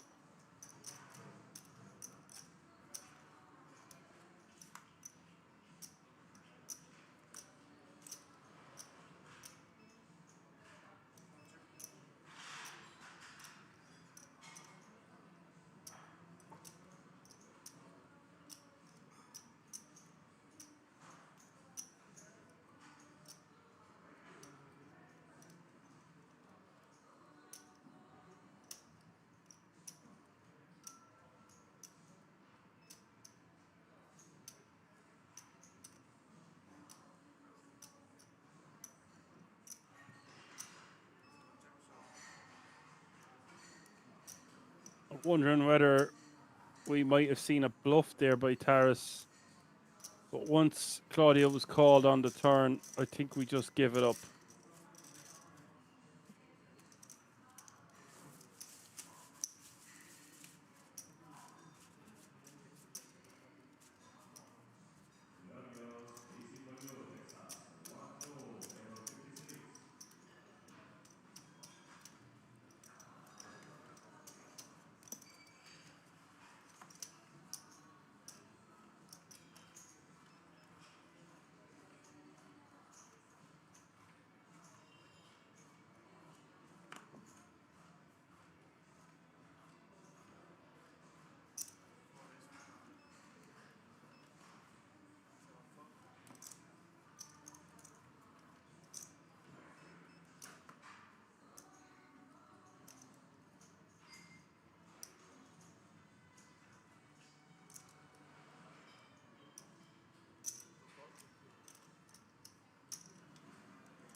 Or 50 is the bet from Claudio. Bano calling. See, decent amount of money go in here depending on the turn and river. Ace rolls off.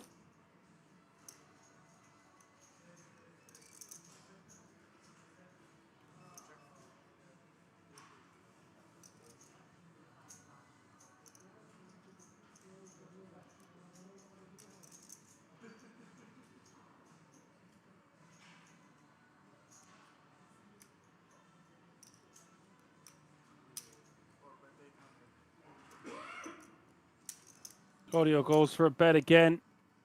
Flush out some equity. A 4 or a 6 has trouble continuing now. 7 should call a second barrel. Puts straight draws in a bit of pain.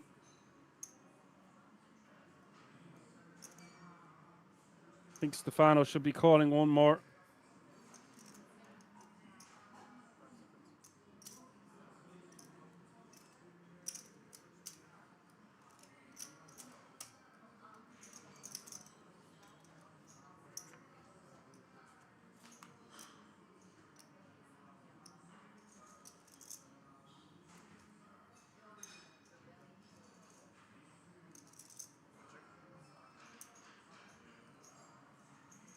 Dukes rolls off on the river. 3.6 million in this pot.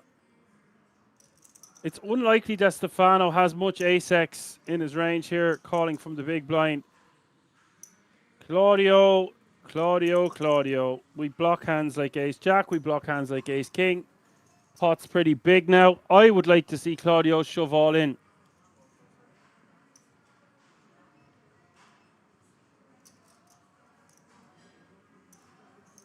Lovely, sexy jam here from Claudio.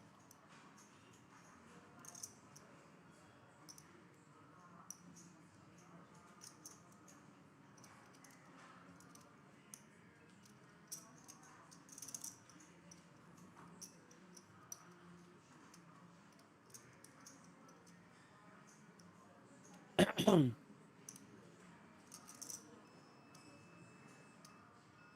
for Stefano, blocks the straight. Does have a 7 with some kicker problems. Claudio's well capable of shoving here as a bluff. That deuce of spades is like the ultimate brick. Unless Stefano had something like 3-5 of diamonds. It's a great, great card for Claudio to shove. And Stefano has to let it go. Solid play from Claudio. And now he's back to 14 million and change.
Hunak asks, what is a KMEC package? It's a King's Million package taking place in January. The tournament is taking place in January. I believe it has a 5 million guarantee. I think there's some information in the chat box above you.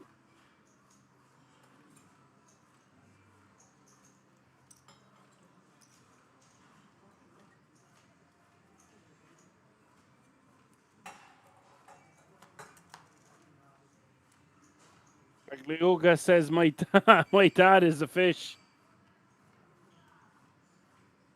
Fresh fish. Fresh fish.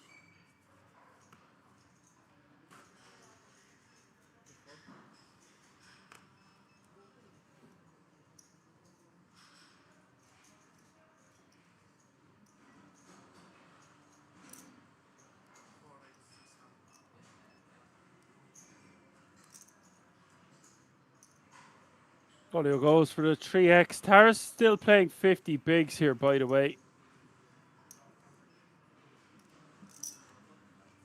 That's a lot of chips right now. Trying to whittle it out and get heads up will be the go-to strategy.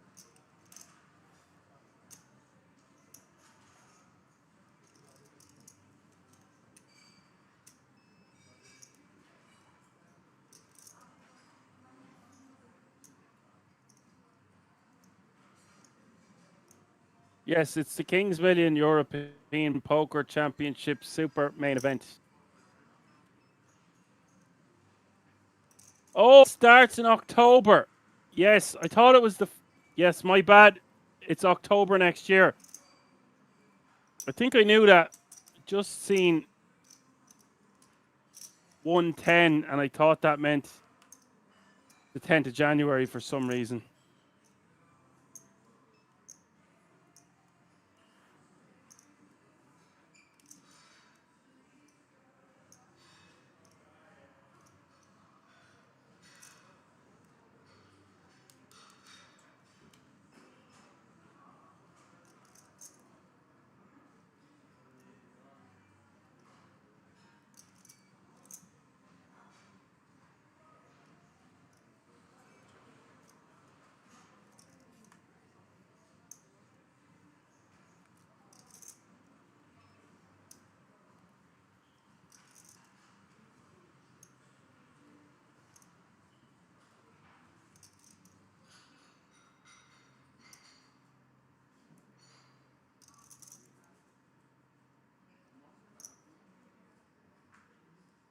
Claudio looks like he is reaching for chips here once more. He's got the ace of hearts as a blocker. 1.1 million is the bet. On the 9, 5, 10, 8 jack. I just don't see him ever folding here. With the 7. He's got the arse end of the straight, as we say in Ireland, but against Claudio, take my lunch money.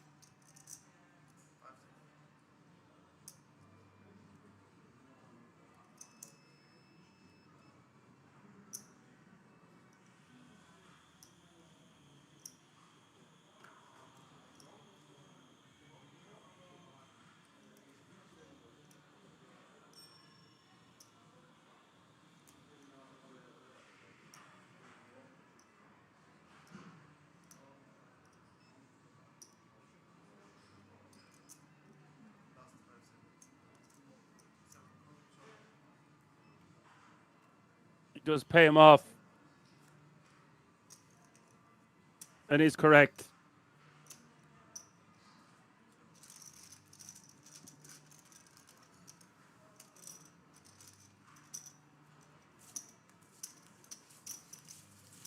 Got to pay to see, and does with himself a nice pot from Claudio there.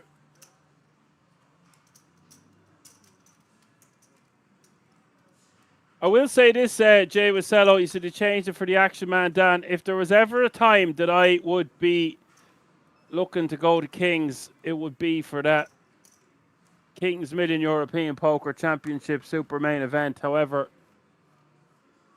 I'm sure I would be in the commentary booth, so if I could get someone to do it for me, I would go to that. That seems like the...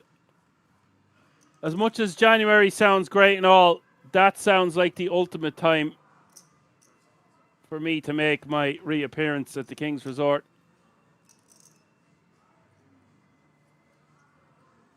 Just going to throw it out there.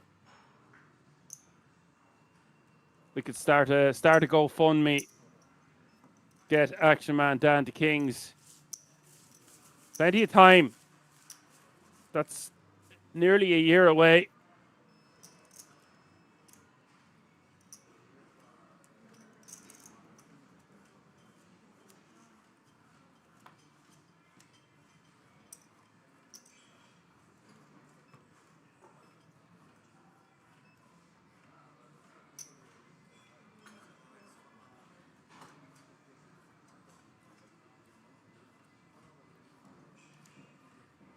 So Stefano really the short stack now. Taras and Claudio, just a couple of big blinds separating the two.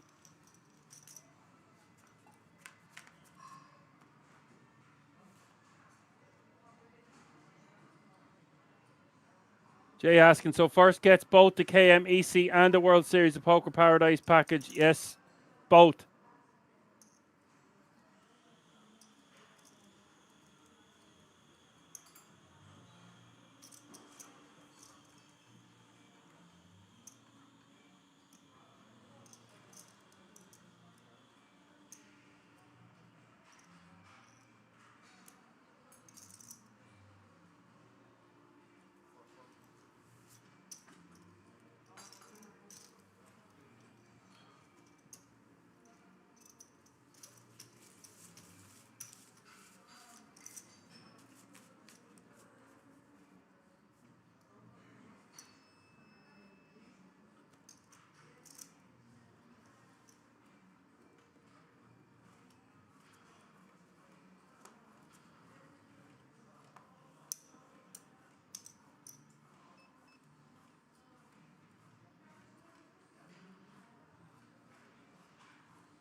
Final bets 350. Paris not connecting with this board at all on the Jack 9 deuce, and we'll let it go. For stack 9 million.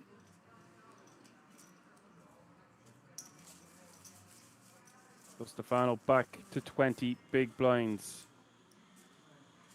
Not too far away from having half the average. One double up though, he's right back in it.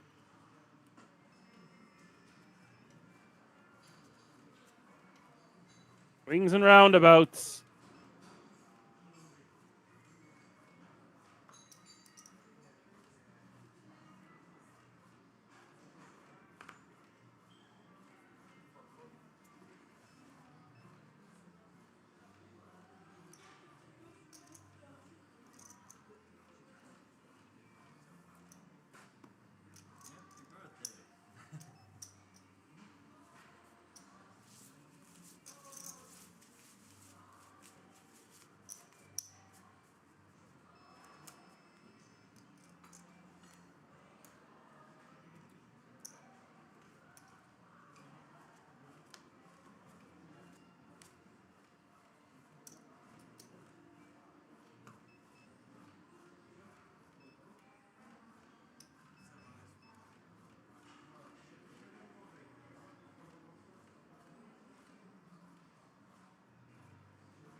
Horseman raising with the ace-8.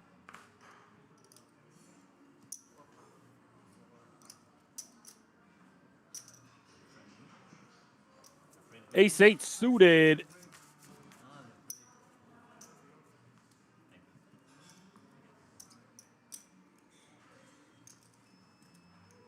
$62 bigs, playing 57, playing 20.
Paris Jack 3 of hearts is going to complete.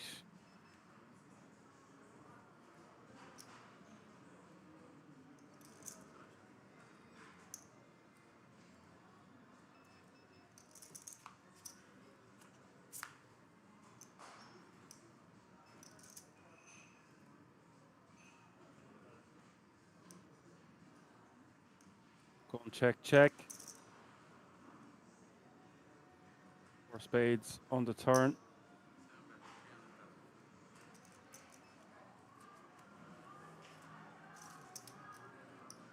That's going to be enough to take it down, clear out some equity.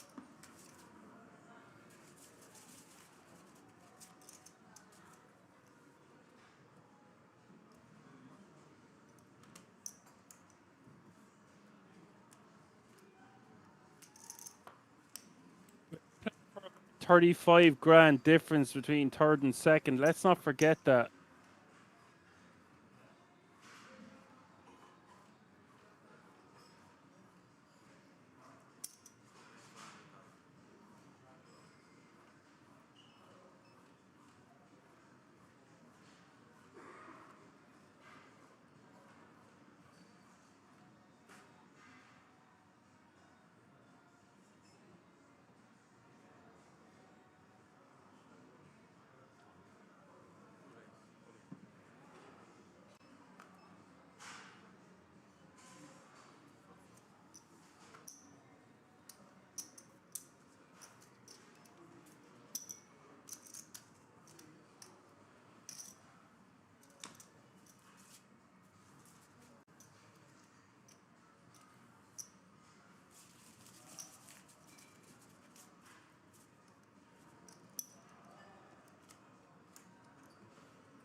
Paris with a flush draw. Claudio.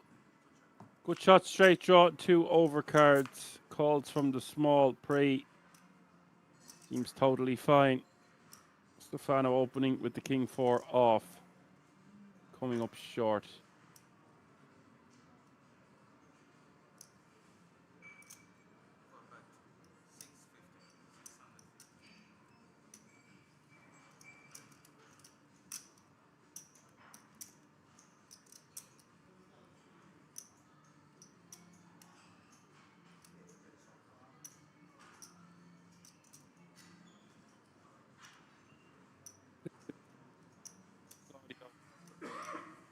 The 8 of clubs rolls off on the turn.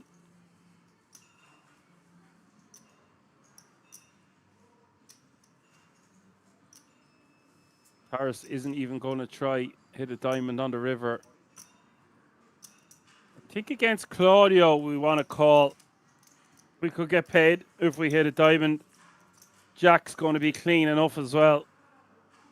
The majority of the time. This time it wouldn't have been.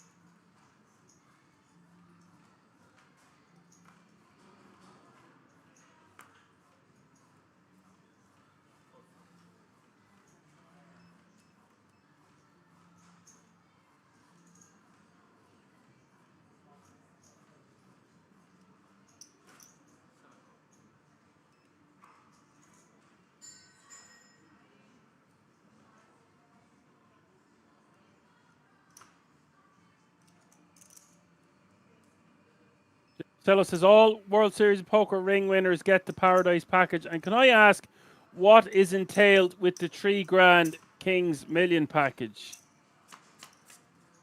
Please and thank you.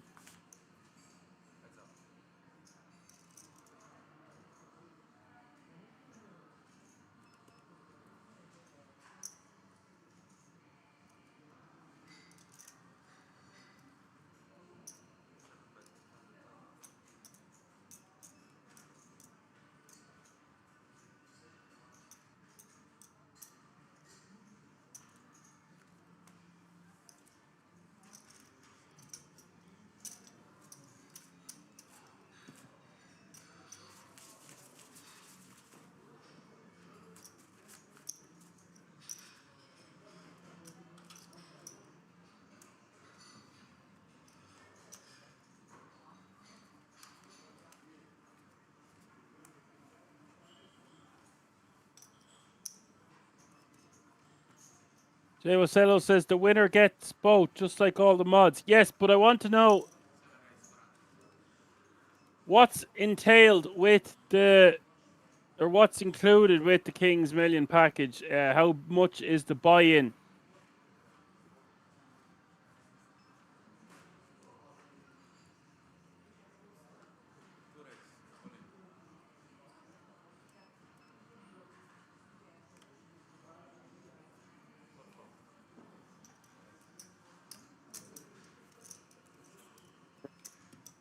Say the diamonds. Taras lets the 7-5 of spades go.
Okay, great.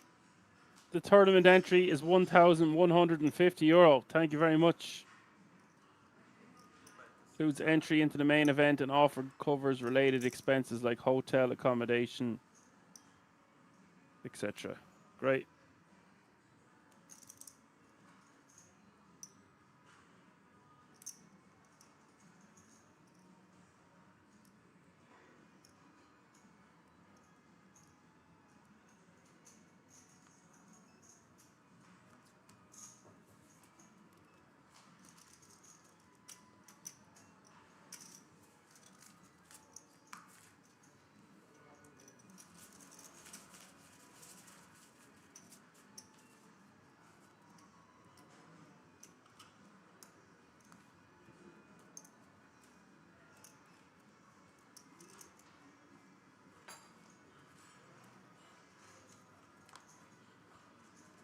And he will take that one down.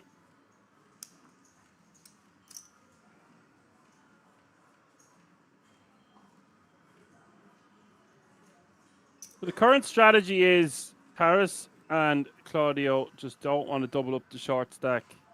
I say short, he's still playing over 25 bigs to start the hand.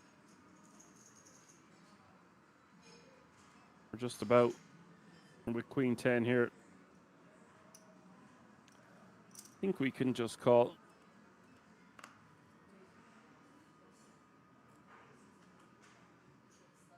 Oh boy. Claudio with a real one.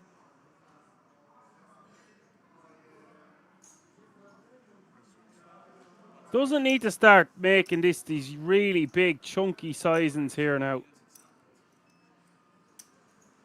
Like 1.6 is still 4x. Guy would go somewhere around 1.4. Maybe 1.3. But it's just not really his style to go any smaller than about 8 to 10 bigs as his 3-bet sizing, depending on how many players are in the pot.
Top pair for Claudio. Good shot, straight draw. For Stefano, backdoor flush draw, albeit with 4 high.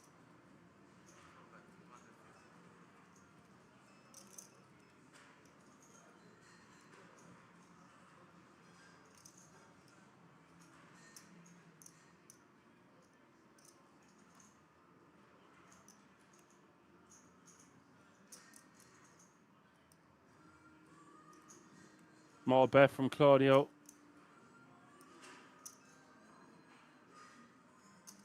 Sometimes these can be good hands to check raise with.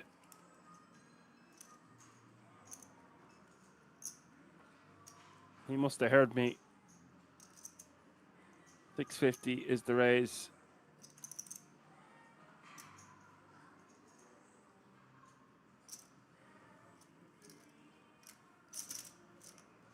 Claudio doesn't think too long before calling.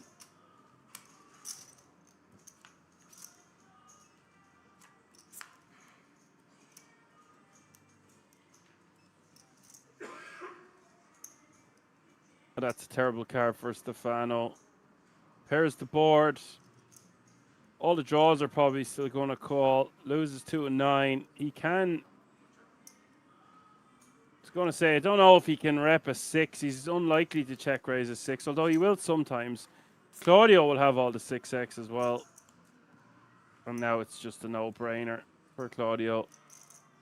He wasn't going anywhere anyway. He certainly isn't now.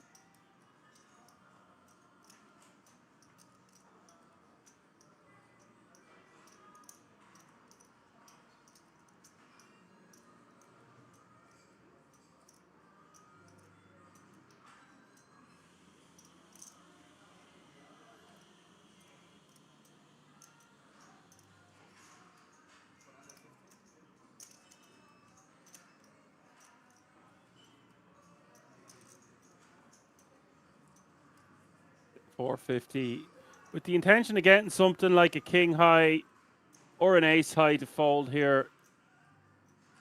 Maybe something that contains spades. We can see it's just not going to work. Claudio quickly raising to 1.1 million. And that is going to be the end of that.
Stefano with trips. Claudio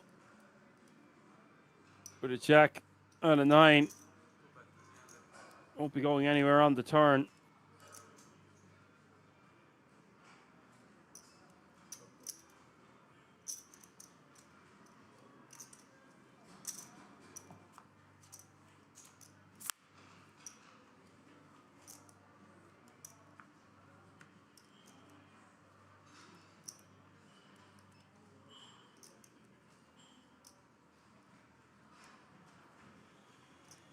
Stall the ball. Full house here for Claudio. Full house here for Stefano.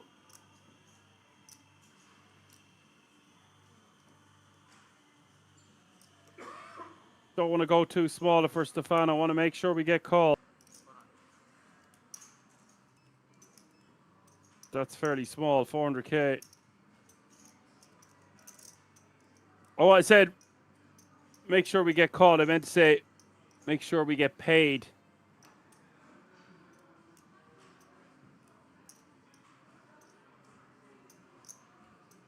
I don't know if I like moving all in if we're Claudio. I just think we only get called by a queen. And that's a lovely double up for Stefano April, who has been very patient.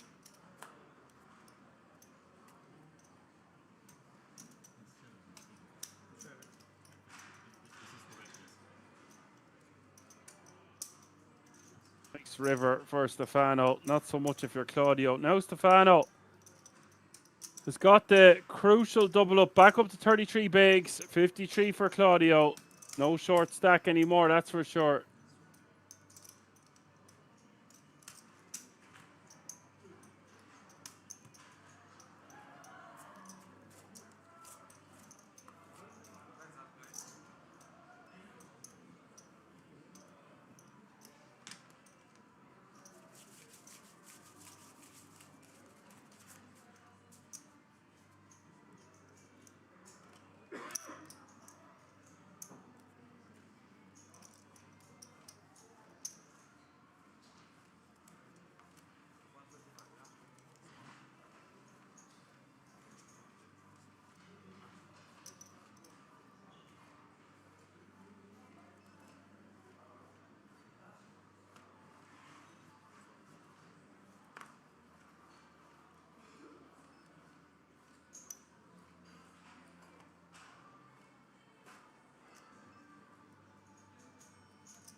Would have preferred to just see Claudio call for the 400k. I just don't see him getting called by worse when we jam.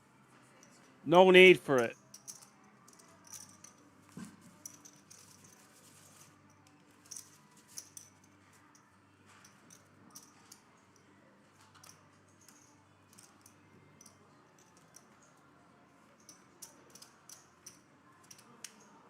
Blinds have just gone up to 125, 250, 250. I'll be back in just a moment. This will make the stacks a little bit shallower. Still so much playability in this one.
Claudio with the flush here. Flush on the board. I'd be going for a decent size in here with the 10 of spades. Was going to say 750 or a million just because they're flush on board. Stefano very well might pay it off. Does pay 500k very quickly. I think Claudio could have got a big blind or even 2 big blinds more there.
Harrisman raising on the button with King 5 of spades. Stefano in the small blind, 16 bigs.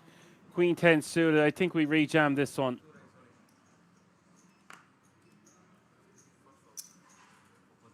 Nice pickup it's going to be for Stefano.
Claudio 3xing, well 2.8 into Tara's. Tara calling with the Queen 10. Claudio with the Ace Jack of clubs. Up is King 10 9.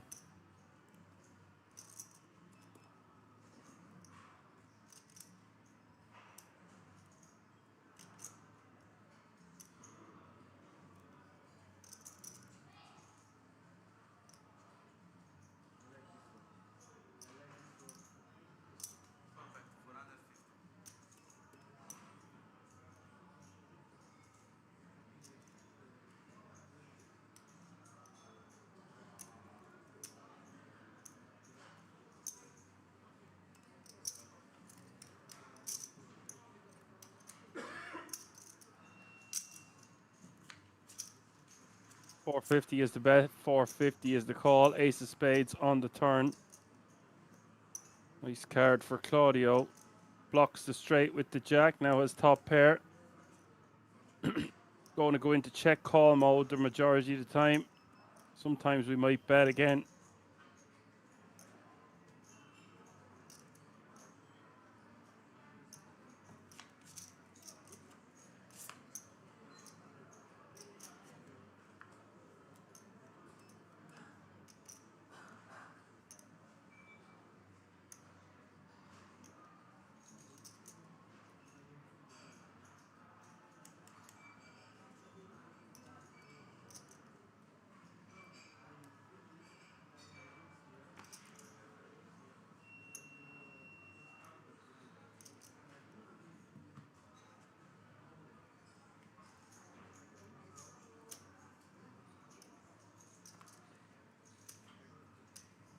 Claudio gets in.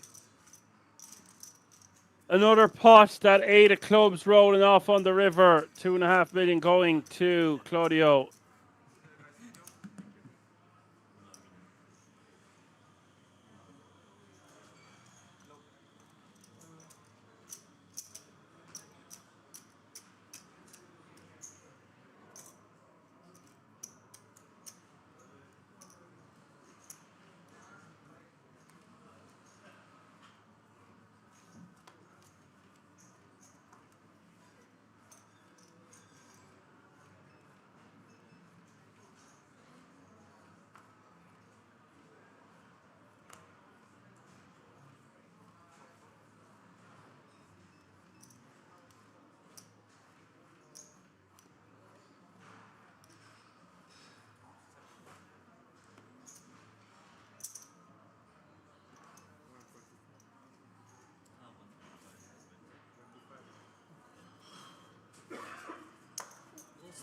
Don't take it personal, man. He said it. Throw that in.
$550 is the bet from Taras with top pair. The ace king.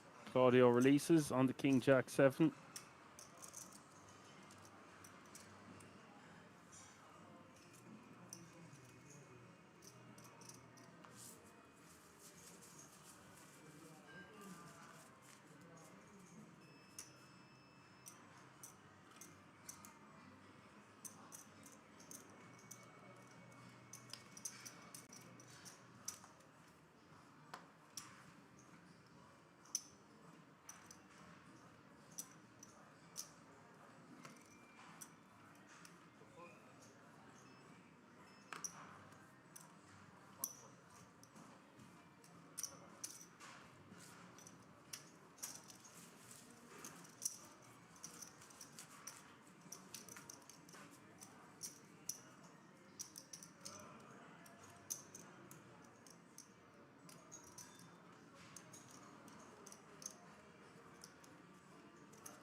Stefano bumping it up with the Jack 7.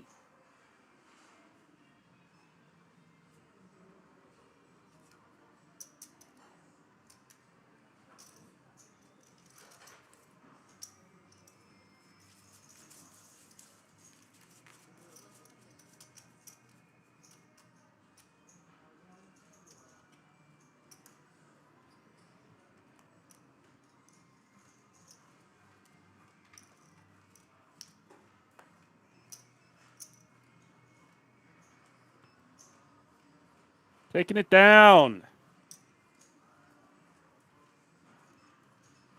Surprised to see LaRusso, aka Stefano, folding the Jack 10 there. Wow Factor says, I'm surprised Daniel LaRusso folded Jack 10.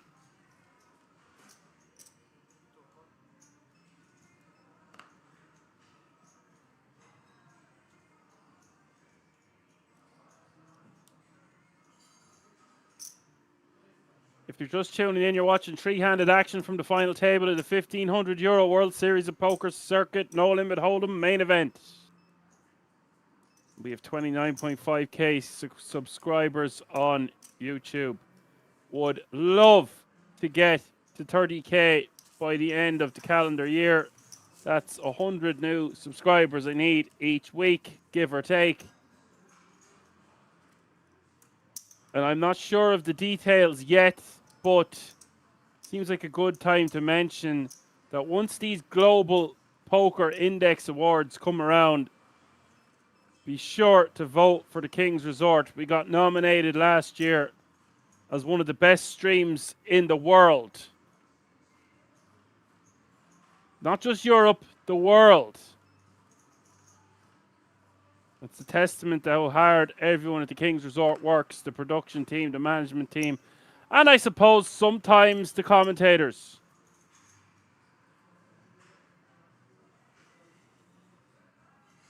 AKA myself, Action Man Dan. Keep your eyes peeled for when the nominations start. They should be starting. I missed it last year and we still got nominated. I only found out at the end. But it is the 4th of November now. So I would say the nominations for them will be up and running in the next 2 weeks. What do you think, class? Let me know in the chat. Surely I can get some information. Real three-handed action here. This one easily could have been well and truly over by now. Had a few hands gone differently for Mr. Claudio Di Giacomo.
That's not Stefano April, that's Danny LaRusso.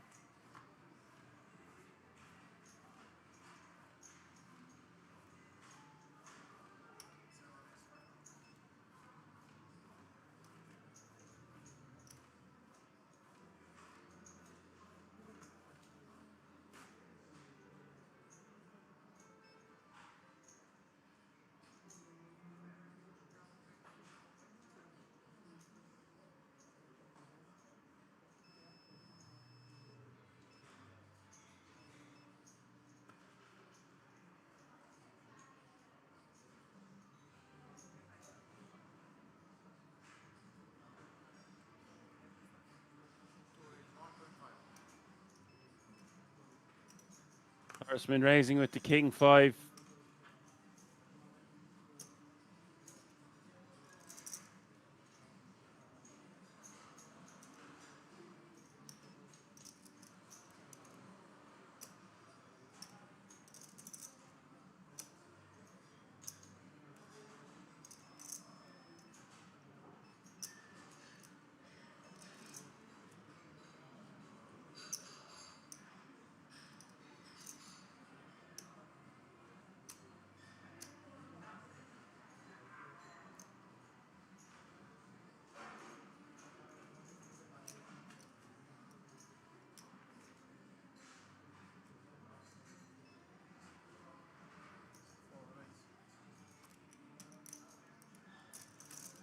Claudio keeps finding pairs to bump up in the big blind. This time 10s.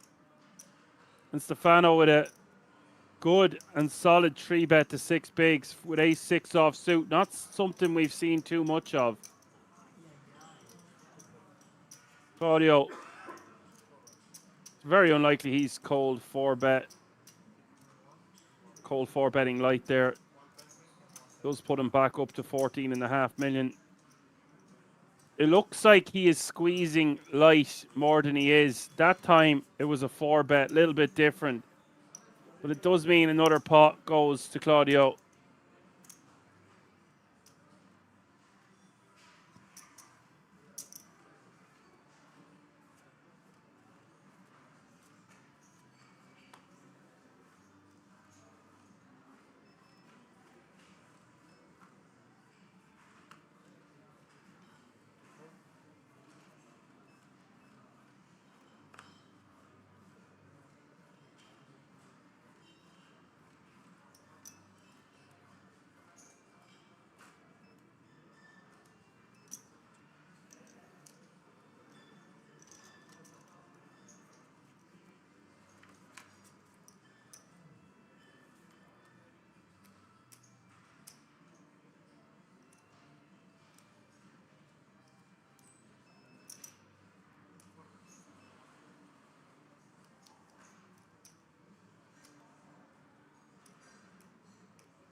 Claudio, top pair on the 6-8-6 deuce. Taras with king 5.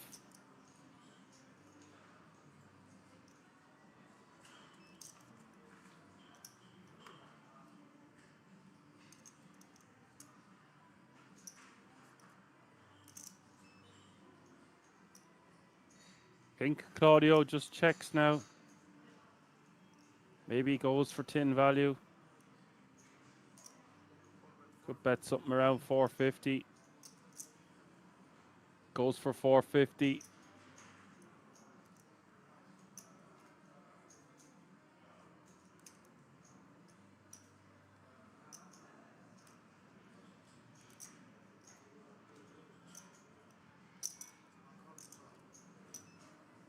Perhaps will call with the king high. That's a great value bet by Claudio. It's unlikely Taras has an ace, to be fair, so he is betting with the best hand the majority of the time. But nice to get paid by king high nonetheless.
Tara's 3-betting with 9-8 offsuit. Not something we've seen Tara's do at all.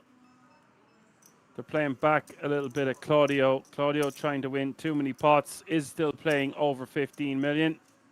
Hand 142 of the day.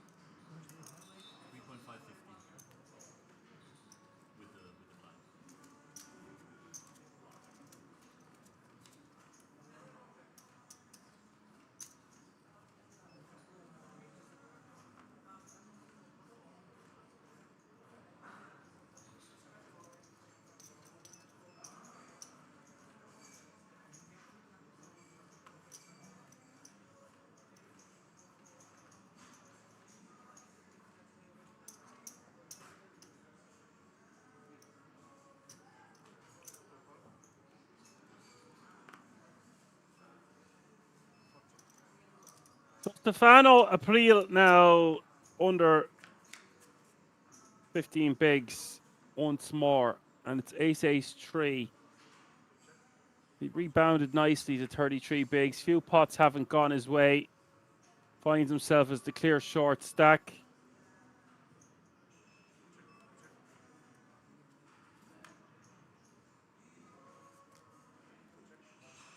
Now, Claudio hitting a 9 on the river. I'd be going for around 500k here. He's just going to go tiny, one big blind and change.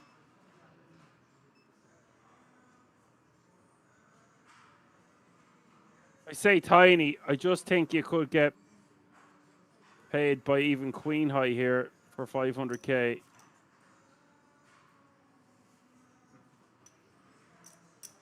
Nitpicking is all I'm doing.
Ace king for Claudio.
King 9 might have shoved there on the button, but the King 8 and the King 7 offsuit just going to be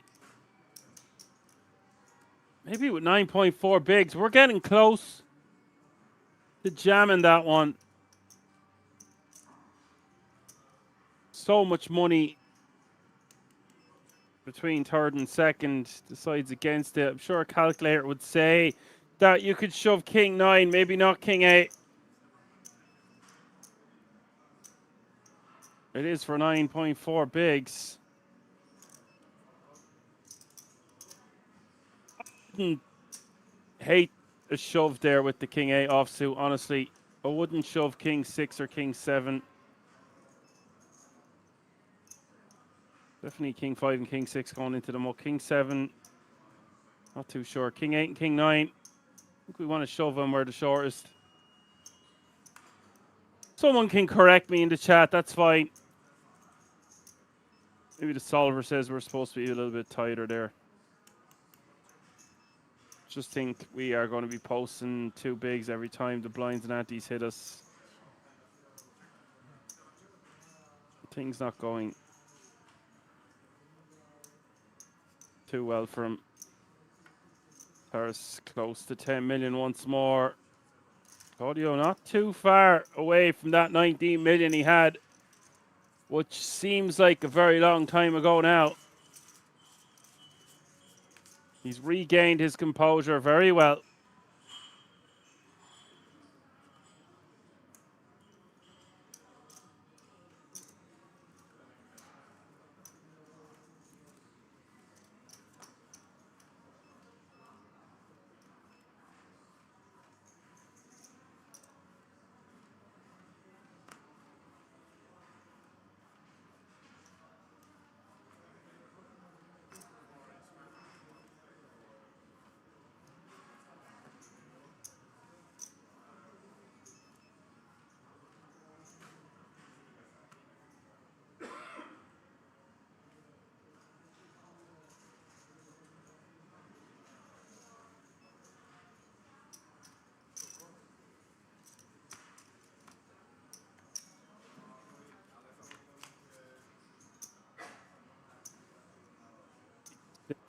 Stefano calls with the Queen 4. Flop is 9-9 deuce.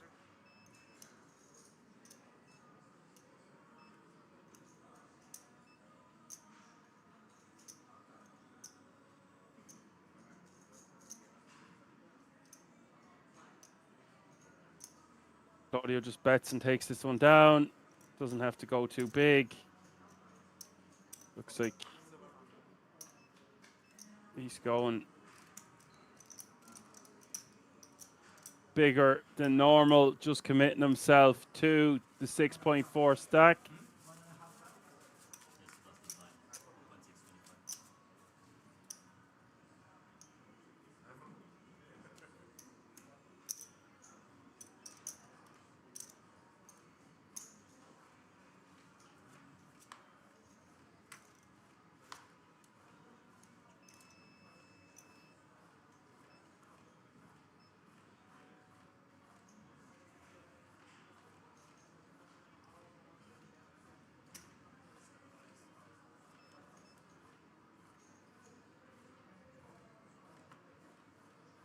Stefano's going to have to take a stand here with the ace-3 suited. No fold equity. And here we go.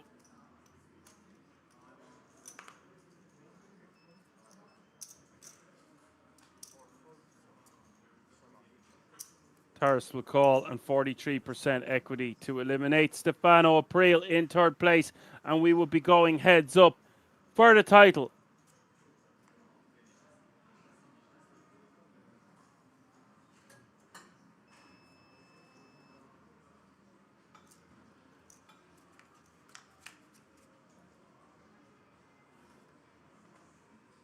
Ten Jack 4, no help to Taras.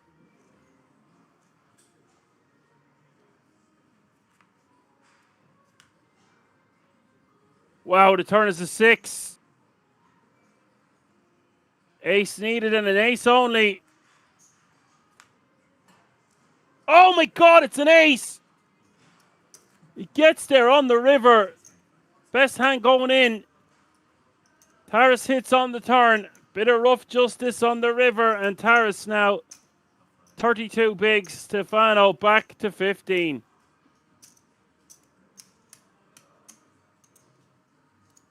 Ace from space arrives in the nick of time for Stefano April.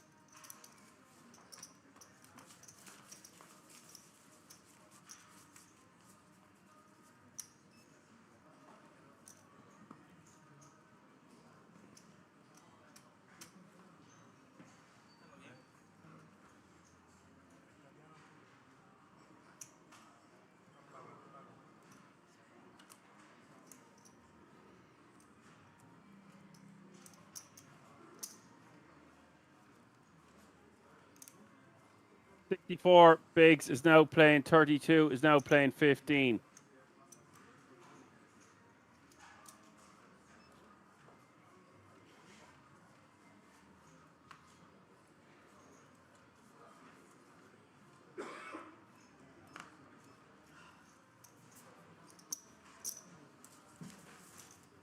Claudio gives a very rare walk.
Lovely hand for Stefano to shove here on the button. Ace-5 of diamonds for 12.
Taras with 8-7 of diamonds after taking down a previous hand with top pair.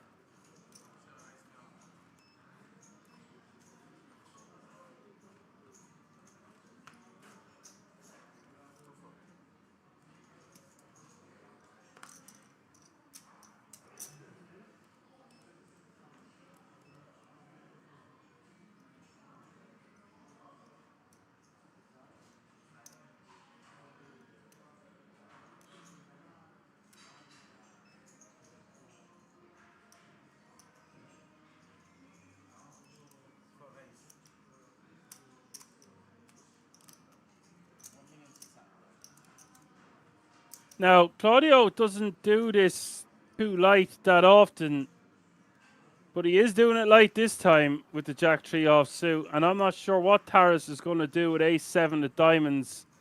I wouldn't expect him to fold against Claudio, but with a 7 kicker, even if we are suited, he might feel like it's not strong enough to continue.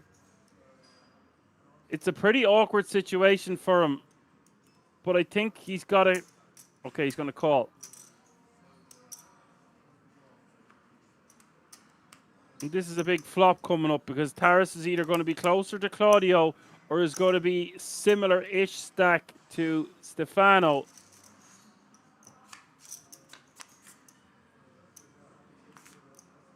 Here we go. King, Queen, Deuce. And Claudio just wants to bet something small here and take this one down. Something like 800K.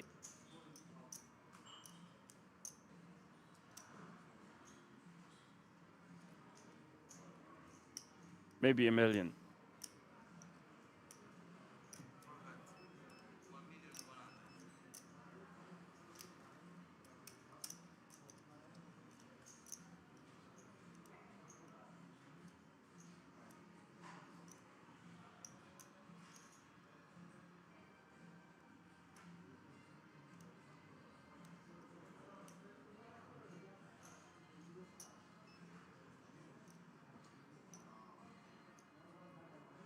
Difficult for Taras to continue here.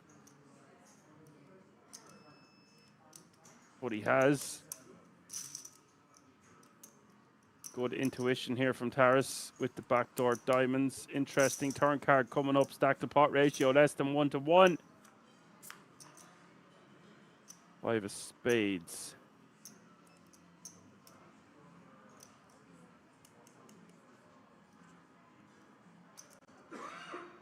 Claudio giving up. Too much Queen X and King X in Taras's range. Looking down at his chips like he wants to bet.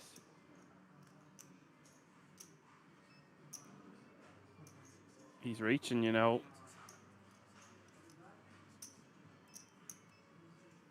Reaching 1.6 million.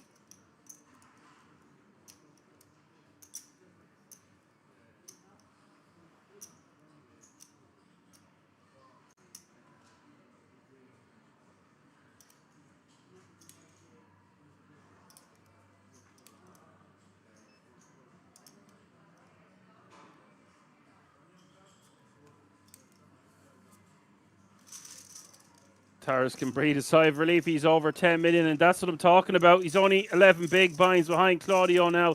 Had he just folded on that flop, he would have been very, very close in chips with Stefano. He's found a way. I didn't know if he was going to continue on that flop. A lot of players just fold to the pressure.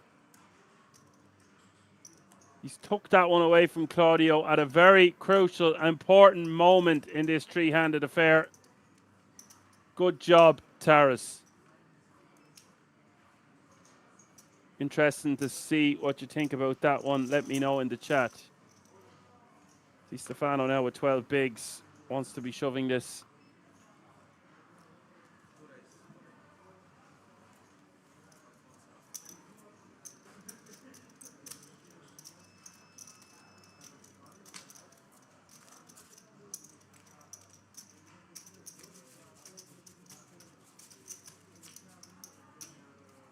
Martin says, brilliant play with ace-7.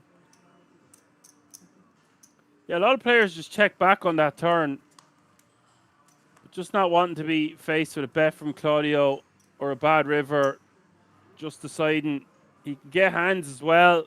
Like sevens, eights, nines, tens, jacks. A hand that contains a queen with a weak kicker has a tough time continuing. King won't go anywhere, of course. So he just decides he can get enough hands to fold with a 1.6 million chip bet. And it wasn't something I expected him to do. Didn't know if he was going to float on the flop. Didn't expect to see him bet on the turn. So he's played that hand really well.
Step for Stefano. Turn is the 4 diamonds.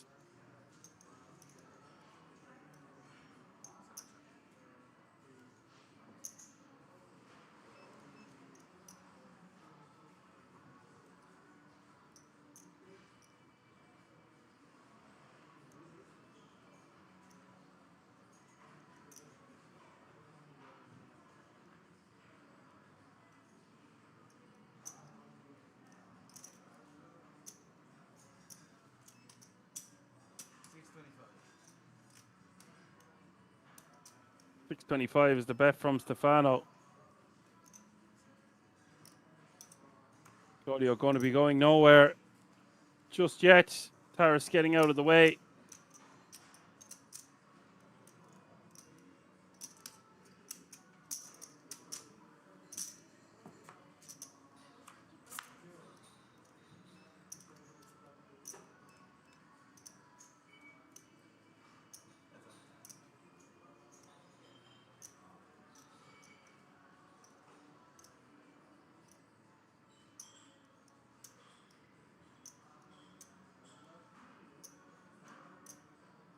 And that's a full house.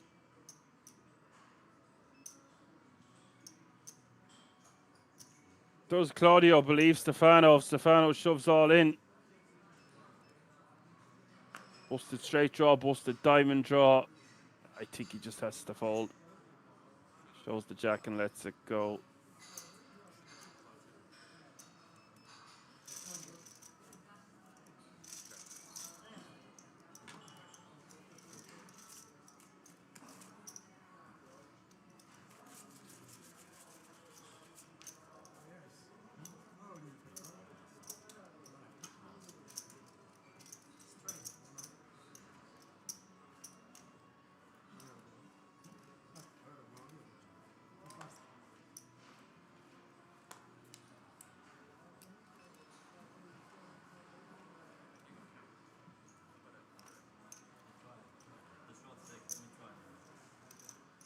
Getting information, there is 3 hands remaining before a 25-minute break.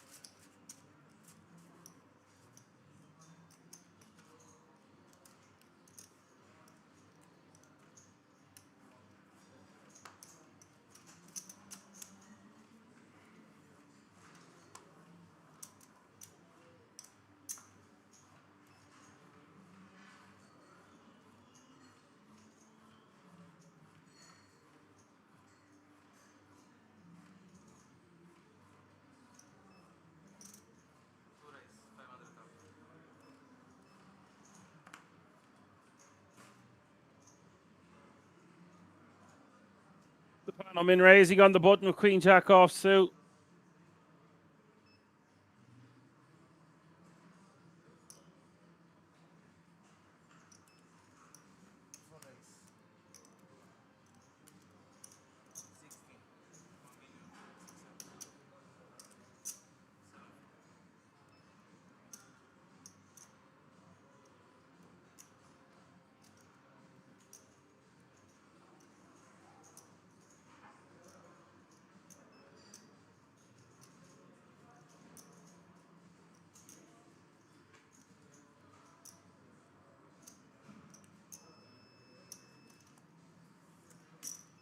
Leo 3 bets and Stefano folds.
I don't know what Claudio's doing with the button there, but laughing about it.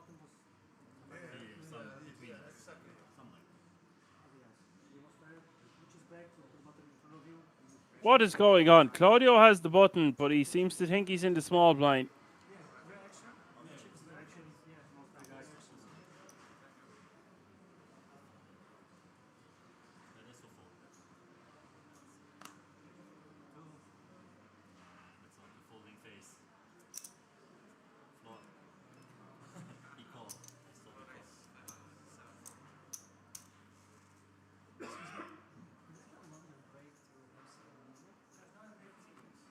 says, great commentary, Mr. Gavin, from a fellow Irishman.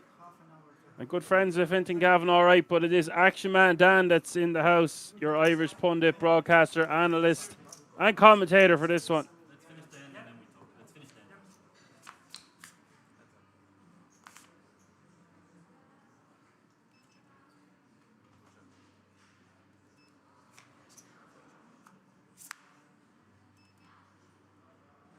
This will be the last hand before the dinner break.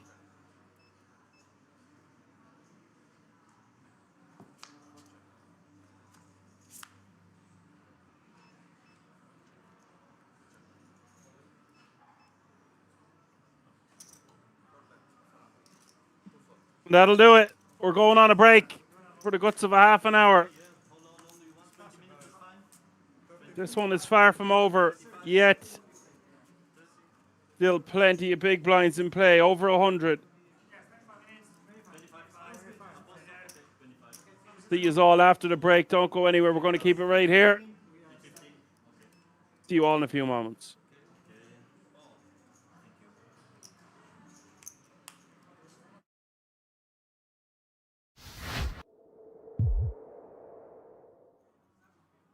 Final table. And then I played one more and then never played again. I win one time Sunday Million. You win? I have never won Sunday Million. Yeah. No, I have a third. I win then, but the buy-in's 215. Before, 2-4. I think 2017 or 18. Before 6-7 years ago. It was like 200K or what? 165 with deal. Okay. 3-way with deal, yeah. Says Rod Hissu, the German poker player. In recent years, he has mostly focused on high stakes, high roller tournaments. It's a fairly good thing to focus on. Did Mustafov just say he played the Sunday Million once and won it for 200,000? That's what you did, man. That's certainly something to do. Play it once, you win it. Yeah. I mean, what's the point? Why waste time if you're not going to win, right? I mean, I've been doing it all wrong, Tuckman. you definitely I've been have. wasting a lot of time. Jesse Sylvia alongside me, the runner-up in the 2012 World Series of Poker main event. Still yet to win a bracelet. Still yet to win a bracelet. But having second in the main event means that I've got a slight one-up on Nicholas in one department in poker. And only one. This is event 12. We have awarded a lot of bracelets over in Rosvedov, as you might expect. 15. 15. Hisu coming at it with some very small sizes so far. Small 3-bet again out of position, and then quite the tiny c-bet. This is actually going to keep Nicholas in the pot. He's going to speculate with some backdoor straight draw, backdoor flush draw type of hand. Oh. Backdoor 2-pair, backdoor trips. Yeah. Or front door 1 pair and pay off a couple more bets, which he wasn't looking to do. Listen, this is online legend. This is He some doesn't make classic 1 pair 9-8 and pay run-out. off. Yeah, I got you. It's going to be running 9s and get paid to the max. I could see it. 65. Okay, now Hisu puts the hammer down. Nice little 60, 70% bet size. Love to see it. Unfortunately for Osted, I should say, maybe just a little bit too much hand to fold at this point. No, you don't really float the 9 high to turn top pair and fold it. Right. And he does make the call. Pot now 228,000. Welcome to the party. Lane of 900. So running diamonds got there. I was trying to think of some hands that Hisu might be bluffing here. Yeah, diamonds are certainly in the mix there. Something like a king, queen, king, jack of diamonds. King 10 of diamonds, jack 10 of diamonds. All of these hands exist when you only have low diamonds on the board. Something that Nicholas will definitely have to consider. Yeah, that white chip is 100,000. And he is going to not take very long to pay him off. So small bet on the flop. Keep Nicholas along. And Hisu now back up to starting stack. Lena 900 losing about 25% of his stack. I got home that night. Did you really have to make the second 3-bet? Was that really necessary?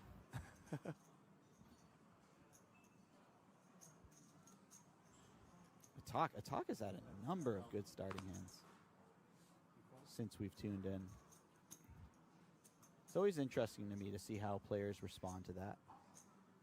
Do they think he's just getting wild? Because they haven't seen many of his hands at Showdown. They don't know if he's just getting out of line or if he just has picked up the Queen Jack suited 9 times. It turns out he has just sort of picked up pretty decent hands a number of times. Yeah. And hits top pair. Cross that with second pair. I find early on in these tournaments, it can be quite frustrating to pick up big hands early. Yes. Just 'cause absolutely. It's hard to get much with them. In your mind, you're thinking, can you save these for later on when they're more useful? I mean, we've all had that day where we make 4 sets on level 1. People just check fold the first 3 times. We run into a flush the 4th time, and then we don't make a hand for the rest of the night. Unbelievably frustrating sequences. So, some chips go in the pot on the flop. Do they happen on the turn as well? With Queen Jack on what is a pretty wet board now. You get 2 hearts, 2 diamonds. Couple of straight draws out there. And sure enough, Jack gonna bet once again, this time 31,000. So 31 into 42. Yeah, I quite like this from Attack. There is a number of draws that he could have and continue to barrel. So you, of course, want to mix in as many value hands as is possible. Nicholas going to get stubborn here. Down. Oh, hello. Look at that card. The offsuit 9. And what's the play here? I mean, are you still checking it? And he does. Yeah, and for Attack, this starts to become a bit thin, running the triple barrel with this hand. Of course, it's still a reasonable 3rd barrel.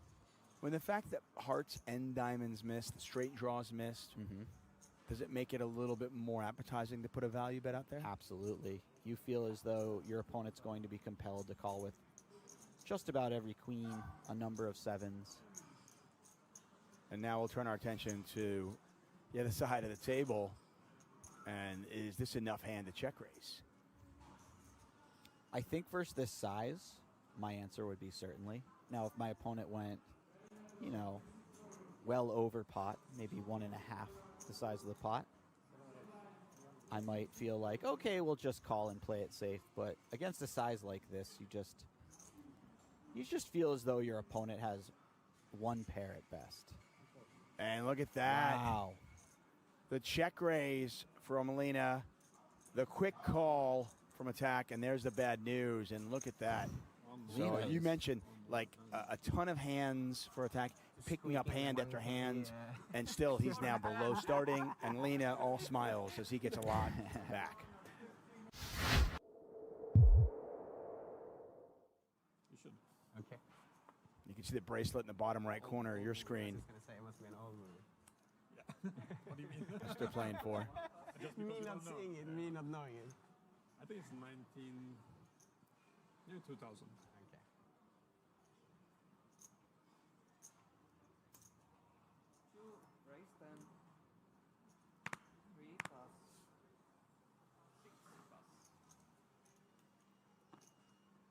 Nicholas has a very real hand here. Type of hand that you could go either way. He's gonna go. He's gonna go upstairs with it, though. That's the way he's gonna go. I'm not surprised. Oh, wow. This is wildly unfortunate for Lena. They are deep enough that if Orpin picks a smaller size, which I imagine he will, Lena will feel very compelled to peel. C3 cards.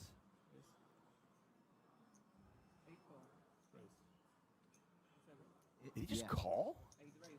No, I believe he raised to 100,000. That makes more sense. Okay. Yeah. So it is somewhat small sizing. Yes. Well, he's in position. He doesn't have a full starting stack. He's representing a very strong range of hands. Now, of course, Orpin can have some bluffs as well. Maybe some suited aces, something like that. But the type of hand he's saying that he has is ace, king, maybe jacks are better, something like that. Tens are better. Oh, us that wouldn't mind jacks or tens. Kings, though, not so much. Let's see if Lena wants to put 60,000 in there. There's 154,000 in there, so he's getting about 2.5 to 1. But he's got to play the hand out of position. This is one of those spots where you don't feel particularly good about your hand when your opponent puts in the 4-bet, but you still have a very, very high quality suited connector type of hand. So if you do see the flop and you're behind, a lot of good things can happen. And look at this price he's getting. It's only 60,000 more. It's not like he has to put in a tremendously significant portion of his stack or anything. Hand 40. I've got some fireworks. I saw one heart, and I got a little bit excited for Lena, but the next two cards did not cooperate. That was a real letdown of a window card, wasn't it? Well, not if you're Orpin. Orpin's very happy with that flop. Yes. Orpin knows Lena will just call out of the small blind versus a raise with stuff like pocket 2s, pocket 3s, even potentially pocket 8s sometimes. And if that's the case, Orpin has nothing to be worried about. You know, every now and then his opponent's trapping with pocket aces, but if that's the case, he was going broke either way. Tiny bet, just 40,000 in the 210. What do you do in these situations where you're getting a good price, your opponent hasn't bet much, but it kind of feels like death by 1,000 paper cuts? You're just going to take 40,000 here for it, and I keep getting the right price to call because, oh, well, it's so cheap. Well, if you're me, I personally don't like giving my opponents the pleasure of those paper cuts, so I tend to fold early on if I've noticed a trend of them doing that when they have it. For If you're Lena, this is grounds for a check raise. Yeah. And I want to pretend like my strategy is better, but time has shown that Lena is the guy with the better strategy almost every single time. Yeah, it's so easy in poker to be results-oriented and look at this particular spot and go, well, what is he doing? But how often does his opponent just not have a hand? Yeah. Even if your opponent has something like ace-king, ace-queen of spades, for example, they're in a really tough spot right away. Yeah. Well, there's 534,000 in the pot, and both players with less than that.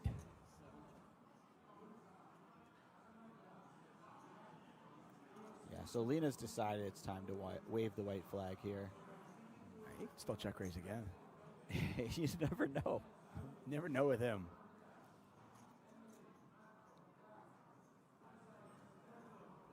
I wouldn't put it outside of the spectrum of possibilities when it comes to Lena. I wouldn't expect it, but when you watch some of the best players in the world, you learn to expect the unexpected a little bit. Oh, wow. The 5 on the river, which would complete the wheel if either player had an ace in their hand. Yup. And so this is scary for both players, right? Because both players have a ton of aces in their range. But if you're Lena, this might be one of the worst hands that you have in general. So maybe you want to bluff this one. I'm, of course, wrong, and he decides to check. Well, Orpin checked back the turn. It's going to go check, check. Orpin had the check back face, didn't he? You had the turn. One time bank, please.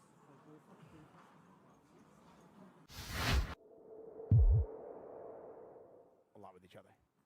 I'd have to guess so. I mean, I don't know. You said that she played, what, 15 million hands? Yeah, but those were at cash. Good point. Yeah, so I don't know. Lena's kind of known as the end boss of the Right. tournament streets. I don't know how much cash is playing. Whereas Chrissy was playing Mostly cash. I know that she shifted her game over and mostly plays online tournaments now, but Yeah, the 4 he said. I have 4. 4. Big fold. Big fold. So Fox and raising under the gun. If you know, you know. The big blind defends. Oh, hello. This is his favorite game. Hello. look at this flop. Yeah. Just planting. Now Foxen does have a 10 of clubs in her hand. She does. Also, these monotone flops are ones that you want to be very careful, in your approach. Certainly have to respect the fact that both players have a large number of flushes. Call. Oops. Talk just finds the raise. Oh, I'm sorry. He found the call. This is very tricky by him. Unfortunately for him, I think it's quite likely that Chrissy checks back the turn. She has the type of hand that puts in a little bit of money and unimproved would like to just see showdown. So if he knew that, he would prefer to have check raised, but This is his game within the game, you know? And she does check it back, as you predicted. And oh, wow. Yeah. Wow. It's a funny game, this is. Azak finds the check, too. Wow. This is so cool. This is going to make him the maximum. If he came with a big bet, she might just call, just in case he has the flush. Well, the question is, does she pay off the check raise? I'd have to, with the 10 of clubs, I'd have to imagine so. King Jack. She might even, given the fact that she checked back, that is this a? She just went more than pot. What was the She went 75 into 43. Okay. Now maybe she finds a fold versus the check raise. I'm not saying she does, but it's a possibility. Is he just calling? Well, look, yeah, I was going to say, does he ever just call this, though? I mean, the way he's talking, he must just be calling. Wow. I think she lost less by betting more. Yeah, absolutely she did. If she bet 40,000, he was going to make it 200. And then she's just hating it. Yeah.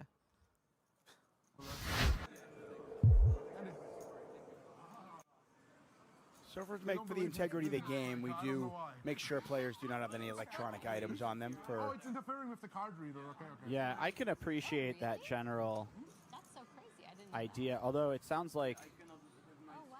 they couldn't read his cards because of it. Sure, no problem. I didn't know that. That's wild. Are you doing Cyprus? Yeah, I'm going like Technology is such a mystery to me, I Tuckman. was kind of considering it. I don't know. Yeah, you don't. You in technology fight all the time. You guys don't get along. Okay. Well, with like 20K, 50K. it remains a little bit outside of my grasp. Let's put it that way. No, I've been like for the party poker. It's Back amazing. then in Rio de Janeiro. Chidwick coming in. Sao Paulo. No, I've been in Sao Paulo. Poker So. there is great. It's fun, too. Yeah, I remember. I think I like the mustache even more than Chidwick's little profile picture down there. Can I see? Okay, thank you. Sort of leaning in with it. Foxton's going to get a count. She does have Chidwick covered, but both these players are quite deep, although Stack's now relevant, where it almost feels like they weren't relevant 3 or 4 hours ago. Yeah. Now, I mean, you're talking about, 85 big blinds effective.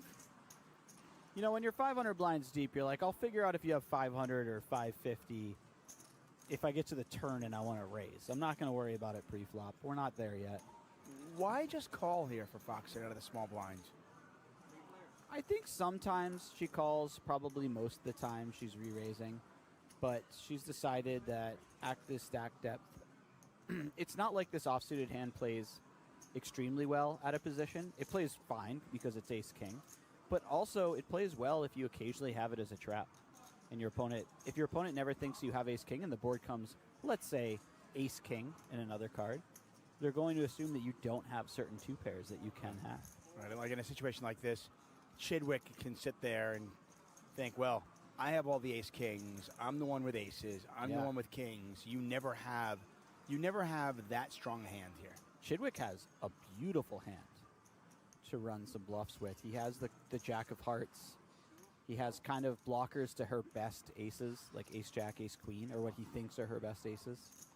And if a heart comes, he has a great hand to start firing double or triple barrels off. When Foxen calls out of the small blind, what kind of hand does Chidwick put her on? Probably a bunch of suited aces. Hands as strong as maybe like ace-queen offsuit, ace-jack offsuit. And then a bunch of pocket pairs, some suited type of hands as well. All of those middling hands generally that you expect to see that aren't good enough to 3-bet. Foxen has checked again. She check called the 40,000 chip bet. Chidwick looks like he's going to continue firing.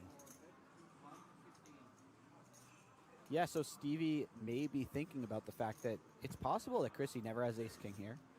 She could certainly have some ace-8, but it's always going to be ace-8 suited, so there's only a couple possible combos of that. And then when he has a queen in his hand, it's less likely that she has ace-queen, right? So this becomes kind of a nice blocker if he's going to start bluffing with hands that have a pair in them. This is a good one to use. All right, is he targeting the weaker aces, the king X's type hands? Yes. Yeah, something like ace-4 is exactly what he's trying to eliminate. Well, this will be interesting. Does he fire one more time? 386,000. Foxen has played this hand to absolute perfection. Yeah, this is really showcasing how powerful it can be to peel pre-flop with this hand sometimes. I love that I asked you the question, and then yeah, you see this hand you played got out. the dealer was like, you want to see why? This is Here's why.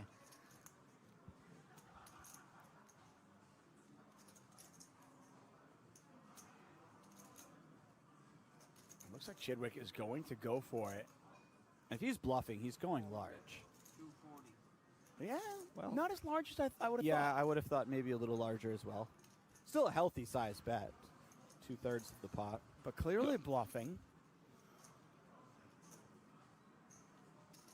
And for Chrissy, this just becomes, do I want to shove, or do I think that that will... If she shoves, can she get called by worse? I would imagine. I mean, if she shoves, she definitely thinks she's getting called by worse. I would imagine that ace-queen has trouble folding to a shove.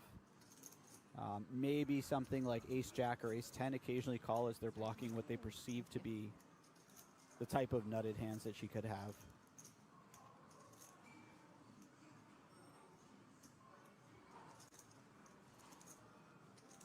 Also, this hand is probably a better one to shove than something like pocket eights. Just because when you have an ace and a king, your opponent has top set or middle set less often. Those two hands are similar hand strengths for otherwise. Yeah, she does just call. She's decided that there just aren't enough hands that will call you that you beat compared to the hands that will call and have you beat. There are a lot of jack tens out there.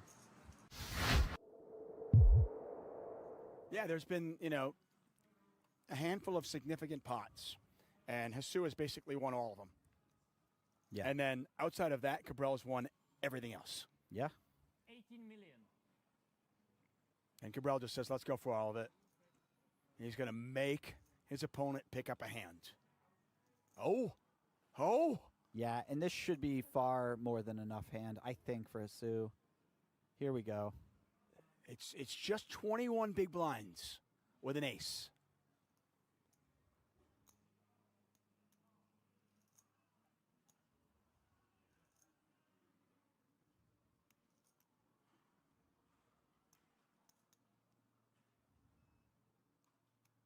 Would Cabral play ace-king, ace-queen this way? Or would he play it a little, try to get induce action? I think he would be inducing action with a lot of the aces that Jesu is losing to. And I think he would shove There's some a of the call. aces that are worse. Jesu has made the call. It's This could be ace-8 it. versus fives. Another monster pot, and each one of these monster pots has gone Jesu's way. What a call. I wouldn't call that. I knew you had a small pair. I put you on a small pair. Makes sense. 18 million makes sense with deuces, threes, fours, fives. Okay, let's do that. Let's do it. 18 million in the pot. If Cabral's fives hold, it's over, and he will have won his third bracelet. Otherwise, we continue on. There's an 8, but there's a 5. Wow. The 5 on the flop. 5 of clubs. And Jesu now drawing nearly dead. He needs running cards. Bravo.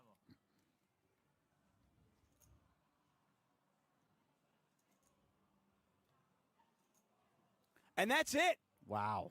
The river irrelevant Martin Cabral has won the 50K No Limit Hold'em Diamond High Roller and his third World Series of Poker bracelet. Choose the hand to go all in with. Black eights or 6-7 of hearts on this flop. Good luck. 4 of hearts on the turn completes the flush. Pocket pair has 6% chance to improve. River is 3 of diamonds. Congratulations to everyone choosing 6-7 of hearts. Follow for more poker intuition tests and come try your luck at Kings.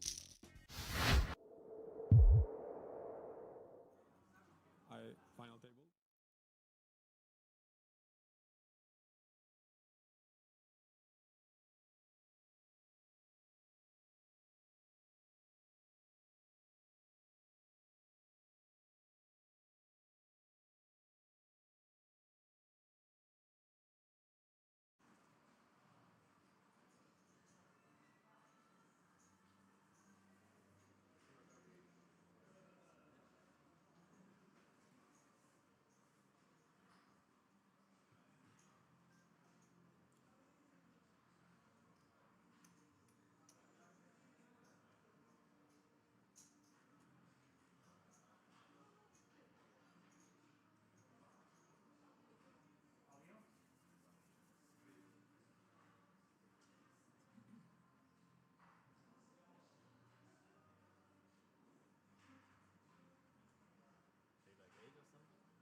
Alrighty, gang. Welcome back after the break. Blinds have gone up. 150k is now the small blind. 300k is now the big blind. With a 300k running big blind ante.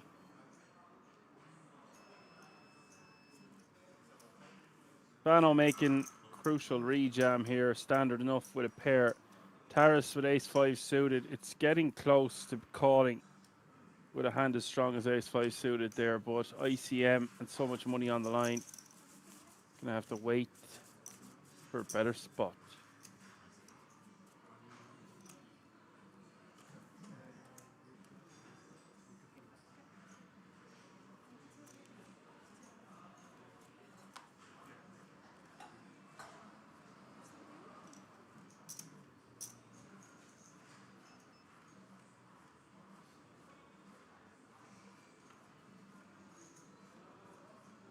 Bano might just rip 19 bigs here. Doesn't want to raise call. His hand is pretty good. I would prefer to just min raise. Looks like he is going to go for min raise. If you're just tuning in, you're watching the World Series of Poker Circuit main event championship with 3 players remaining now.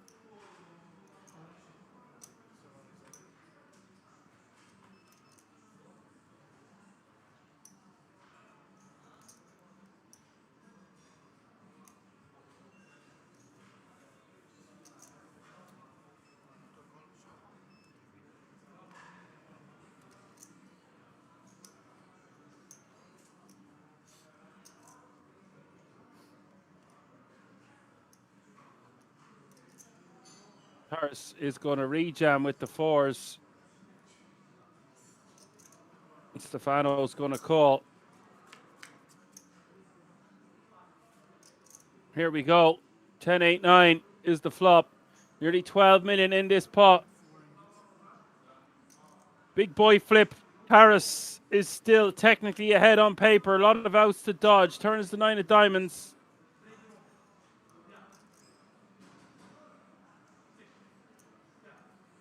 Well, Stefano thinking his king queen was good enough to raise call with. And he's got super lucky there with the board. Double pairing. Double pair board puts Taras down at 6.6 bigs. What a river that is for Stefano April. Propels himself back up to 40 bigs, and now Taras is against the ropes. Counterfeit.com.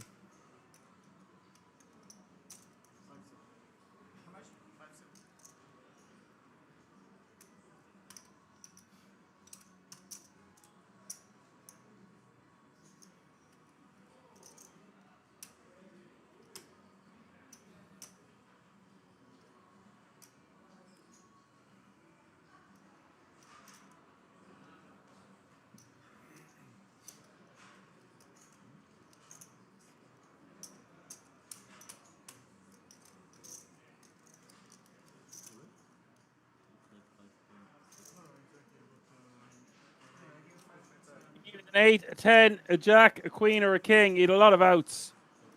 Crazy Bosnian says, not like that. And that his idol is Kasuf. Oh, cool, man.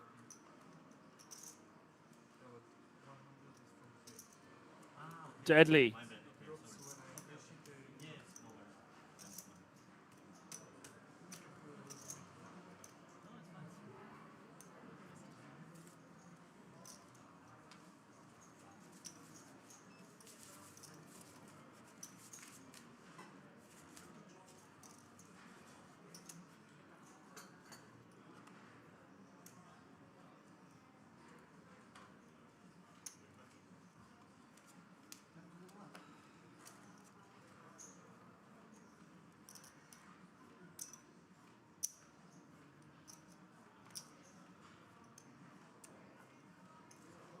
Gilla says, I told you don't give him chips. Now he has chips. Bye-bye.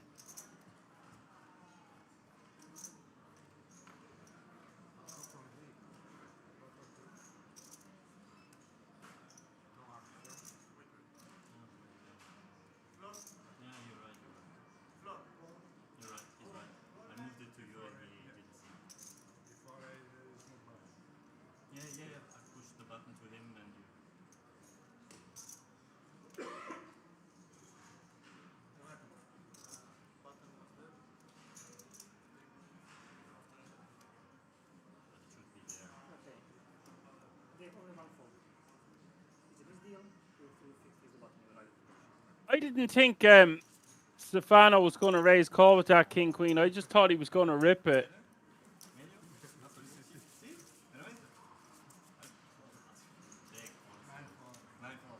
I don't think there's anything wrong with raise calling with king queen, by the way, but it's not an ideal spot, raise calling for the full 20 there. Interesting to see what you think about that one in the chat. Not like that. Casino Royale.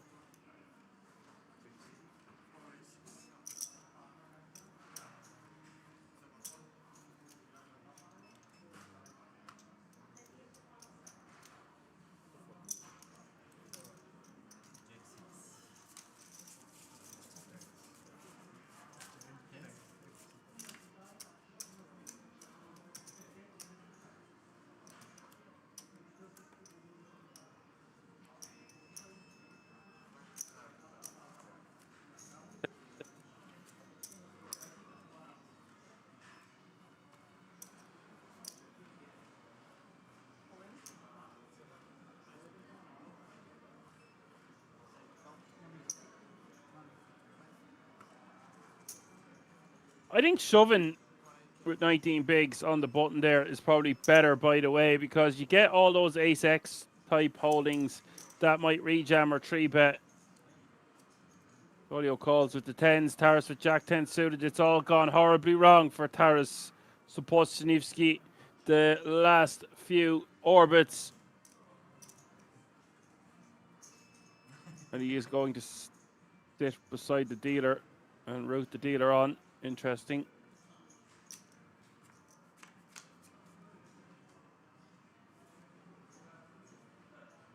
Queen 7 deuce is the flop.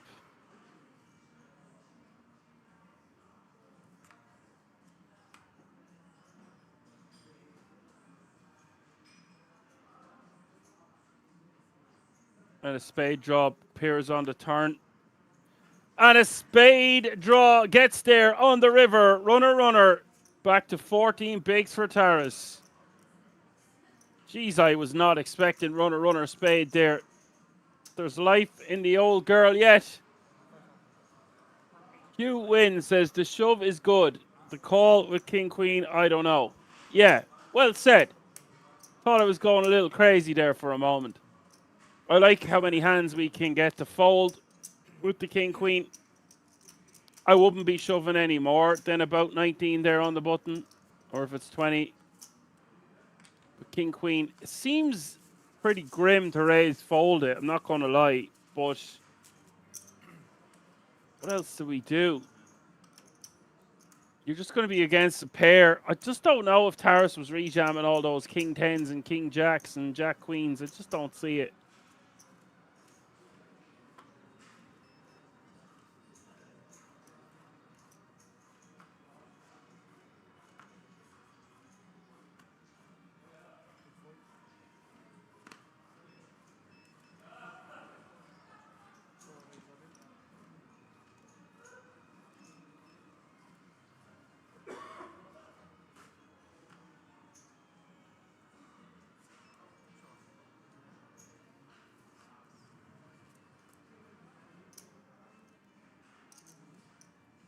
To call it off with Queen 6 suited. Did I miss something here? That seems a bit light.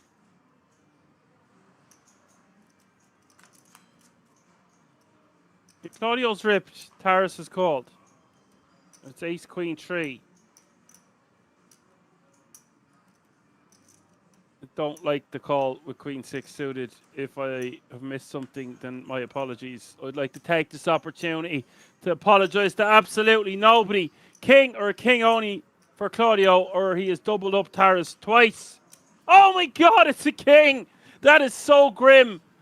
Ace, Queen, 3, 8, king. Taras has doubled up once. Decides to call it off with the Queen 6 suited.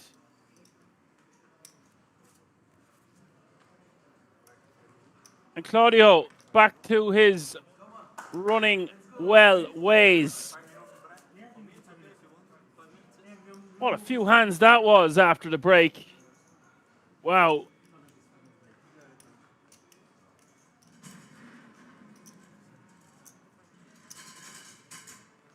Going on a break here, folks, for the guts of 10 minutes before this heads-up battle is commenced for your viewing pleasure. If you've been tuning in all day and last night, you don't want to miss the rest of this. Don't go anywhere. We're going to keep it right here. See you all in a few moments.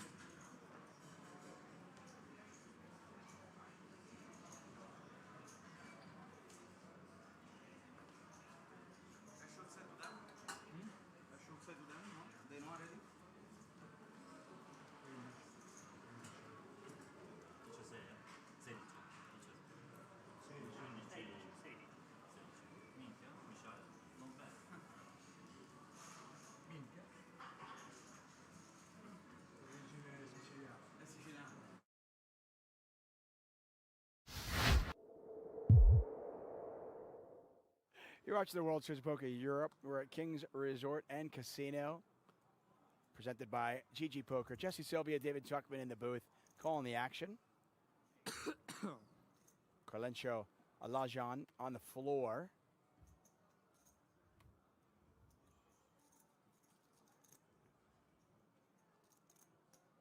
Some really cool names at this event. What was Hisu's first name?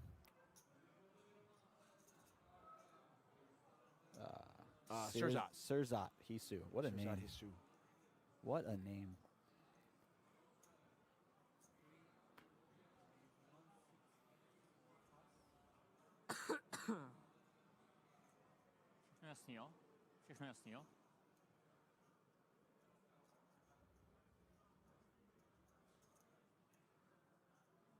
King 9 suited out of the small blind against the late position open. Decides against playing it. Foxen's got an ace in the big blind.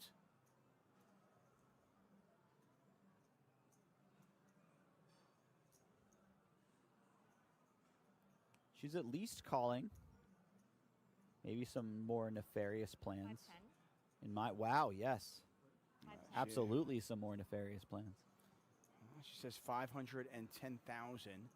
So it'll be 350 back over to Chidwick if he wants to call. These low offsuited aces, the king 4, king 5, king 6s, these are really nice traditional hands to 3-bet bluff from the big blind. Now this is where I think it gets interesting. I was curious what he was going to do. 9-8 suited, certainly a nice hand to play in position, but they're not deep at all. No, they aren't. But he's getting a decent price. He does have position. Look at this flop. Oh, wow. So Look he at is this open-ended with the overcards. Chrissy's got a 5, plus she's got backdoor hearts. Yeah, this could get quite spicy. I think this ends up going small bet and call quite often, but we don't know. Oh, well, one thing we do know is one of these players is going to be up over 3 million chips when this hand is over. At least 3 million. Yeah. Okay, we see a check from Chrissy. It's also very fair. How does Stevie want to play this? Betting is problematic because if you bet and your opponent shoves, you hate your life. So a check makes a lot of sense here. The only problem with checking is unimproved, you're certainly not going to win at showdown. And he does check. Oh, brutal river card, brutal turn card for Stevie in the sense that there's no way that Fox is going anywhere now. Now he has to make a hand. And he went from having 14 outs to 8. Yeah. But let's put it this way. If he makes a hand. If he does hit a jack or a 6, he's going to get paid. No doubt about it. Yep.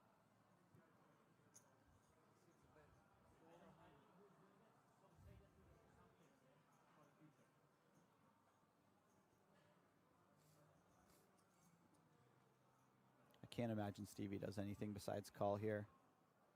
Shoving just seems a bit optimistic.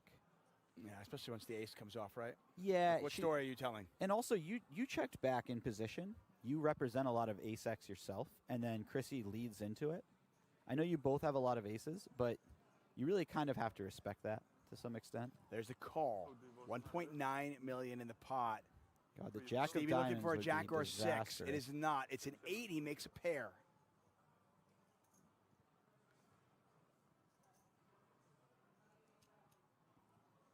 Hand 77 is a doozy. Foxen looking for...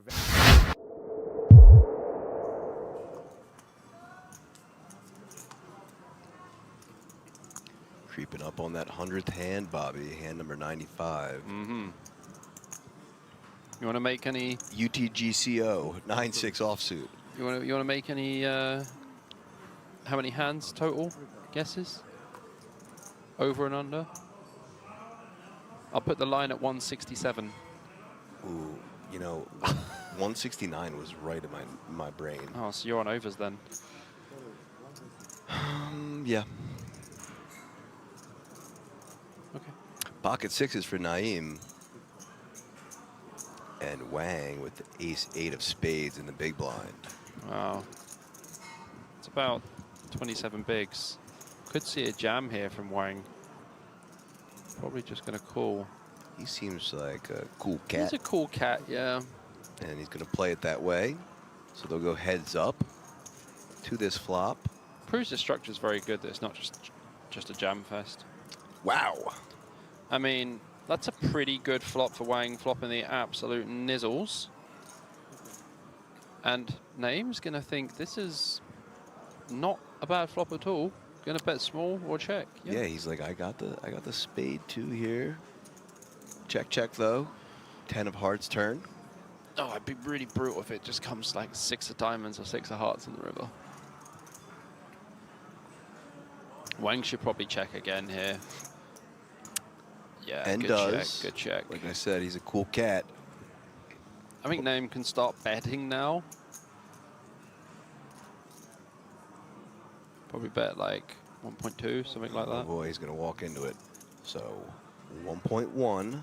Again, even as Wang here, I don't really see the value in raising. I feel like opponent's gonna bet fold way too much. Keep it cool, Wang. I think we just need to call. Ooh, like that. Throws the stack of time banks in the middle, some posturing and acting. What animal? Got the nizzies, and he's gonna act. Let's see if he can make a non-believer out of Naeem. Oh, he's gonna make it 4 million. It's gonna be way too big.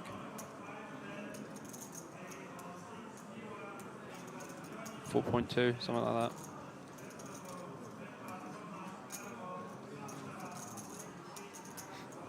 Yeah, that's 3.7 is the size.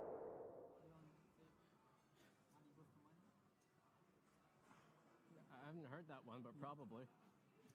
Sounds like something he would say. Leo. Once they started offering bracelet events on GG Poker, I just assumed that Lena has one. You're too humble. But to talk like I could certainly be wrong.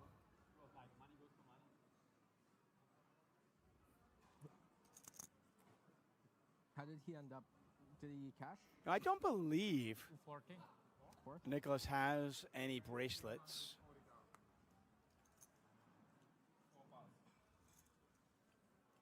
I think he has 2 final tables.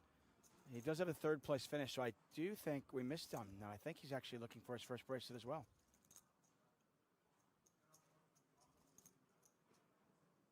Mosky, after getting that check raise through, picks up pocket jacks. Just peeling this raise from Martin. This is something you would not see outside of a final table, but makes a lot of sense in this situation. Sue just calling. Yeah, that's definitely too much.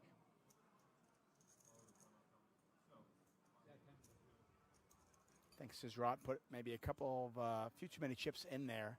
He's still our chip leader by a large margin. Again, 30 million chips in play. You can see there on the left side of your screen. He has 11 million behind. By the way, to answer your question before about if Kamoski had backjammed that King-9 suited, can he ever have good hands out of the small blind? Clearly he can. He has jacks here. Yeah.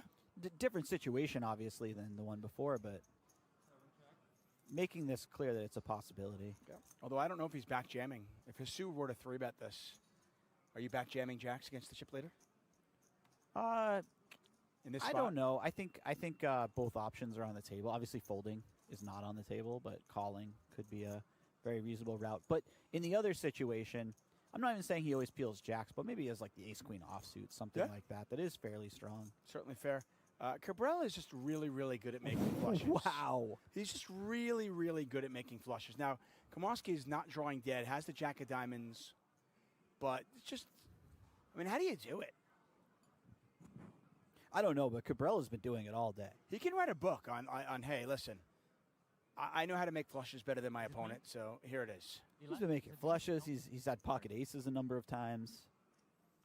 He's made a lot of hands. I mean, how many today. players are even playing 10-5 suited at a final table?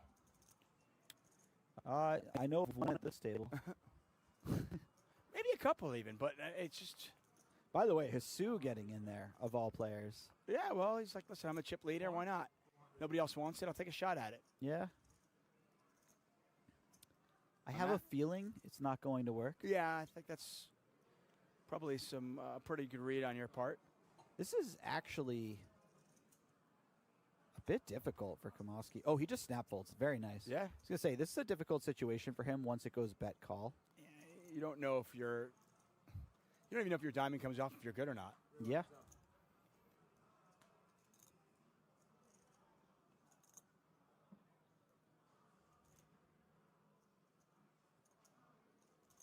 This is awkward.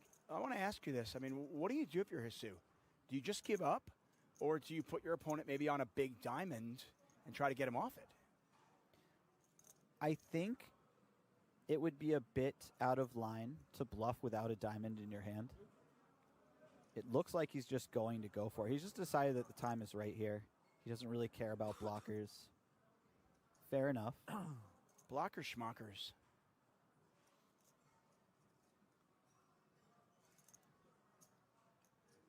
Martin is going. I assume Martin is only going to call the Well, I was river. going to say on a paired board, you don't have the nut flush against the chip leader, final table ICM situations. This is just a call, right?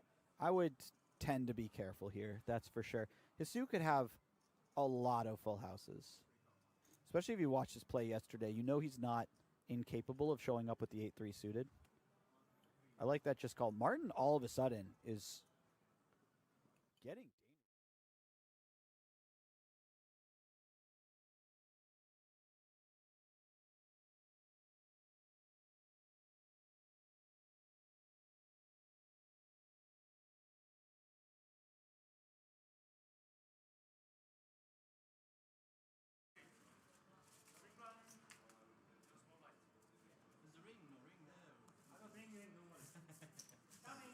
My first time, let me enjoy this.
Alrighty, folks, welcome back. Let's bring this one into land. Although this heads-up battle is far from over.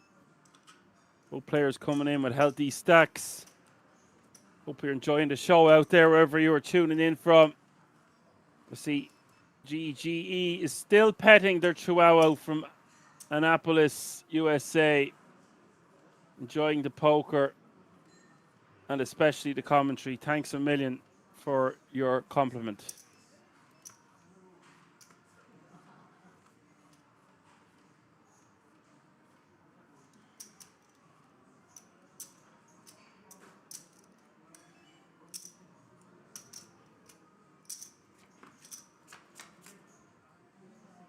$50 bigs playing 40 at the start of this hand. Stefano has played very well to get this far. He's been so patient time and time again. Can't say the same for Claudio. Like he was playing a turbo area or just wanted to get it over with. However, he's showing all that grit of a champion in the later rounds. Has rebounded nicely. Stayed composed. Has been cool as a cucumber.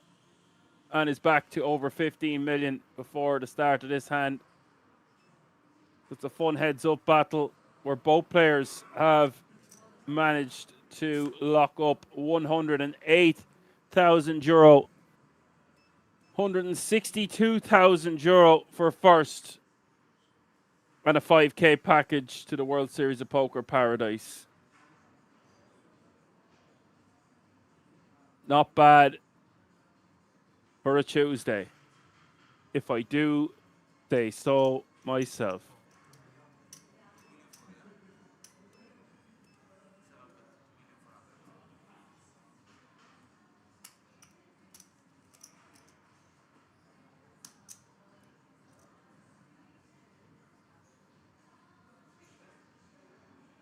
$2.4 million is the bet from Claudio on the river after rivering trips. The Queen High missing everything and lets it go.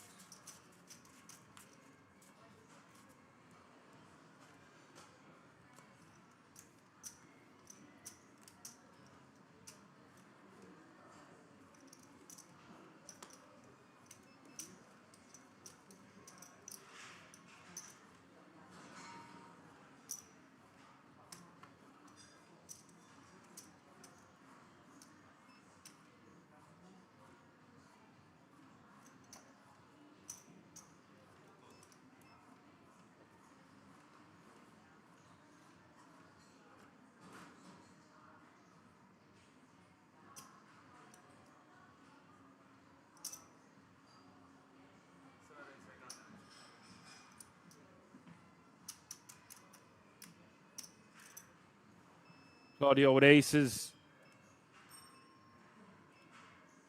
Raises to 800k. Stefano with king 3 offsuit. I would prefer to like limp raise these kind of combos or just min raise from the button. Don't really like limping and then calling the additional 500k here, especially when we're not even suited. Lucky for him, he hasn't connected with a king. Very hard to pick up a big pair at any time in no limit hold'em, but especially heads up.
Claudio completing with 7 deuce of hearts this time. I also would prefer to just use this as a min raise. It's fine. I think we just keep applying the pressure. Min raise.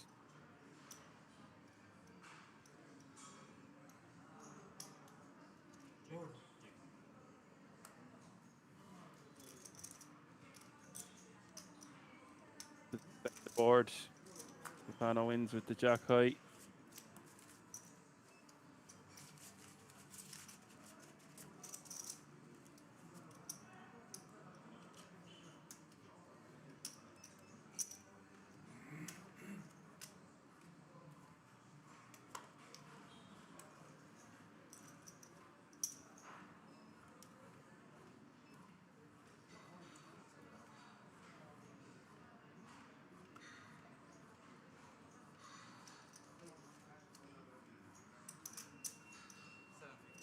Stefano with a real one on the button. Hey, I heard you are a real one.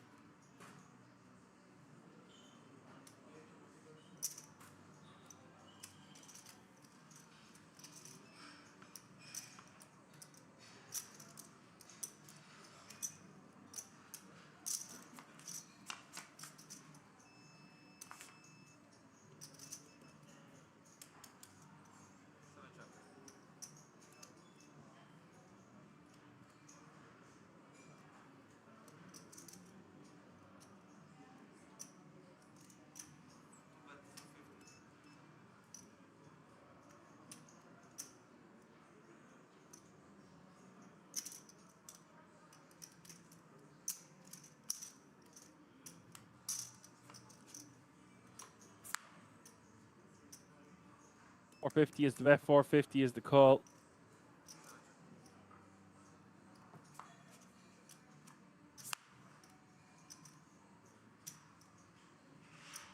Double paired board now. Claudio will be feeling pretty comfortable. He's got the best hand.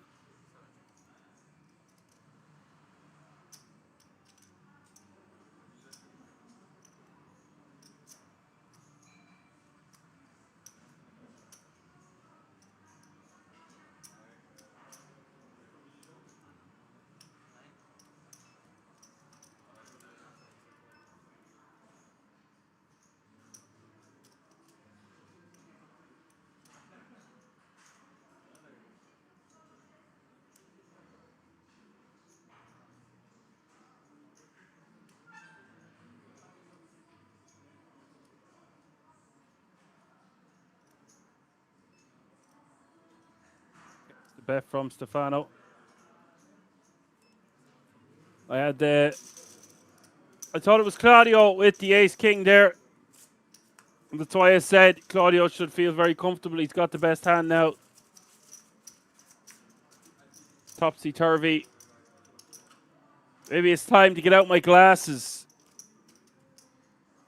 Have you seen my glasses?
Leo betting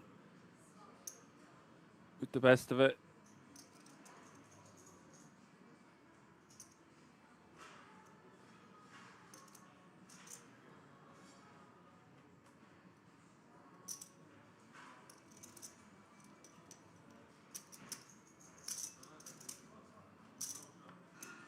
Is the bet.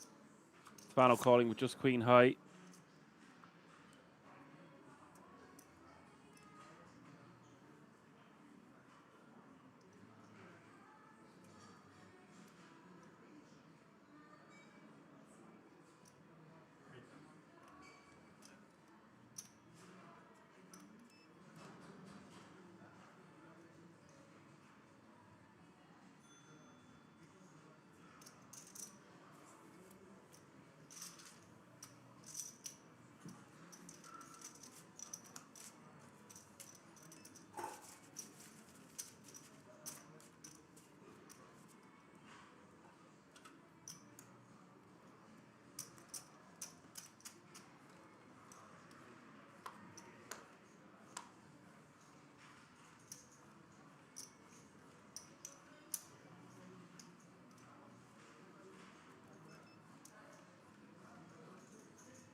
Stefano with ace jack now. Raised to 750. 2.5x seems to be the sizing they're going for.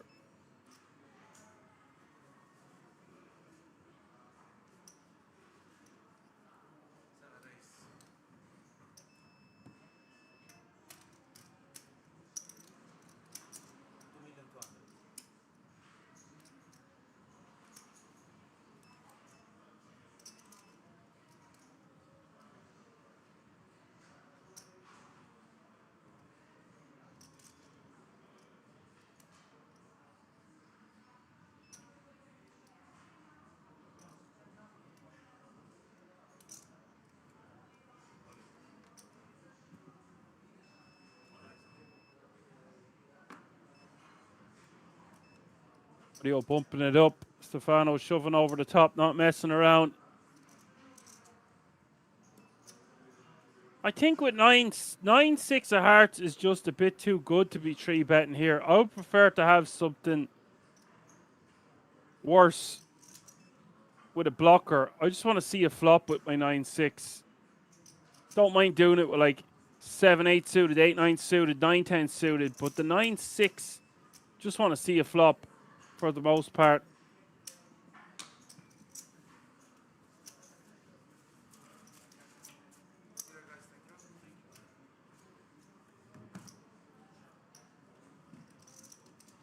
Closes the gap. 49 bigs playing 42. 7 bigs separating between Claudio and Stefano.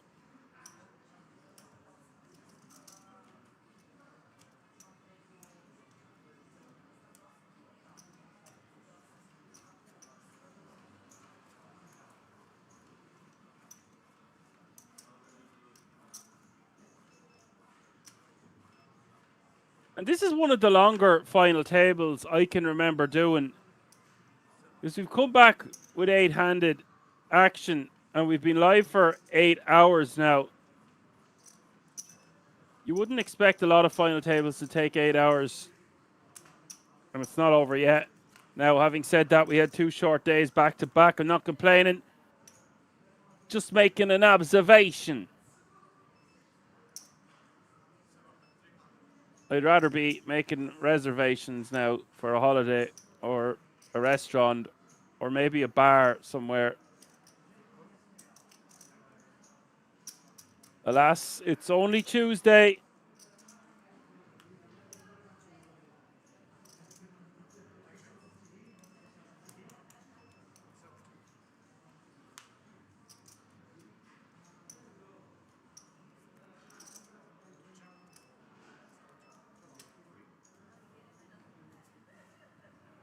Stefano wins.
Stefano raised to 750. Claudio lets his 9-5 offsuit go.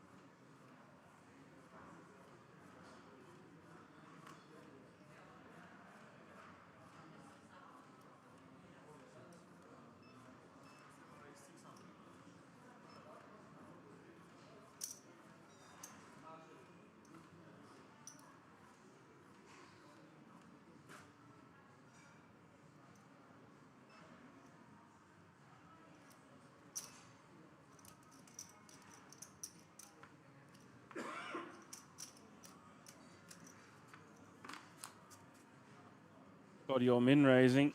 Stefano calling. Top pair, top kicker for Claudio.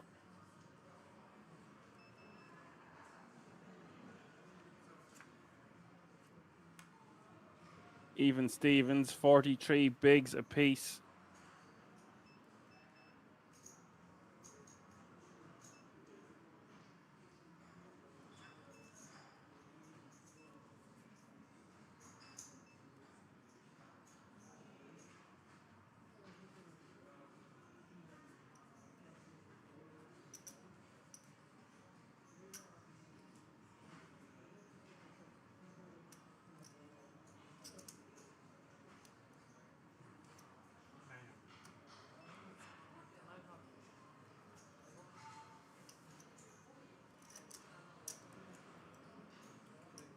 Go.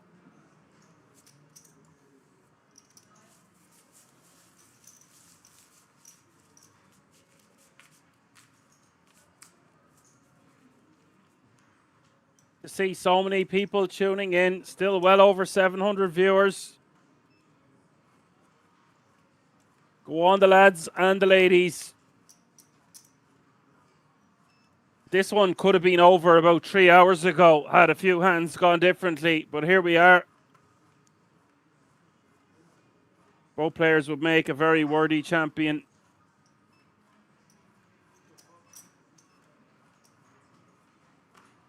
Stefano seems to have had Claudio's number in a few spots. However, Stefano only has 24,000 in tournament live earnings as far as I remember. I've done this twice to make sure I was correct, but I will just do it a third time. $26,837.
Claudio. Rivering the best hand here, betting 800k. Don't see any way Stefano gets away from this. Maybe. I think a good price. Does call. Crazy Bosnian says, wow, Granddad is running good.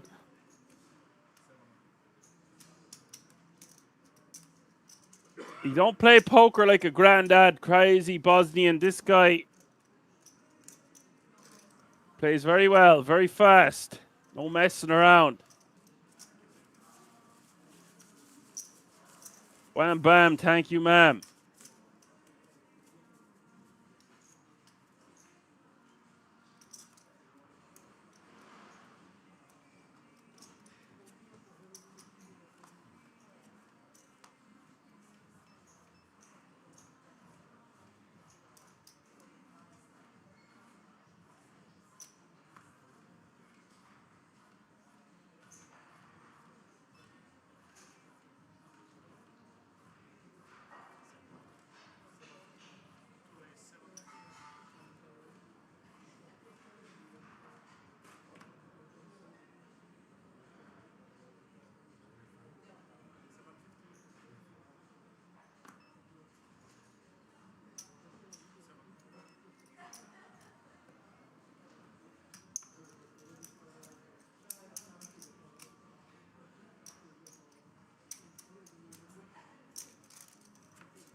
Stefano's turn to take one down. Although Claudio has a substantial lead now, 55 bigs to 36.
Nice starting hand for Stefano, ace-9 of diamonds.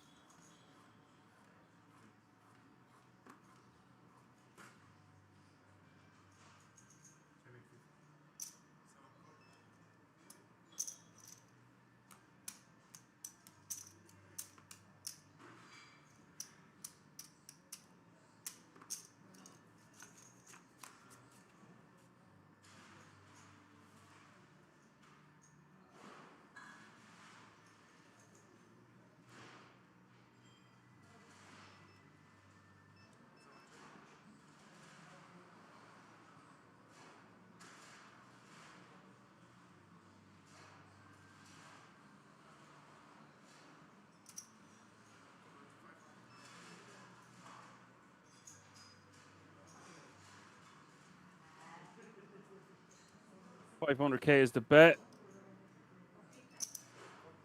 500k is the call.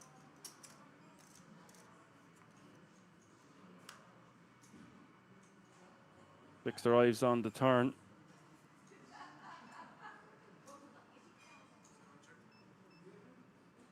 Check from Claudio.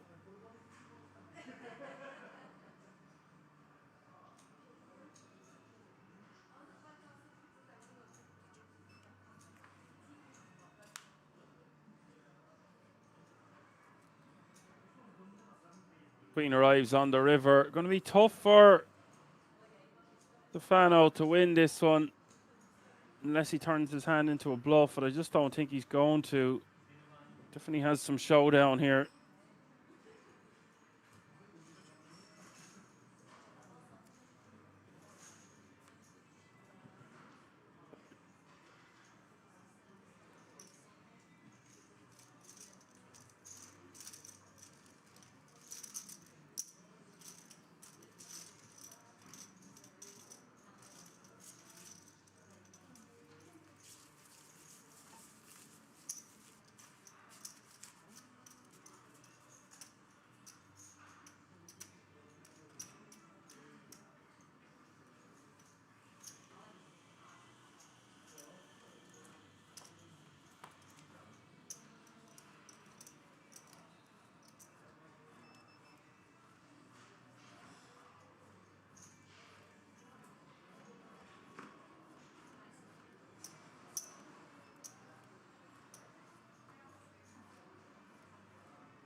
Nines for Stefano, Claudio with 6-4 clubs.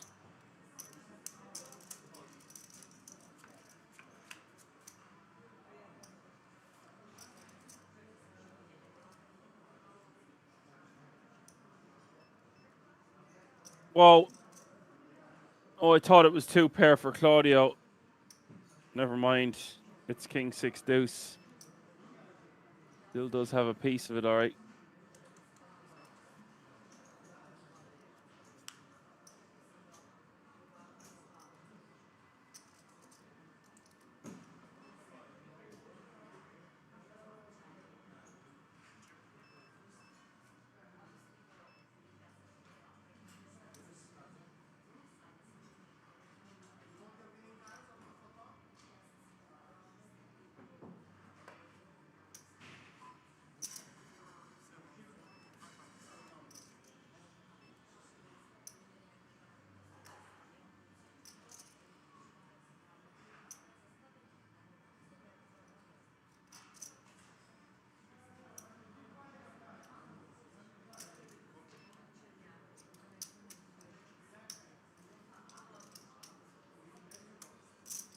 Claudio betting 500k. Stefano calling. River is the deuce of diamonds. 2, 6, king, queen, deuce. Stefano wins some chips back.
Claudio 900k with the 10-9 of diamonds. Stefano with king 8.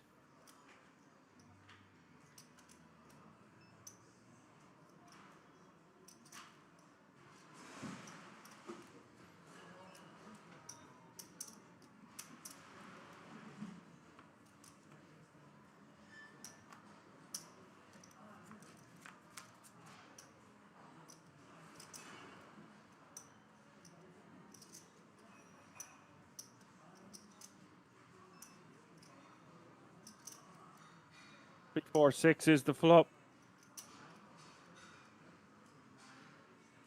Again, I would prefer for Stefano to just be raising these ones because with the blocker, it's just better than limp calling, even though we are going to be in position. Now Claudio bets 600k. Interesting call here from Stefano. I wasn't expecting to see him call. Does have the best hand. Definitely has the best hand now. This is a very nice card for Claudio to continue firing on.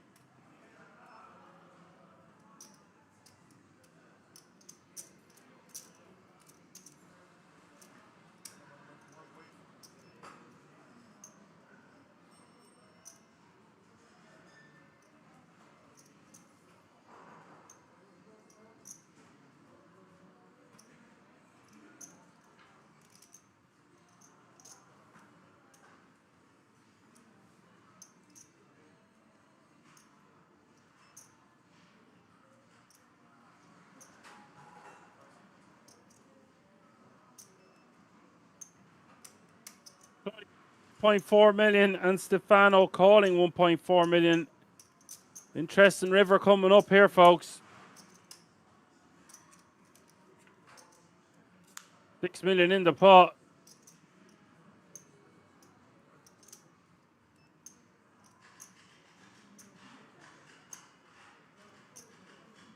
I don't think we give up here. What do you think, class? Let me know in the chat. No, he just decides to give up.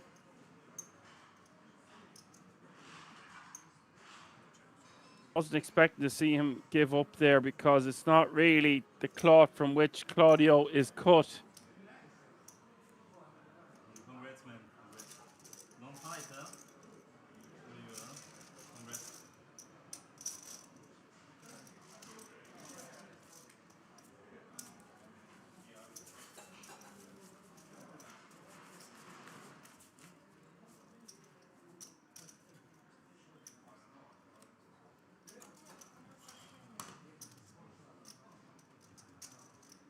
Enjoy.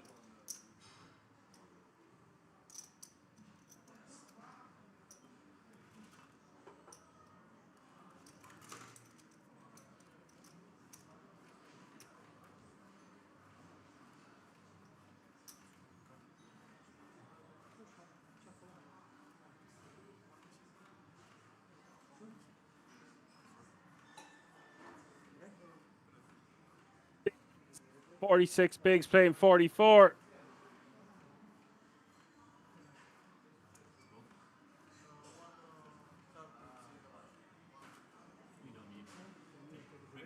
Derek Daddy says Claudio with all the creativity in this match. I would have liked to see him bet bigger on that turn and jam the river. But would it have worked? I don't know. I don't think it's a hand we want to just be checking and giving up on the river when the pot is that big, even if we do just have 10 high. We need to have some bluffs. Now, on that occasion, in practice, it's an awesome check.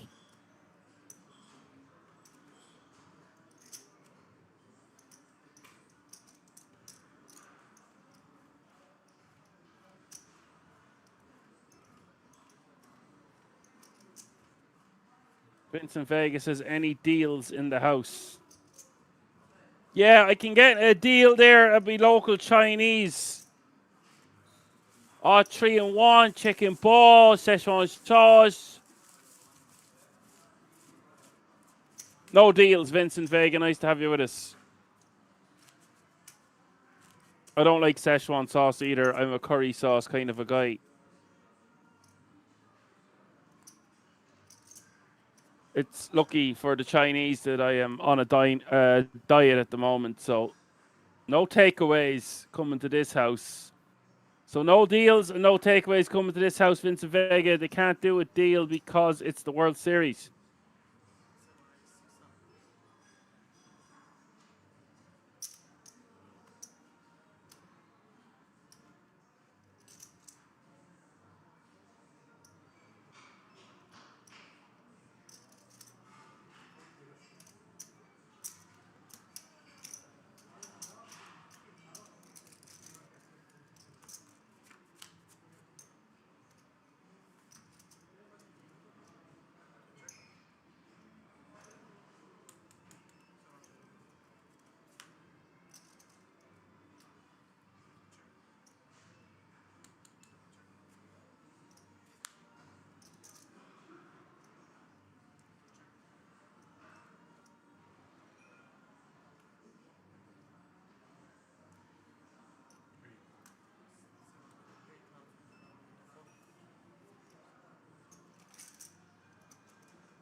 Richie says this could go on for hours. Well,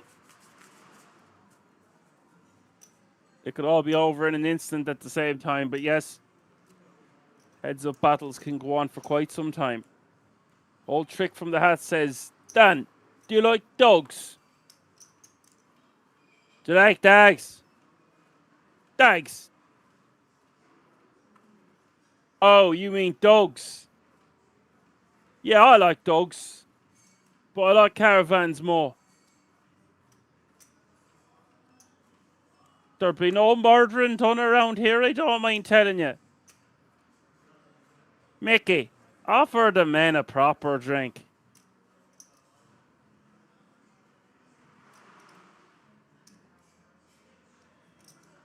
Stay till the job's done.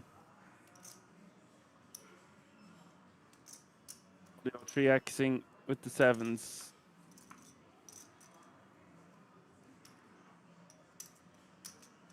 And Vincent Vegas says Stefano's taking the small ball route, which I think will pay off in the long run.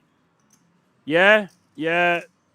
He's trying to whittle Claudio away because I always talk about that on this channel. You want to do the opposite of what your opponent wants you to do. And Claudio is all about playing big boy, balls out on the table kind of poker, where Stefano has the complete opposite approach. So he's stopping Claudio from playing bigger pots, and eventually that might get to Claudio. We've seen that earlier when Claudio was very willing to play a pot for 15 million chips, for example.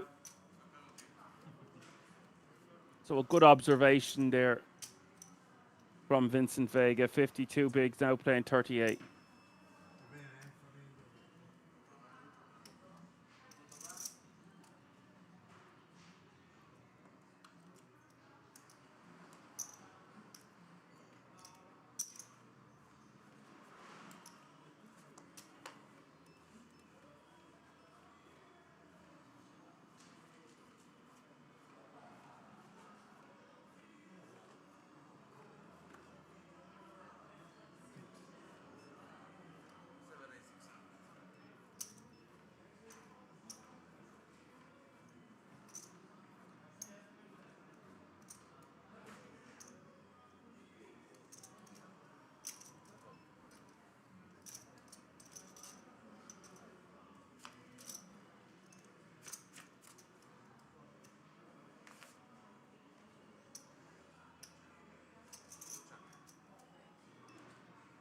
Checking over to Claudio. Claudio going to check back on the 10-10-4.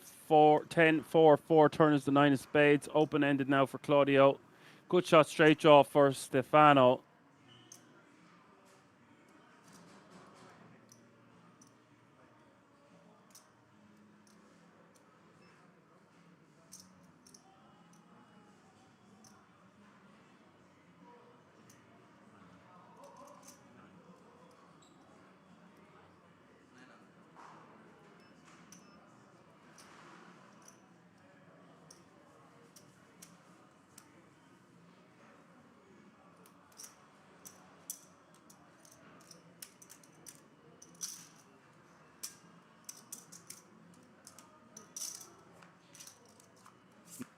Bet 900k is the call. Double pair board now.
Crazy Bosnian says an 8 would have been brutal. Yaha.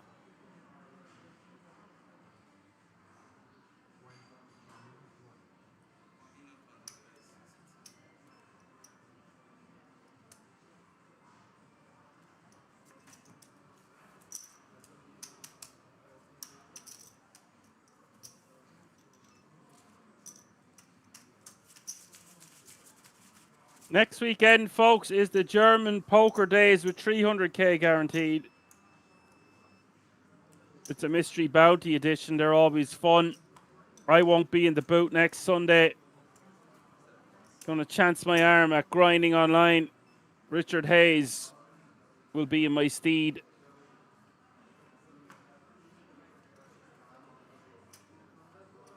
Been doing a phenomenal job anytime he's filled in for me this year.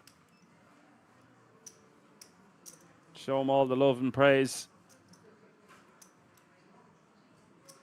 Be back the weekend after, though. That's for bloody sure. 1.5 million guaranteed. The Italian poker sport is coming to Kings, and that is going to be huge. Huge.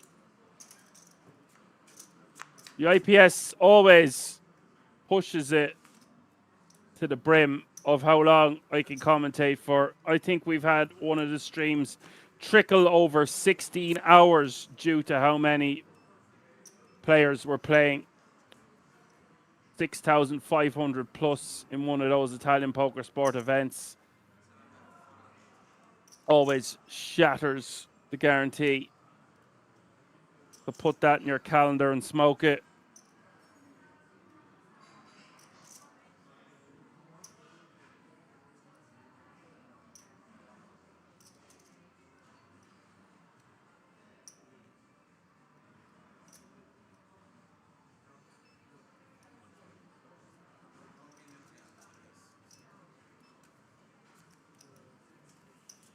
Final raises to 1.3 with 2 pair.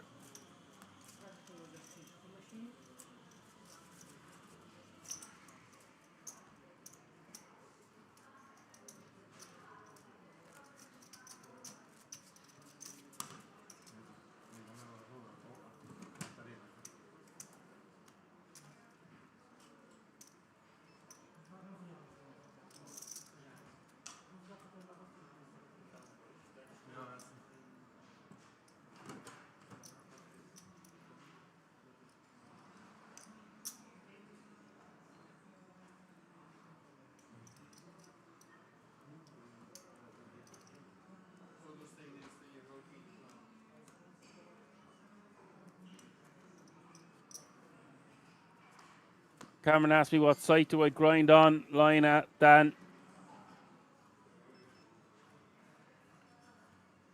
I played on PokerStars for many, many years. I'm fond of having a spin on GG, and I like one or two of the smaller sites.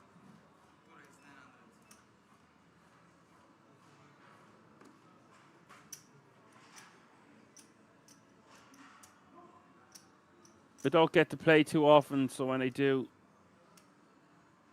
I'm like a little granddad. I'd only be B4 or 6 tabling mostly, where years ago I used to be playing 16 to 20 tables all day, every day.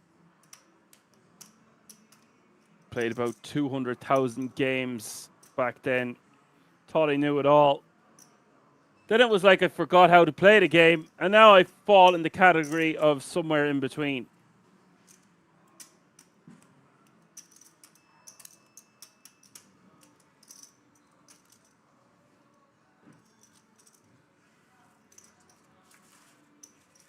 Claudio starting to have a 2-1 chip lead again, pulling away.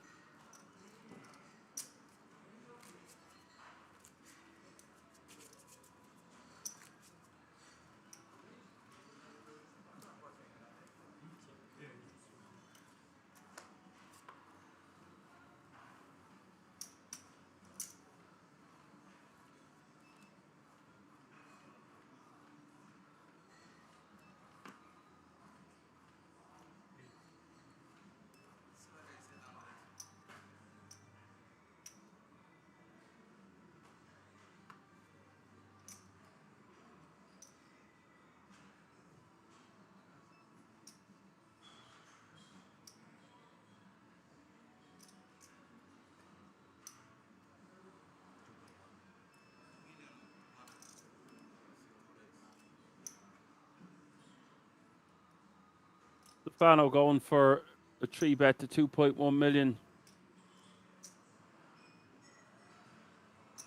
I just see Claudio 4-bet ripping ace-10 suited. The odd time he might call to keep in all the worst hands. But history tends to repeat itself, and I think this is just going to be too much hand heads up with 18 bigs behind for Stefano. I like Stefano's 3-bet. I like the hand he chose to do it with, and I like the sizing. But Claudio will rip, and that's unfortunate for Stefano. He's now under 20 bigs, and Claudio launches himself up to 50.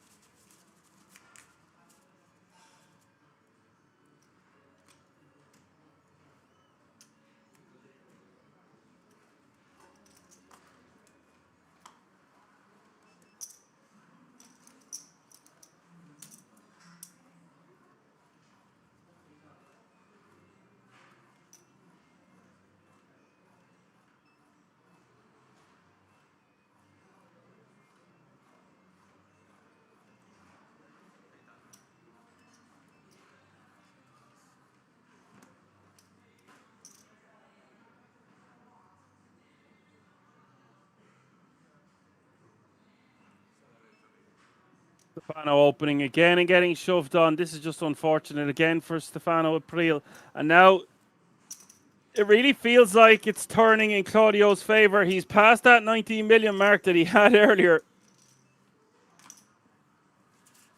Once again has chunks of chips.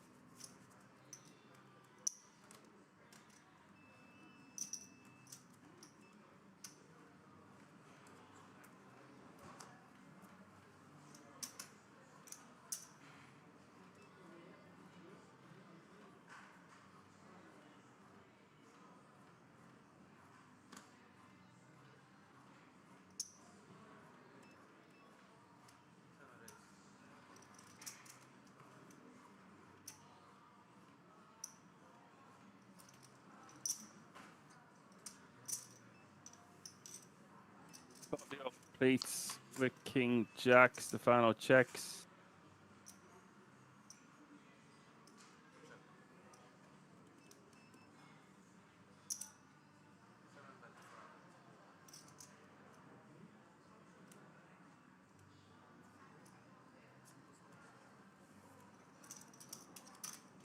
Trick from the Hat says, "'Cause I'm not effing laughing, Nicholas."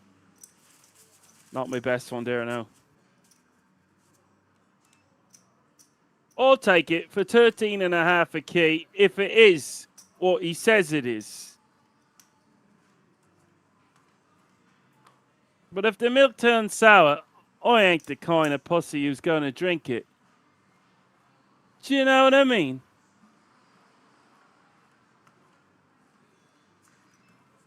Today, my name is Rory Breaker.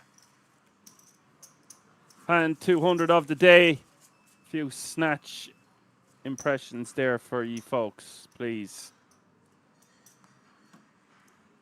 Actually, that's probably Lock, Stock and Two Smoking Barrels, but from Guy Ritchie nonetheless.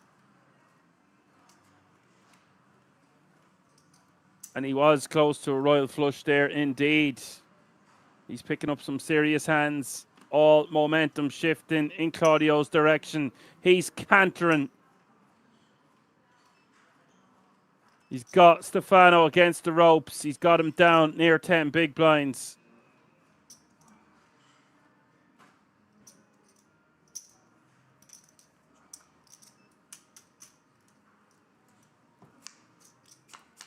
I would just keep peppering him away. Keep peppering away at Stefano with the jab, then hit him with the jab, double jab booster. He could only take so many shots before all those jabs add up.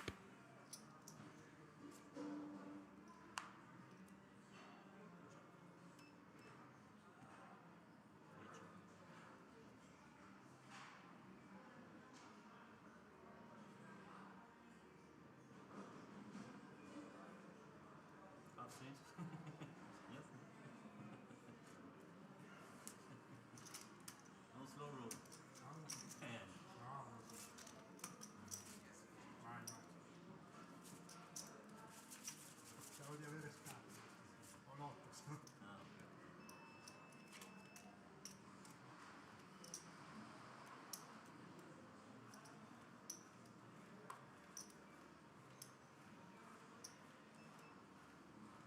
Trick from the Hat is loving the impressions. Brilliant. Love to hear it. I don't know if everyone's getting the references, but as long as someone is.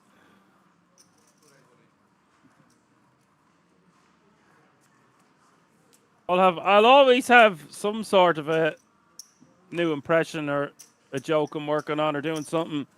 An old trick from the hat. You know yourself. There's life in the old girl yet.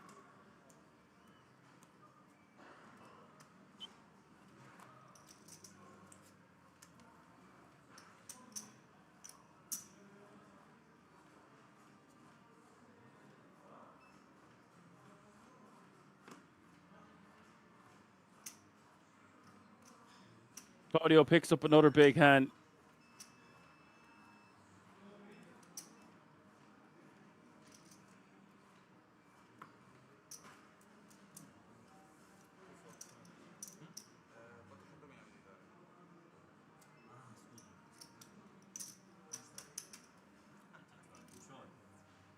let me get away with it one time. Come on.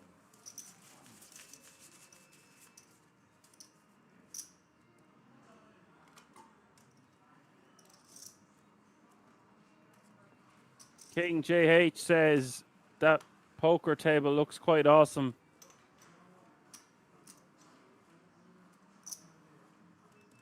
And it is a lovely poker table, by the way.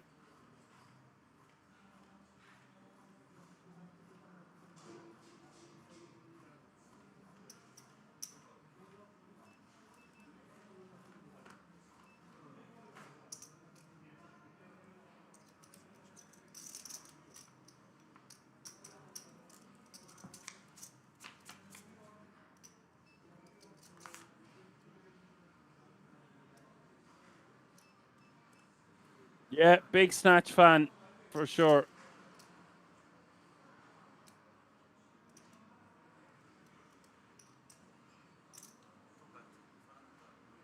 Don't worry about Tyrone. he can move when he has to. Claudio folds Stefano back to 16 bigs.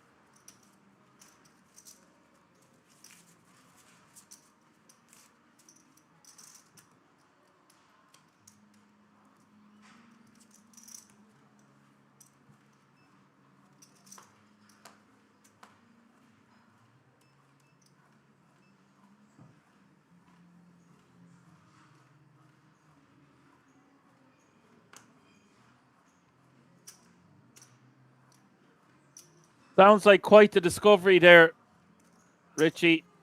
I won't be reading that one out. I doubt it. That's a lot of snow for Christmas, is what I would say.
Blinds will be taken. No, no worries. Don't worry.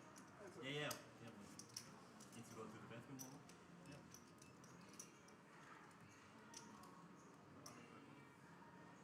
Wait for me. I go to there now. 50 bigs for Claudio, 18 bigs for Stefano.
Not sure what the small little... Oh, they're just going to be colouring up.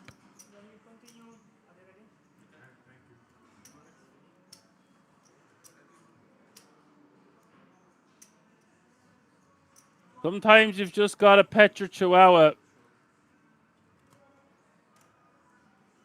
and enjoy some heads-up poker with your chihuahua.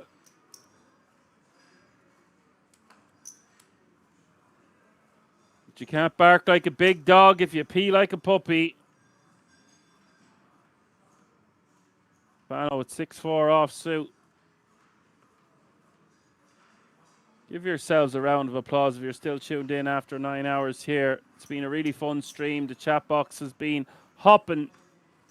Last 2 days, we had short enough streams. There was a lot of action, a lot of bust outs. Today has not disappointed in the slightest. If you like what you see, you're new to this channel, be sure to give us a like, subscribe, and a follow. Head over to the King's Resort website for more information about any upcoming events, etc. We're on all the usual social media platforms. It's back to 20 bigs.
Nine, 7 of diamonds here for Stefano.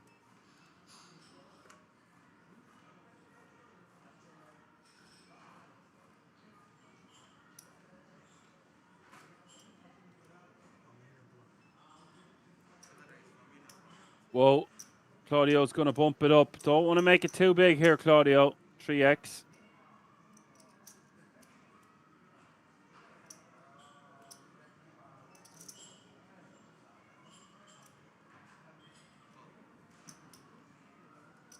Fano's going to call. He only has 6 million behind.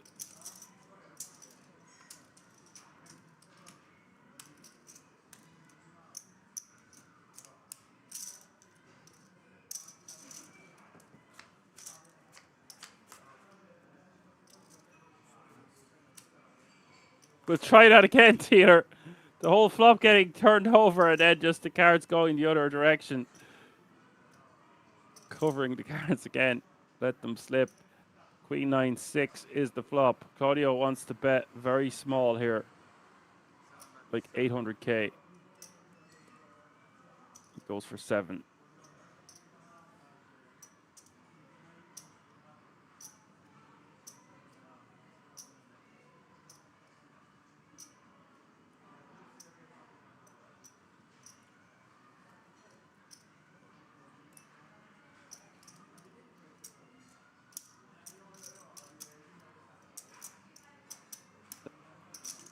Called 700k.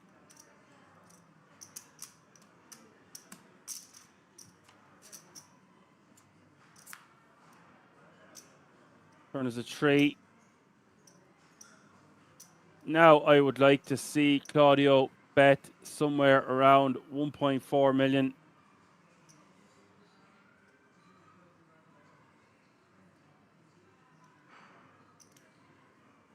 Maybe 1.5.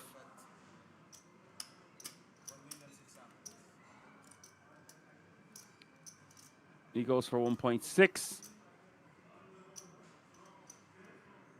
I don't care whether we bet 1.2, 1.3, 1.4, 1.5, or 1.6. It just sets up a river jam. We don't need to bet too big here on the turn. Want to keep in a 9, keep in some draws, keep in a queen. Queen's not going anywhere anyway. Even some ace highs might call for 1.6 million, although I don't know how much ace X is going to be in his range. I just don't think any, really. Don't think he limp calls there off that stack depth. Whoa! Stefano decides he's just going to rip. Don't believe it. He's an unbeliever. And this could be it. Stefano April has took a stand at the wrong time. And after 9 hours and counting, this could have been over a few more hours ago. Claudio, about to become your champion. Ladies and gentlemen, he's done it. He was getting it done the easy way. He said, nah, this is too easy. I'll give away half my stack and some and grind it out. He's grinded back. He's played phenomenally well. And Claudio Di Giacomo from Italy is your World Series of Poker Circuit main event championship winner, all right. Winner, all right. To the tune of €162,000, 5K World Series of Poker Paradise package, and a 3K package to the King's Million next year. We have done it. We have crowned yet another champion at this fantastic resort. Thanks to everyone who tuned in on YouTube and the Poker Room Kings on Twitch. I'll be back in 2 weeks' time for the Italian poker sport, and I'm sure Claudio Di Giacomo will be back trying to win that one as well. Why not? What a year he's having. For now, I'm going to say my goodbyes. Catch me if you can. I've been Action Man Dan. Good night.